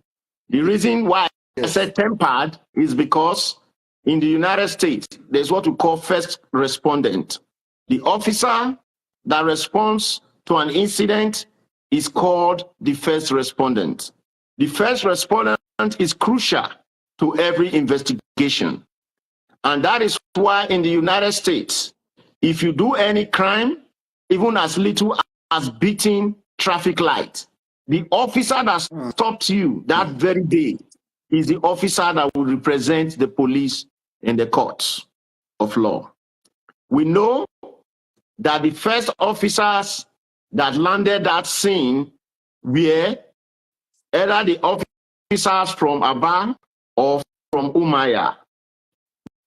Now, at that time, you were not even aware of this case. So therefore, they must have gone in there, tempered the scene, done what they need to do, so you cannot speak to that scene.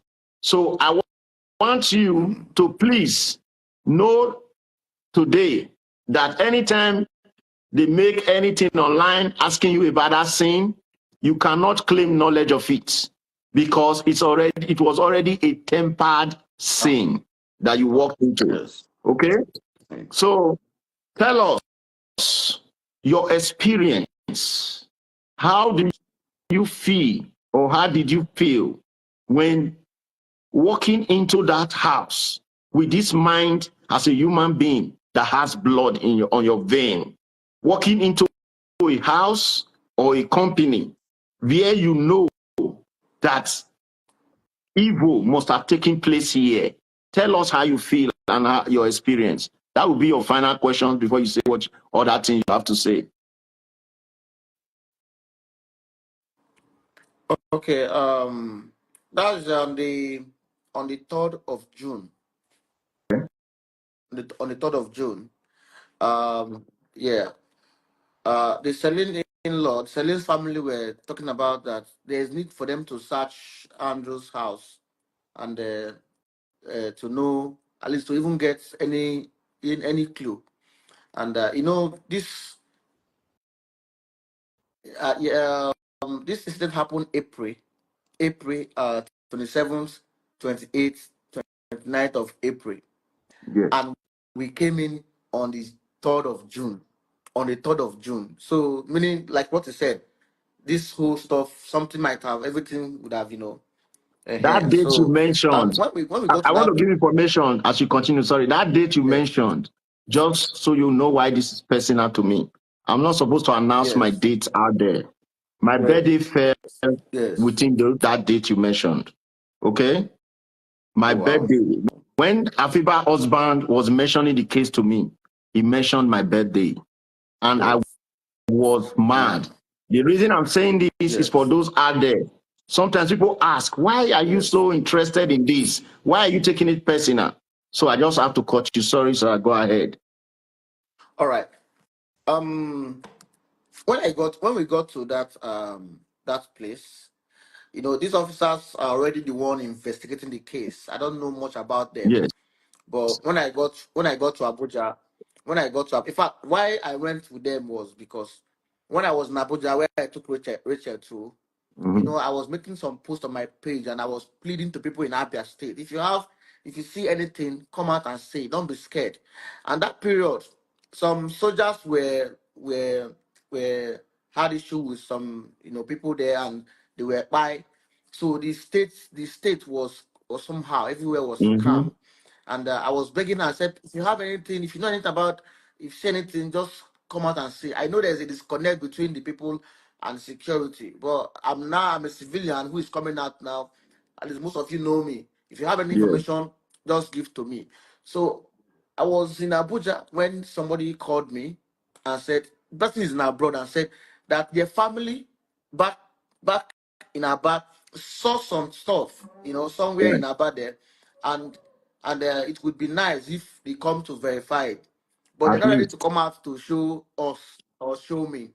So I said, okay, fine. Please, how do we locate it? After several calls, he said no, that the family back home cannot come out because they don't want I any issue with understand. the security or Yes. anything. I Yes. said, okay, fine. I now informed the IPO in charge of this case, SP Moses from the IROT. He was Okay. not with them to pick up Andrew from Omwa. He was not Yes. with them. Yes. It was But not part of the team. he's the team leader. Mm-hmm. Yeah, that took Andrew, but he was the team leader. And now call, I said, sir, look at what I got. So I had to call the person again on my other line and put it on loudspeaker so you can hear. Can you get the description of where this person is telling you, so your team can possibly go there to go and search? Right. So from there, he could not get the place. He said, that he cannot be able to go there because of they don't know much about those areas. I said, okay, fine. I now said, okay, fine, no problem. I now called the woman again that called me from abroad. I said, can you tell your family, let me come myself. Right. Let me get to Aba so that they can go and show me the place. The woman said it's not possible, that they can only direct us on phone. So I quickly called Marvelous. Marvelous is my Abia rep Right. who knows the terrain. So I called him and said, okay, fine, look at what I Yes. got. I think let me come so that we can call on the woman on the phone. So through you, we can be able to see if we can find something. So that was how the guy in Abuja, SP Moses, now said that he will send a team to go with us, if possible, to enable us check all those houses and see if there's anything we can find. That was how I traveled from Abuja straight to Lagos to Anambra airport down to I took a taxi from Anambra airport down to Aba. I arrived around 10 p.m. that Monday morning. That's Sunday night. Yes. All right. Um, when we finished the searching from information the people gave to me, I was the one who told, I said there's need to search Andrew's house. They said they have a warrant. They said they already obtained a warrant.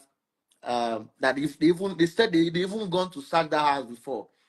That's what they told me, that they have gone to search the house before. They found nothing. They only saw some bags, hair, Anambra Airport down to Aba.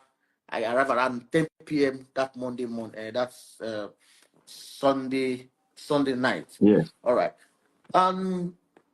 When we finished the searching from information the people gave to me, I was the one who told, I said there's need to search Andrew's house.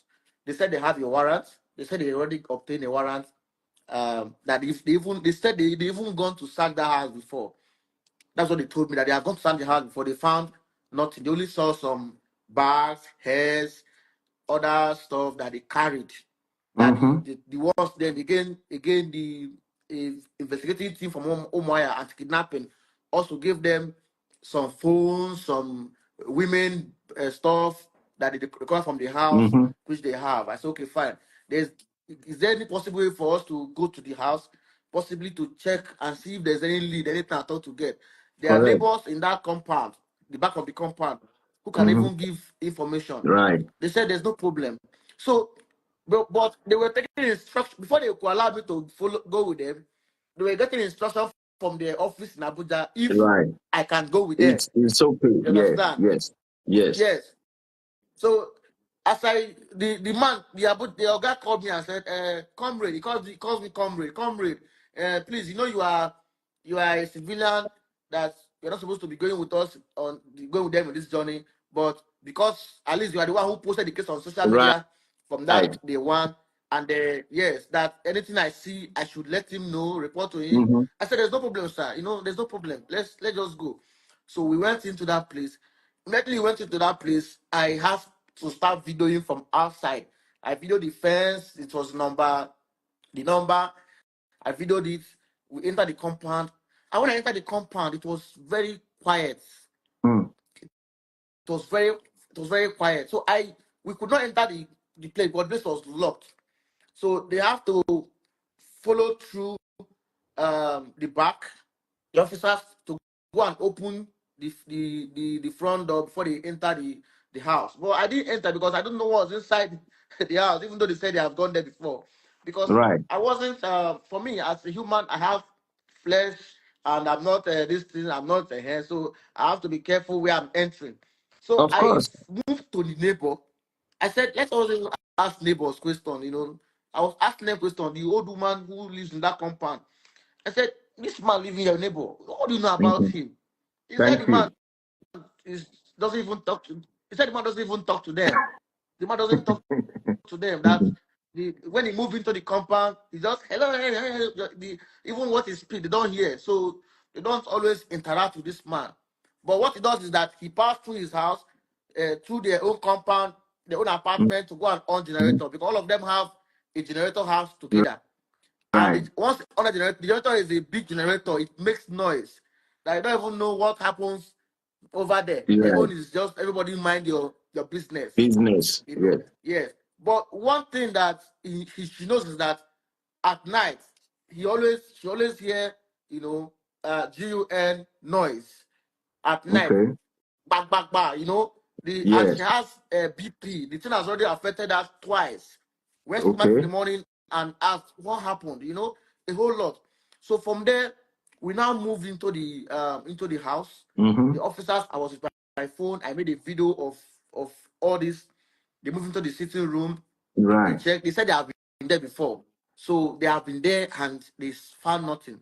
So when we moved into the room, the sitting room, from there to the kitchen, to the rooms where they found the room. There's a room they saw. Yeah, they saw some BLOOD just on the wall, dried already. Dried already. On the bed also, they found it on the bed too.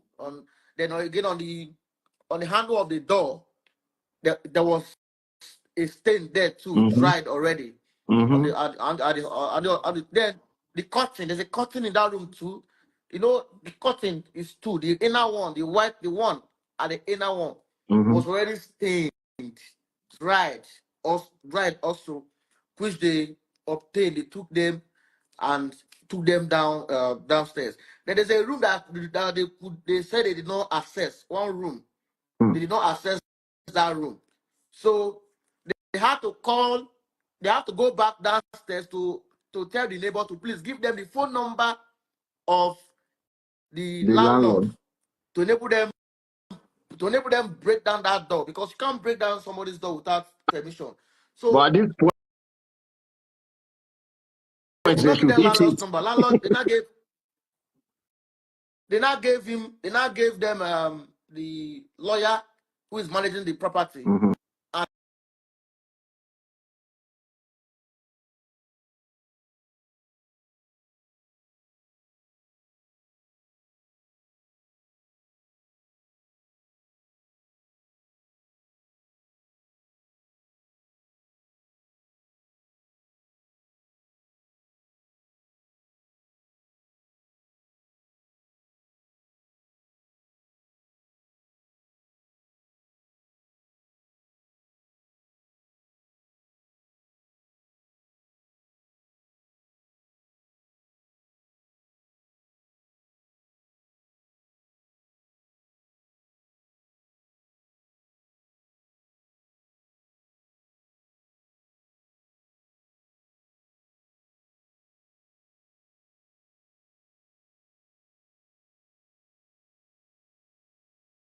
hello, even what he speak, they don't hear. So they don't always interact with this man. But what he does is that he passed through his house, through their own compound, their own apartment, to go and on generator, because all of them have a generator house together. And once on a generator, the generator is a big generator. It makes noise. Like, you don't even know what happens over there. Their own is just everybody mind your business. Business. You know? Yes. But one thing that she knows is that at night she always hear, you know, GUN noise at night. Bang, bang, bang, you know. And she has BP. The thing has already affected her twice. When she came back in the morning and asked what happened, you know, a whole lot. So from there, we now moved into the house. The officers, I was with my phone. I made a video of all this. They moved into the sitting room. They checked. They said they have been there before. So they have been there and they found nothing. So we moved into the room, the sitting room, from there to the kitchen, to the rooms where they found the room. There's a room they saw. Yeah, they saw some BLOOD just on the wall, you know, dried already. Dried already. On the bed also, they found it on the bed too. Then again on the handle of the door, there was a stain there too, dried already. Then the curtain, there's a curtain in that room too.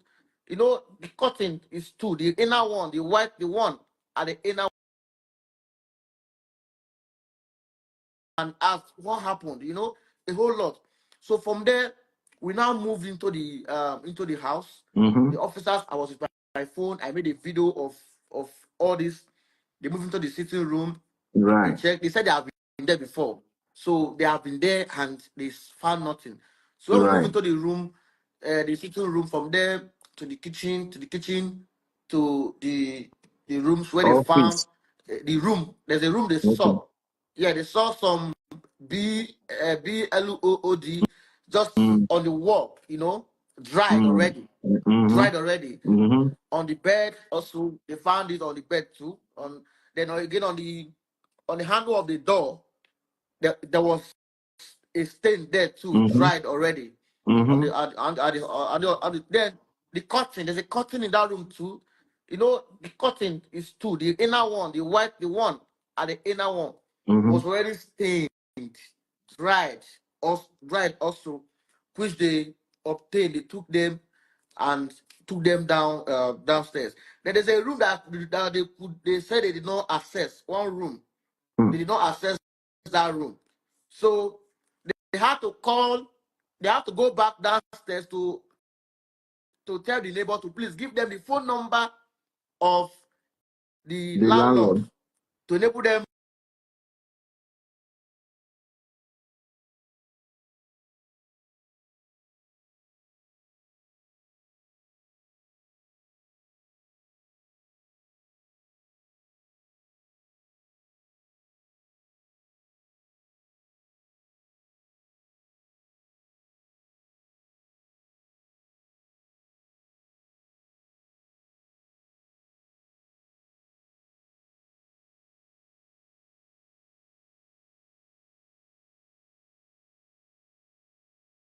and took them downstairs.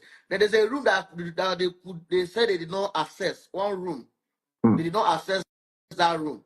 So they had to call, they have to go back downstairs to tell the neighbor to please give them the phone number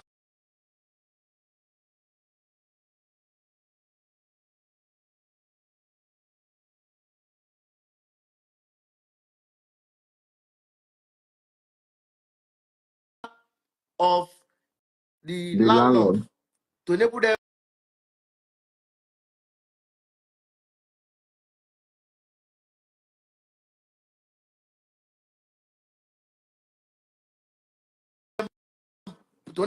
break down that door, because you can't break down somebody's door without permission. So but at this they point, could they not give should them hit landlord's it. number. Landlord, they now gave them the lawyer who is managing the property, and they now spoke to him that this is why they want to do so, you know. Right. So that was how they got approval.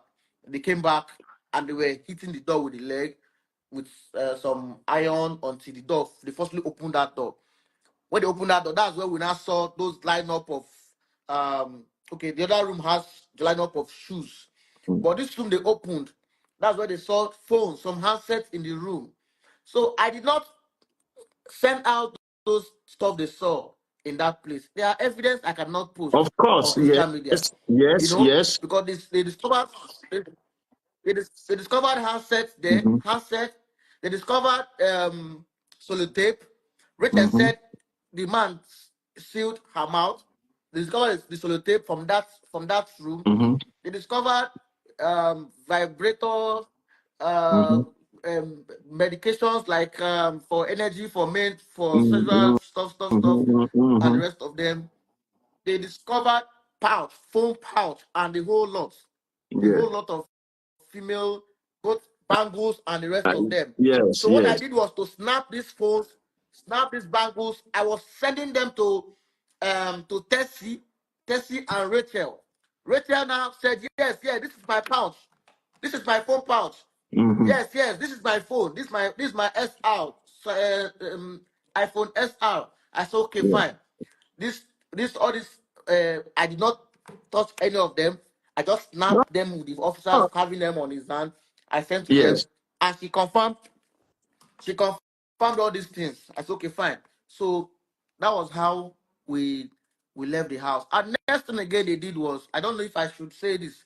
I don't know if it's necessary for me to say it online anyway. If it's not necessary, no need, please. To move. Okay, fine. Hold on 1 minute, please. I can say it. Okay, before you say it, hold on 1 minute.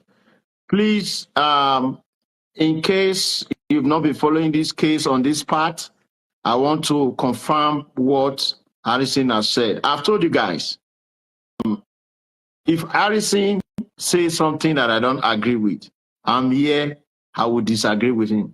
My friend I told you about is even senior to me in age that owns the other channel. Ask him. We disagree on his channel. Like this, me and him will be arguing. When you leave this channel, ask him. Maybe he must have told you. I argue with him live. That's my kind of person. So I want to say this clearly. We have it on true testimonies that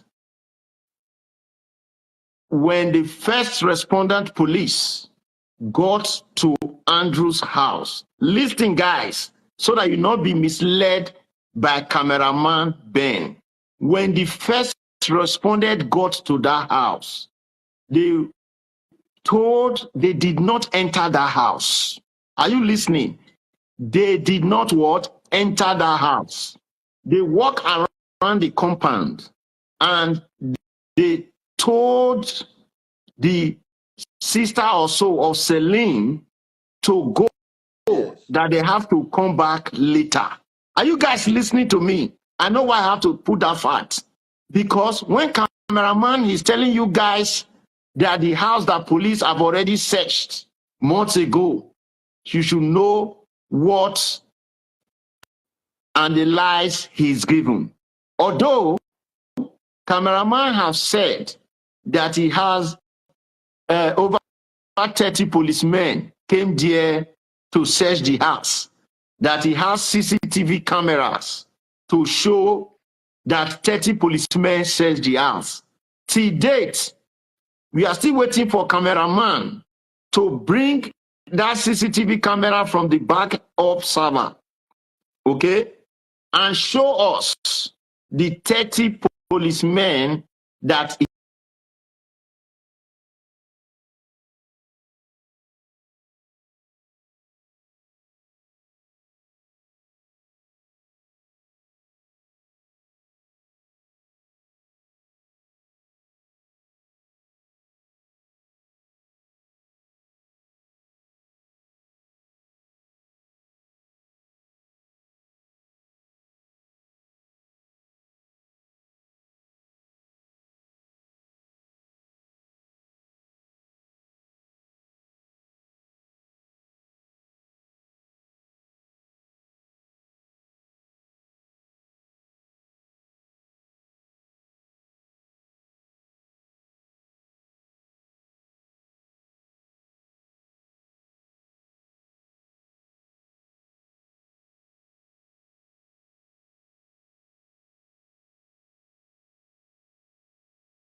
he claimed came in to search that house. In case anybody is in doubt,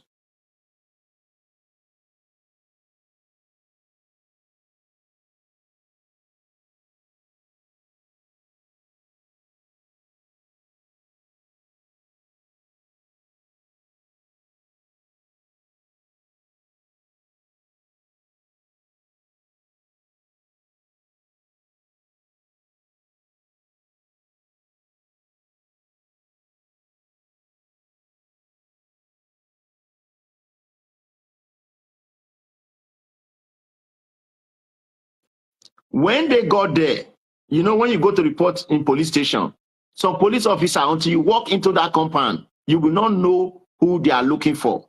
I believe that once they got there, the police realized that this is our man, our friend. You know what I mean?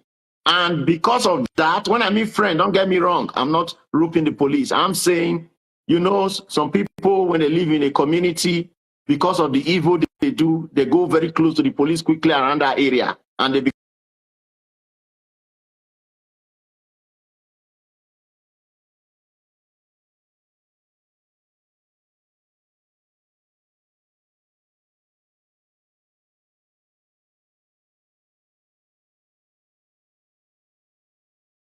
enter that house. They walk around the compound, and they told the sister or so of Celine to go, that they have to come back later. Are you guys listening to me? I know why I have to put that fact. Because when cameraman is telling you guys that the house that police have already searched months ago, you should know what and the lies he's given. Although cameraman has said that he has over 30 policemen came there to search the house, that he has CCTV cameras to show that 30 policemen searched the house. Till date, we are still waiting for cameraman to bring that CCTV camera from the backup server, okay, and show us the 30 policemen that he claimed came in to search that house. In case anybody is in doubt, when they got there, you know, when you go to report in police station, some police officer, until you walk into that compound, you will not know who they are looking for. I believe that once they got there, the police realized that this is our man, our friend. You know what I mean? And because of that, when I mean friend, don't get me wrong, I'm not roping the police. I'm saying, you know, some people, when they live in a community, because of the evil they do, they go very close to the police quickly around that area, and they become a little familiar with them, right? So when they got to his house, the police did not have the time to go into his house. So cameraman Ben is actually lying when he's telling you people that the police went into the house on that day. There is no witness to that. Now, in my own training, even if the police did not have the warrant to go into the house to search, now again, I am not here to speak for the police or investigate the police, but my position is this: as far as there is evidence that that house is a potential crime scene, even if police did not enter, they were supposed to march surveillance on that compound from that very moment. They don't need to go in. So that is a case between IG and his men to handle. But I don't want to talk past that. But I just wanted to clear the facts that when you hear cameraman come online and keep saying it, the house Harrison went to, policemen already did this, policemen already did that, he is lying. They actually came in and invited evil cameraman, evil big head Andrew, to come to the police station. That is the picture he has. And that picture shows him putting on a white shirt. That picture shows him putting on a white shirt. So guys, when I tell you that cameraman has all the evidence and necessary clue to solve this case, at least not the police case, but to solve the whereabouts of Celine and Afiba, we know what we are talking about. So thank you very much for clearing that, because this is very important, because the way to which cameraman have been taking this case is positioning people in the bad light, which is wrong. Okay? Whoever went there as the first respondent, they did not get into that compound. And I'm saying this on testimonies from Afiba's husband, live. They did not go in there. They told them that they will come back later. Whether they came back later on their own to go and parley with him or search the house properly is only cameraman that can testify. If he has video to that, then let him go ahead and present those evidence. Okay? So that one should be clearly stated. Okay? With that being said, I will give you your time to go ahead and say what you wanted to say and your final thoughts. You have done very well. I said to everybody, this is we need to set the record straight. That is what we are doing here. Yeah. Okay. After they did research and they came out, I was sitting down there with the neighbor, the tenant, other tenant at the apartment there. They said they got instruction to move all the properties to move them to the station. So they called a truck. So they moved all the properties, everything, TV, chairs, bed, foam, everything, kitchen, fridge, generator, everything was moved out from the house. And they packed it inside. I have a video of the truck that, I made a video, because, I was with them there. I was there. I wasn't working for them. They did not employ me to work for them. I was working for the family of Celine, which I was updating them on WhatsApp. I was giving them an update of what was going on WhatsApp. Right. All right. And when they moved all this stuff. So I now asked them a question. I said, so where are people moving these things to? They said they're moving it to Abuja, that they got a truck. The truck will move it to, they keep to the station in Umwa here, and then transport it to Abuja. So that's this part, yeah. Then again, the neighbors came in and signed, because when you search a property, the things collected, the items collected, right, the property documented, we sign, yes, documented. So the neighbors there signed. Then the lawyer of the property, because that money they already pasted a quit notice on Andrew's door. So the lawyer, they called that time that they want to break the door, came in and they gave him instruction that they should not allow anybody access that building. So the building, the building was locked, and then they all left. That was how we left that scene. Okay. Thank you very much. Thank you very much. I want to clear something here that is very important. I know that you've heard a name, Daltin, and I know that you've heard the name Daltin in relation to Blessing, correct? And I know that Afiba's husband have made some statements concerning Daltin, and I reached out to him for further clarification. One thing I want to say here is this. Please, guys, listen. I try to be very careful, just like the way I'm treating Harrison, that when people come to help, you must be very careful how you treat them. Not because you are trying to defend them, but because you are trying to not to discourage them from doing if they were actually helping.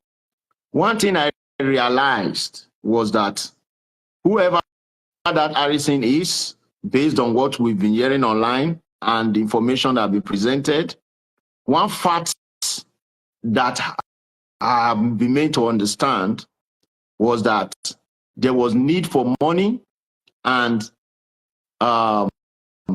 Daltin actually claimed he supported with money, his own money. So I'm telling everybody for the world to hear. So when I reached out to Afiba's husband, I asked him again, did you give any money to this Daltin? He said, and I quote, that what happened was they claimed they needed money, but Daltin, in his own generosity, decided to help with his own money first, but was later asking for a refund because there was urgency for money. However, I have said we are not going to treat the money issue, but here is how that particular issue will affect the discovering of the girls. I know you've made one interview with Blessing when we needed to speak with her and see how she is related or involved in this case. But one thing I want to thank you for is bringing her out to speak. Although we believed that she would have given more details, but I mean, you can't force somebody to speak, okay, unless they are willing to do so. We have received photos of a certain Daltin, but we have not been able to get 100% confirmation that that is the Daltin. We are trying to avoid not legal challenges, but we are avoiding something. What someone would not do to you, we don't want to do it to somebody. Yes. We don't want to take chances of displaying somebody, even though we have 99.9% evidence, but we need to make sure it's that particular person. Not because we are scared or we give a damn about that person. Trust me, with due respect. But we want to make sure, okay? That's why we've not done that. I just want to make you to understand.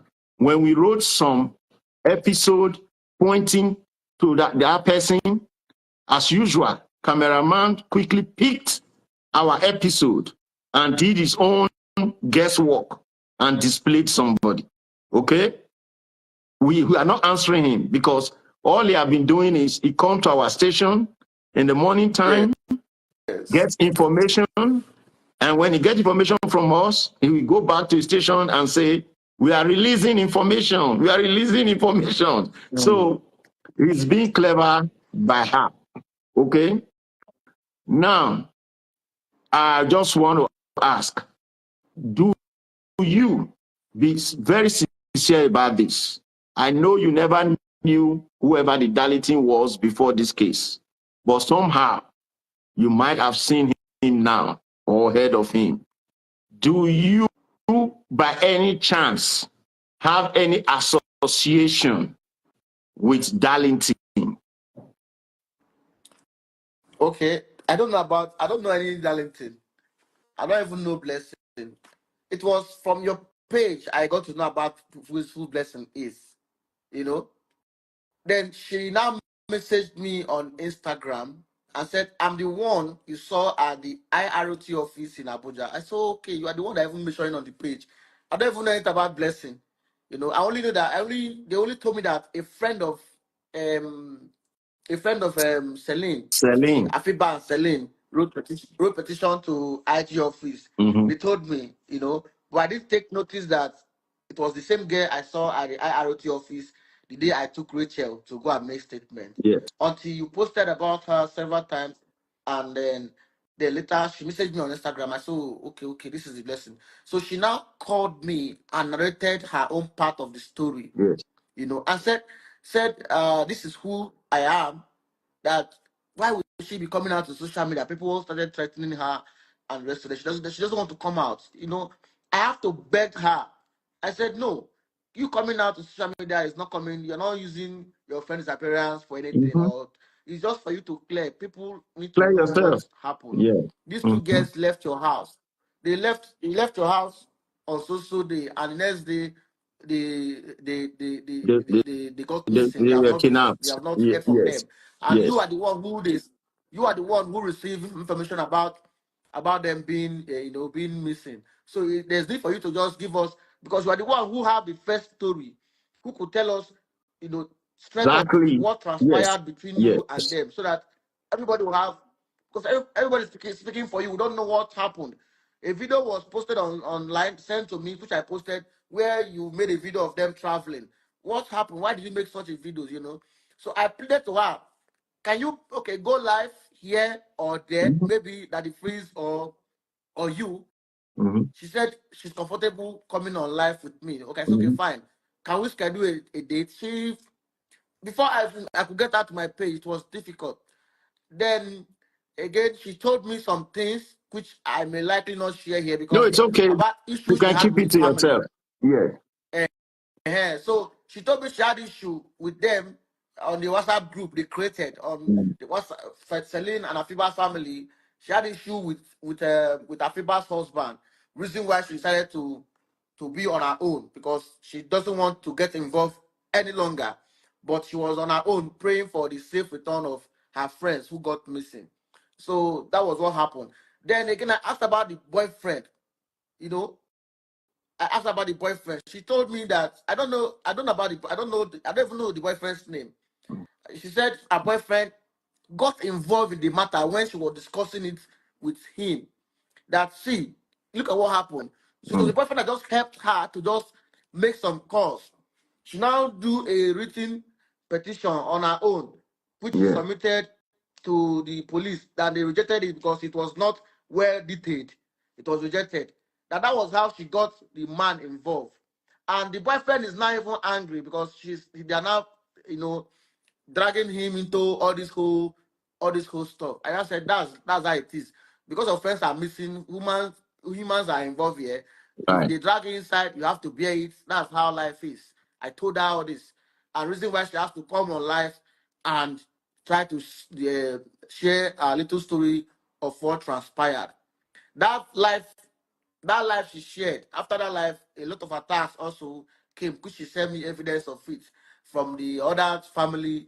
They were calling her names and rest of them, and a whole lot. So I don't know Darlington.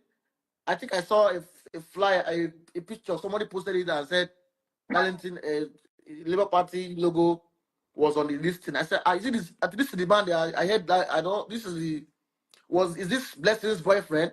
So I wasn't supposed to. I was supposed to even send it to Blessing to confirm. Is this your boyfriend they are calling or what? You understand? But because I was not having any interest in that Blessing's boyfriend, then again she told me some things which I may likely not share here, No, because it's okay. about You issues she can had keep with it the to family. yourself. Yeah. So she told me she had issue with them on the WhatsApp group they created on the WhatsApp, Celine and Afiba's family. She had issue with Afiba's husband. Reason why she decided to be on her own, because she doesn't want to get involved any longer. But she was on her own praying for the safe return of her friends who got missing. So that was what happened. Then again, I asked about the boyfriend. You know, I asked about the boyfriend. She told me that I don't know. I don't know about the. I don't know. I don't even know the boyfriend's name. She said her boyfriend got involved in the matter when she was discussing it with him. That, see, look at what happened. So it was the boyfriend that just helped her to just make some calls. She now do a written petition on her own, which she submitted to the police. That they rejected it because it was not well detailed. It was rejected. That was how she got the man involved. And the boyfriend is now even angry because they are now, dragging him into all this whole stuff. And I said that's how it is. Because of friends are missing, humans are involved here. If Right. they drag you inside, you have to bear it. That's how life is. I told her all this. And reason why she has to come on live and try to share a little story of what transpired. That life she shared. After that life, a lot of attacks also came, because she sent me evidence of it from the other family. They were calling her names and rest of them, and you know, a whole lot. So I don't know Darlington. I think I saw a flyer, a picture. Somebody posted it and said Darlington, Labour Party logo was on the listing. I said, is it this? I think this is the man. I heard that. I don't. This is the is this Blessing's boyfriend? So I wasn't supposed to. I'm not. I was supposed to even send it to Blessing to confirm. Is this your boyfriend? They are calling or what? You understand? But because I was not having any interest in that Blessing's boyfriend, I don't have any interest in that. I said, let me not even go and ask her. Let me leave it. You know. But But maybe feel after free this to ask live video her. or Feel free the to ask her explanation, on your own. Feel uh, free to ask her on your I will own. ask her. I will ask her and said, is this? In fact, I will tell her to come on live with you. You know, I will have to talk to her because at this point now she has to be free. Yes, One, free her mind from anything, so that people will see her. You know, because one, I said these are your friends. Any banter you get on this matter, see that they are your friends. People are angry, families are angry because right. one, they left your house. So you have to come out and say it. I talked to her. One of my friends even joined a WhatsApp call to talk to her. You understand? Before she now gave Yes, me the 10 p.m. time for us to come on live, right. you know. She was even trying to get to the family, Afiba family, to talk to them to see how all of them can still come on live for them to assist her to even say her own contribution to this matter. You Right. understand? I now Yes. told her, I said, if you wrote petition to the police, you did not do bad. But you need to tell the world how you got involved in this, That's how they it. left your house, and every other thing. That's Yeah, it. so after this live session, I will still call her. I will still beg her Yes. because and I beg and I beg because No, I cannot force she her has to to do come it for live. herself. I think Yes, this is very it's for her important own. for her. She has to do it for herself. I will tell you why. Yes, You see, um, okay, let me even say it here so that you know I have my evidence. Before we started this case, I have already sent the picture of Blessing to that my friend I told you about. If you ask him one-on-one, he will tell yes, you that yes. So we've known about Blessing way before I even asked cameraman to tell me the truth, if that makes sense. The reason I have to make this comment here is that we are not the kind of people that just hear something and we just go out and display it. Now, yes, we decided to start from cameraman as advised, as I've earlier said, by those who have training on how to locate and work on this kind of issue. Because the time spent on cameraman was too long, because the moment you ask cameraman question, in order not to repeat ourselves, if we attack you, the thing will be prolonged, you will not move to the next person. That was yes, why, I'm telling you this, that was the reason why Blessing own case or invitation was being delayed, if that makes sense to you. So that's why I said, if you ask that guy, he's going to tell you that this guy sent me Blessing picture way back. I have it on my DM. I can't be showing you my communication. Ask him, he will tell you. yes, I sent him that picture long ago. Now, with that being said, Blessing needs to come out. We believe one thing. In life, you cannot judge people the way they react. Okay? yes, Their reaction depends on them. But when you lie, you bring red flags. And when investigators begin to see red flags, you know how it is. yes, You have your NGO, you work with people, you have your employees, you know how lying is not good. And that is why, yes, if you have clear conscience, you don't need somebody to mentor you. You don't need somebody to speak to you. You have to come out, speak your truth to power.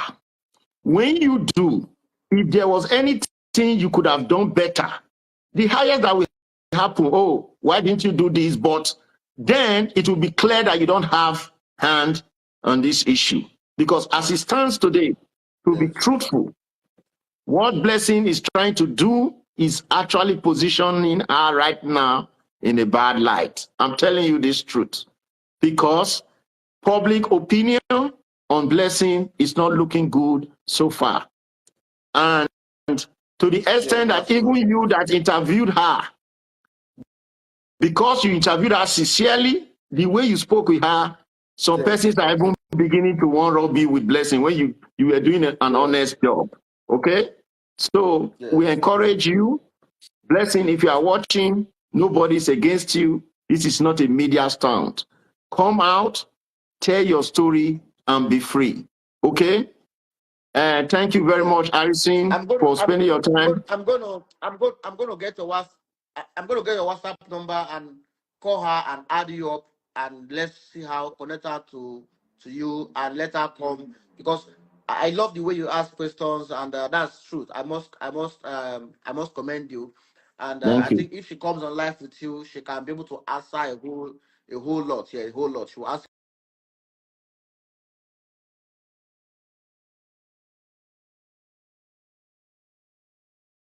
a whole lot, and I believe I will still talk to her to come too. Yeah, sure. Yes, so put the story But straight. I don't know, Darlington, her boyfriend. She only told me about her boyfriend. Yeah, it's okay. Is there anything? We are not saying that maybe. Please just let her know our focus is locating the guests. We are not interested on personal issues. All those personal issues, they are not our business. Our business is focusing on, at this point, what we can do to locate the girls. Okay? If she wants to help truly, then she should come out and speak for herself. Okay? And yeah, if there is anything you want to add, I think you've cleared the hair enough. There is no doubt, no matter how well a man speaks, 100% people will not follow. Please go ahead. All right. I want to comment. I don't know. I want to commend the IG for setting up a panel to investigate this case. Okay. Because last week I met with the panel last week where I presented my own findings on this matter, which I gave to them. I wrote about 6 pages of petition of statements. Marvelous. My colleague in Umaya wrote. Tessie, the sister to Celine, also wrote. In fact, we had to travel down to Port Harcourt to go and do this, because I was not comfortable with them going to Umuahia or Abia State. So the team now came into Port Harcourt, River State, arrived at River State Command, and we had that meeting at the conference room of the police headquarters in River State, right, where I presented the evidence I have, and again the Tessie also gave her reports from day one, so I cannot say much about that. Then I want to commend the IG, because the team handling it now is not IROT or any other team. Is the IGP monitoring team.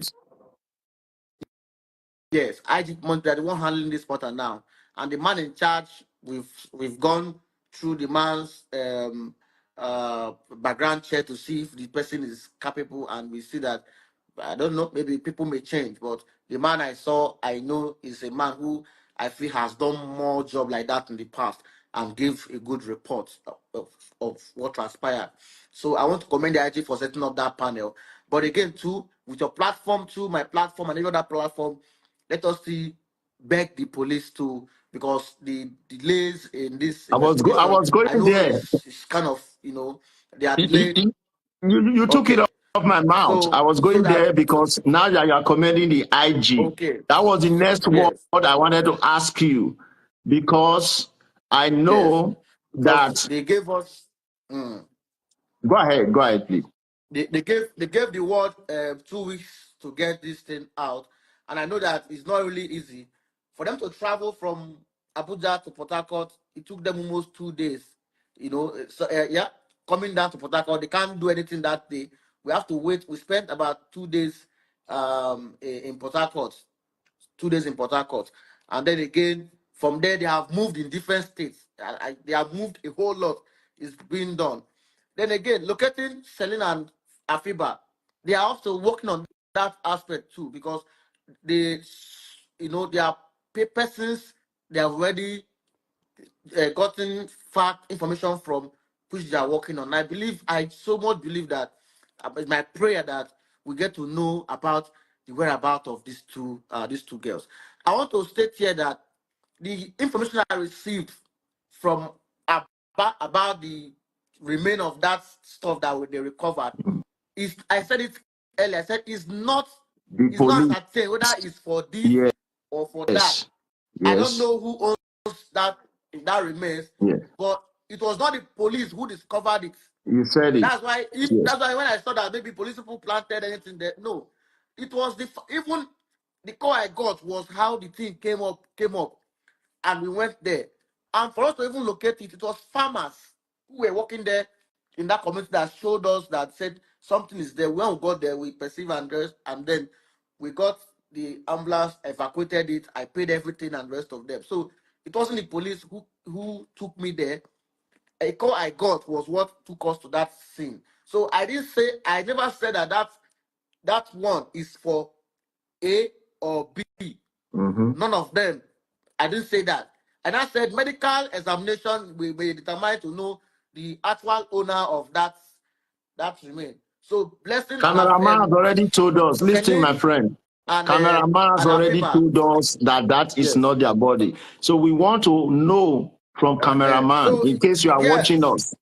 Cameraman, you said it on live that those remains are not for of Celine or Afiba.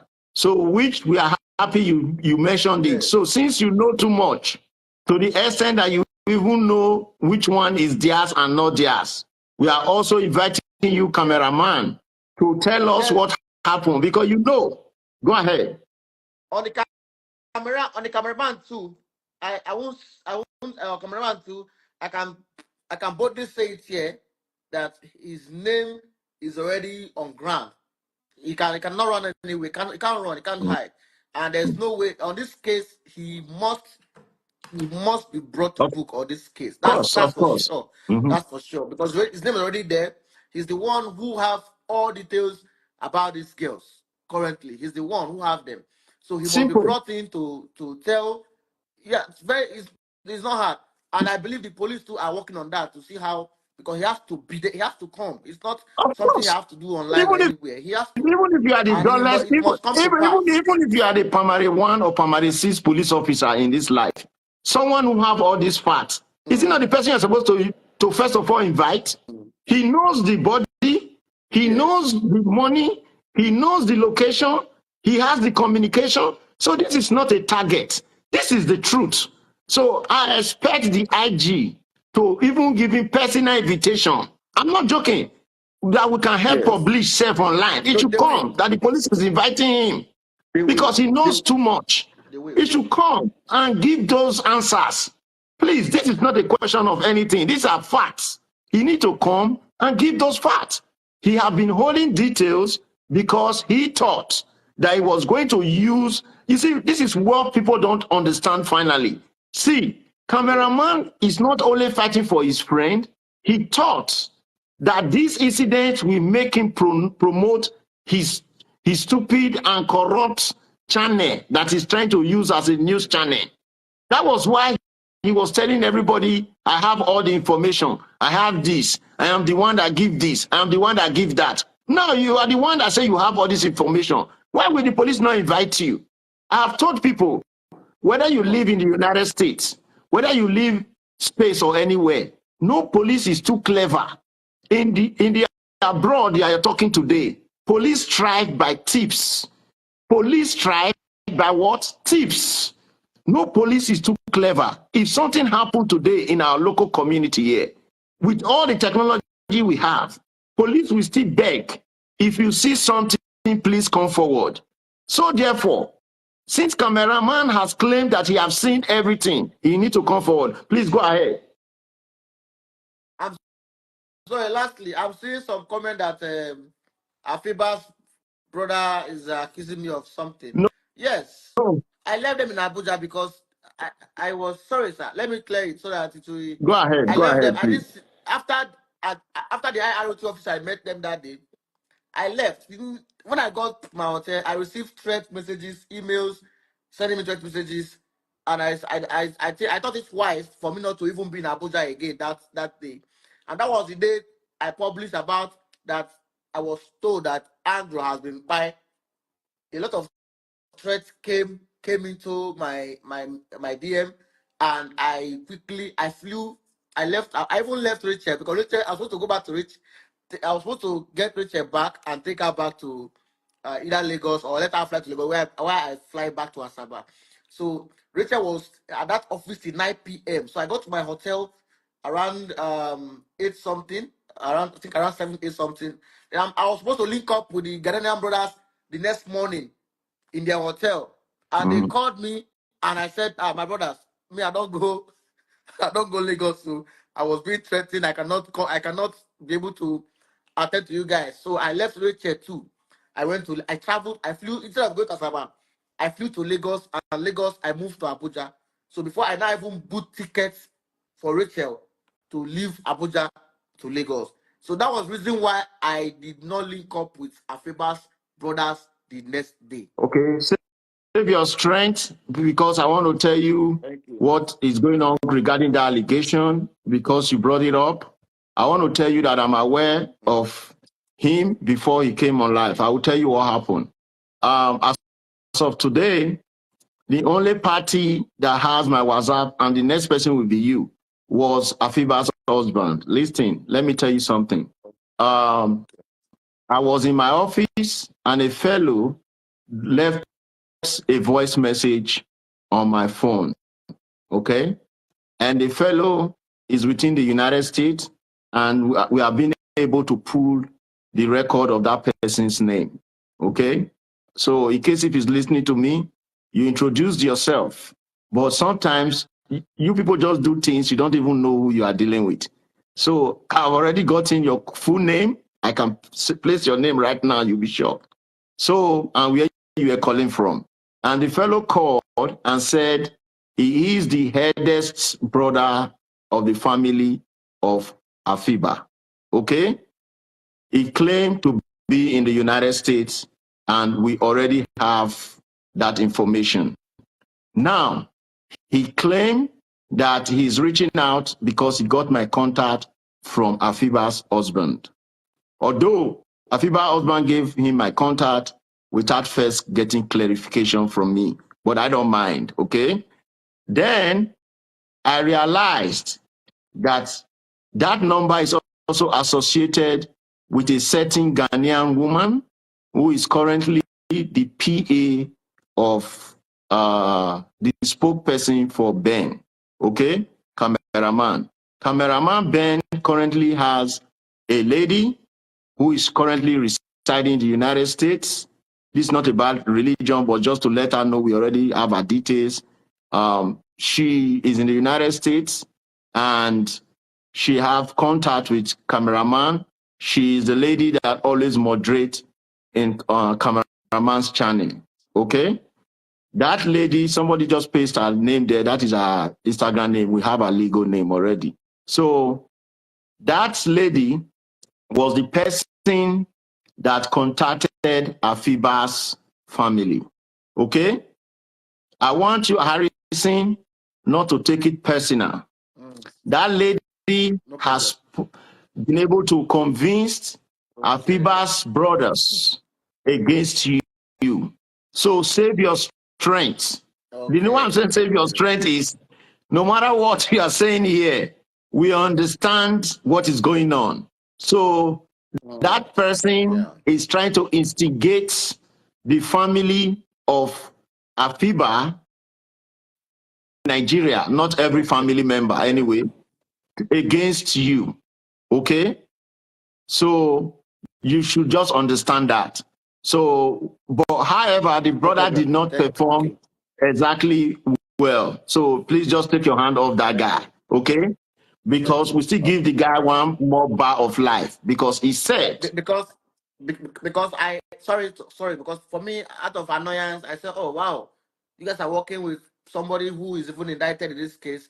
Please, anything at all, I'm not going to message you guys anything again on this matter. No. If you want to hear anything, for Selim family. No, I said I that anyway out of anger. understand because it's painful. Yes, You are helping people yes, and it is. they are talking bad against you. I understand that. I nearly said I will not.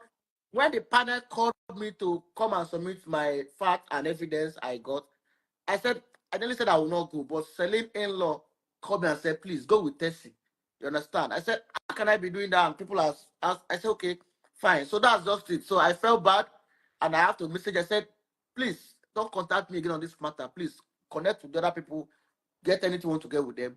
And my apologies for that. My anger, I was angry Yeah, and I no, said that you are apologies. human. You have the rights to that. But I'm thankful that I'm able to give you more details so you understand Yes. where that Okay, I statement was understand coming now. from.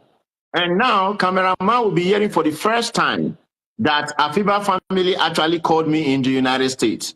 You know the problem with cameraman. Once somebody calls him, he's so excited. He wants to come to the news. Now he will be surprised to know that they even reached out to me first before him. You understand me? So that is the difference between two human beings. I don't just come out and say something. I take my time to weigh what they are. So just so you know, please don't allow that to disturb you. If anything, just know that just do a closure on this case for them. It is our belief and our hope that every human being deserves justice. The most important thing is we pray that Celine and Afiba should be located either LIVE or DTH, okay? But we want to make sure that they are being located. Thank you very much. If you have anything further to say, you can go ahead. Otherwise, we can call it a day. All right. All right. With that being said, Rachel, please. I don't know. Go Rachel, ahead. please. Lastly, Rachel has for her to, a lot of Andrew's victims refuse to come up, like to come live, not even scared. But Rachel has proven to came out and I think she needs also encouragement from Of course. from all of us too. Yes. For her to still standing. People are attacking her every time, calling her all sort of names and rest of them. And I think she's watching on this live too. She's here with us. Yeah. And I want to still use the opportunity to thank her for at least Very coming much. out to come and tell us what transpired between she and Andrew. Alexin, one of the other girl, Alexin, she called me this afternoon. She's seriously sick, Alexin. Last time I was talking to her to see how she can come up and see her own story. The one that was threw down from the balcony that sustained a spinal cord injury. That one, yes, by Andrew. So that one, she's currently sick and she needs a whole lot of support from we too. But she's not ready to come up and say what's transpired. Yes. And yeah. So yes, that is very correct. And I would also add to that one that just so you know, we also had filed a petition, not a petition anyway. We wanted to submit, there's what we call submission. I don't want to give the code. Yes, anybody who works in the US with that department will understand. We want to submit something to the Metropolitan Police, and we needed 2 persons to sign. Okay, I know I discussed with Rachel. Rachel is ready, but the other girl we have testimony from was supposed to also sign, but it will interest you to know that while we are interrogating that girl, cameraman was already blackmailing that particular girl. He went as far as telling the girl that he will be working with her. He went as far as trying to employ that girl. So we know for a sure, please, for everybody watching, to date, cameraman still holds pictures, videos of Andrew's victims. Please take note. To date, cameraman still holds videos and pictures of Andrew victims, and begging the public too as well. from testimonies we've heard about Andrew's victims, I am not supporting the girls, but I must tell you the truth. Andrew is actually not the kind of guy that go to girls in the way you people think. Andrew go to girl in relationship pattern. Please take note. Eligible bachelor's pattern, which every girl is likable to fall for. So please respect the girls. Although we were misguided, some people were misguided during the part of these investigations, and they were thinking, oh, this is HK girls. Please, Andrew, invite girls in a way, I repeat, Andrew invite girls in relationship patterns. So most of the girls who went to Andrew went there based on relationship patterns. So please, guys, be guided. Thank you, Harrison. Your final thoughts, if you have anything more to say. Thank you so much, Sabio. God bless you for you know, this your page now is giving us a whole insight on this matter. Even though you're not on ground, but the way you are breaking this matter, I truly appreciate. Thank you so much. Thank you so much. You're welcome, sir. Thank you. Appreciate you. Let me let you do your thing. It's late down there in Nigeria. Please, thank you, Harrison. Thank you for taking your time. We do love and appreciate the work that you do as part of our support. Please, Harrison, feel free to reach out anytime your NGO needs support. Okay? Thank you, guys. I want you all to appreciate Harrison, appreciate Richard. My name is Abio. Thank you for your patience listening to this case. We advise you to disassociate yourself from cameraman. Please watch out for our next live session. For further updates, follow our page at Sabio *B.O_ public page. We will continue to give you reports as they come to us. Thank you. Stay blessed, and I do have a lovely morning, afternoon, or evening, depending on where you are watching us from.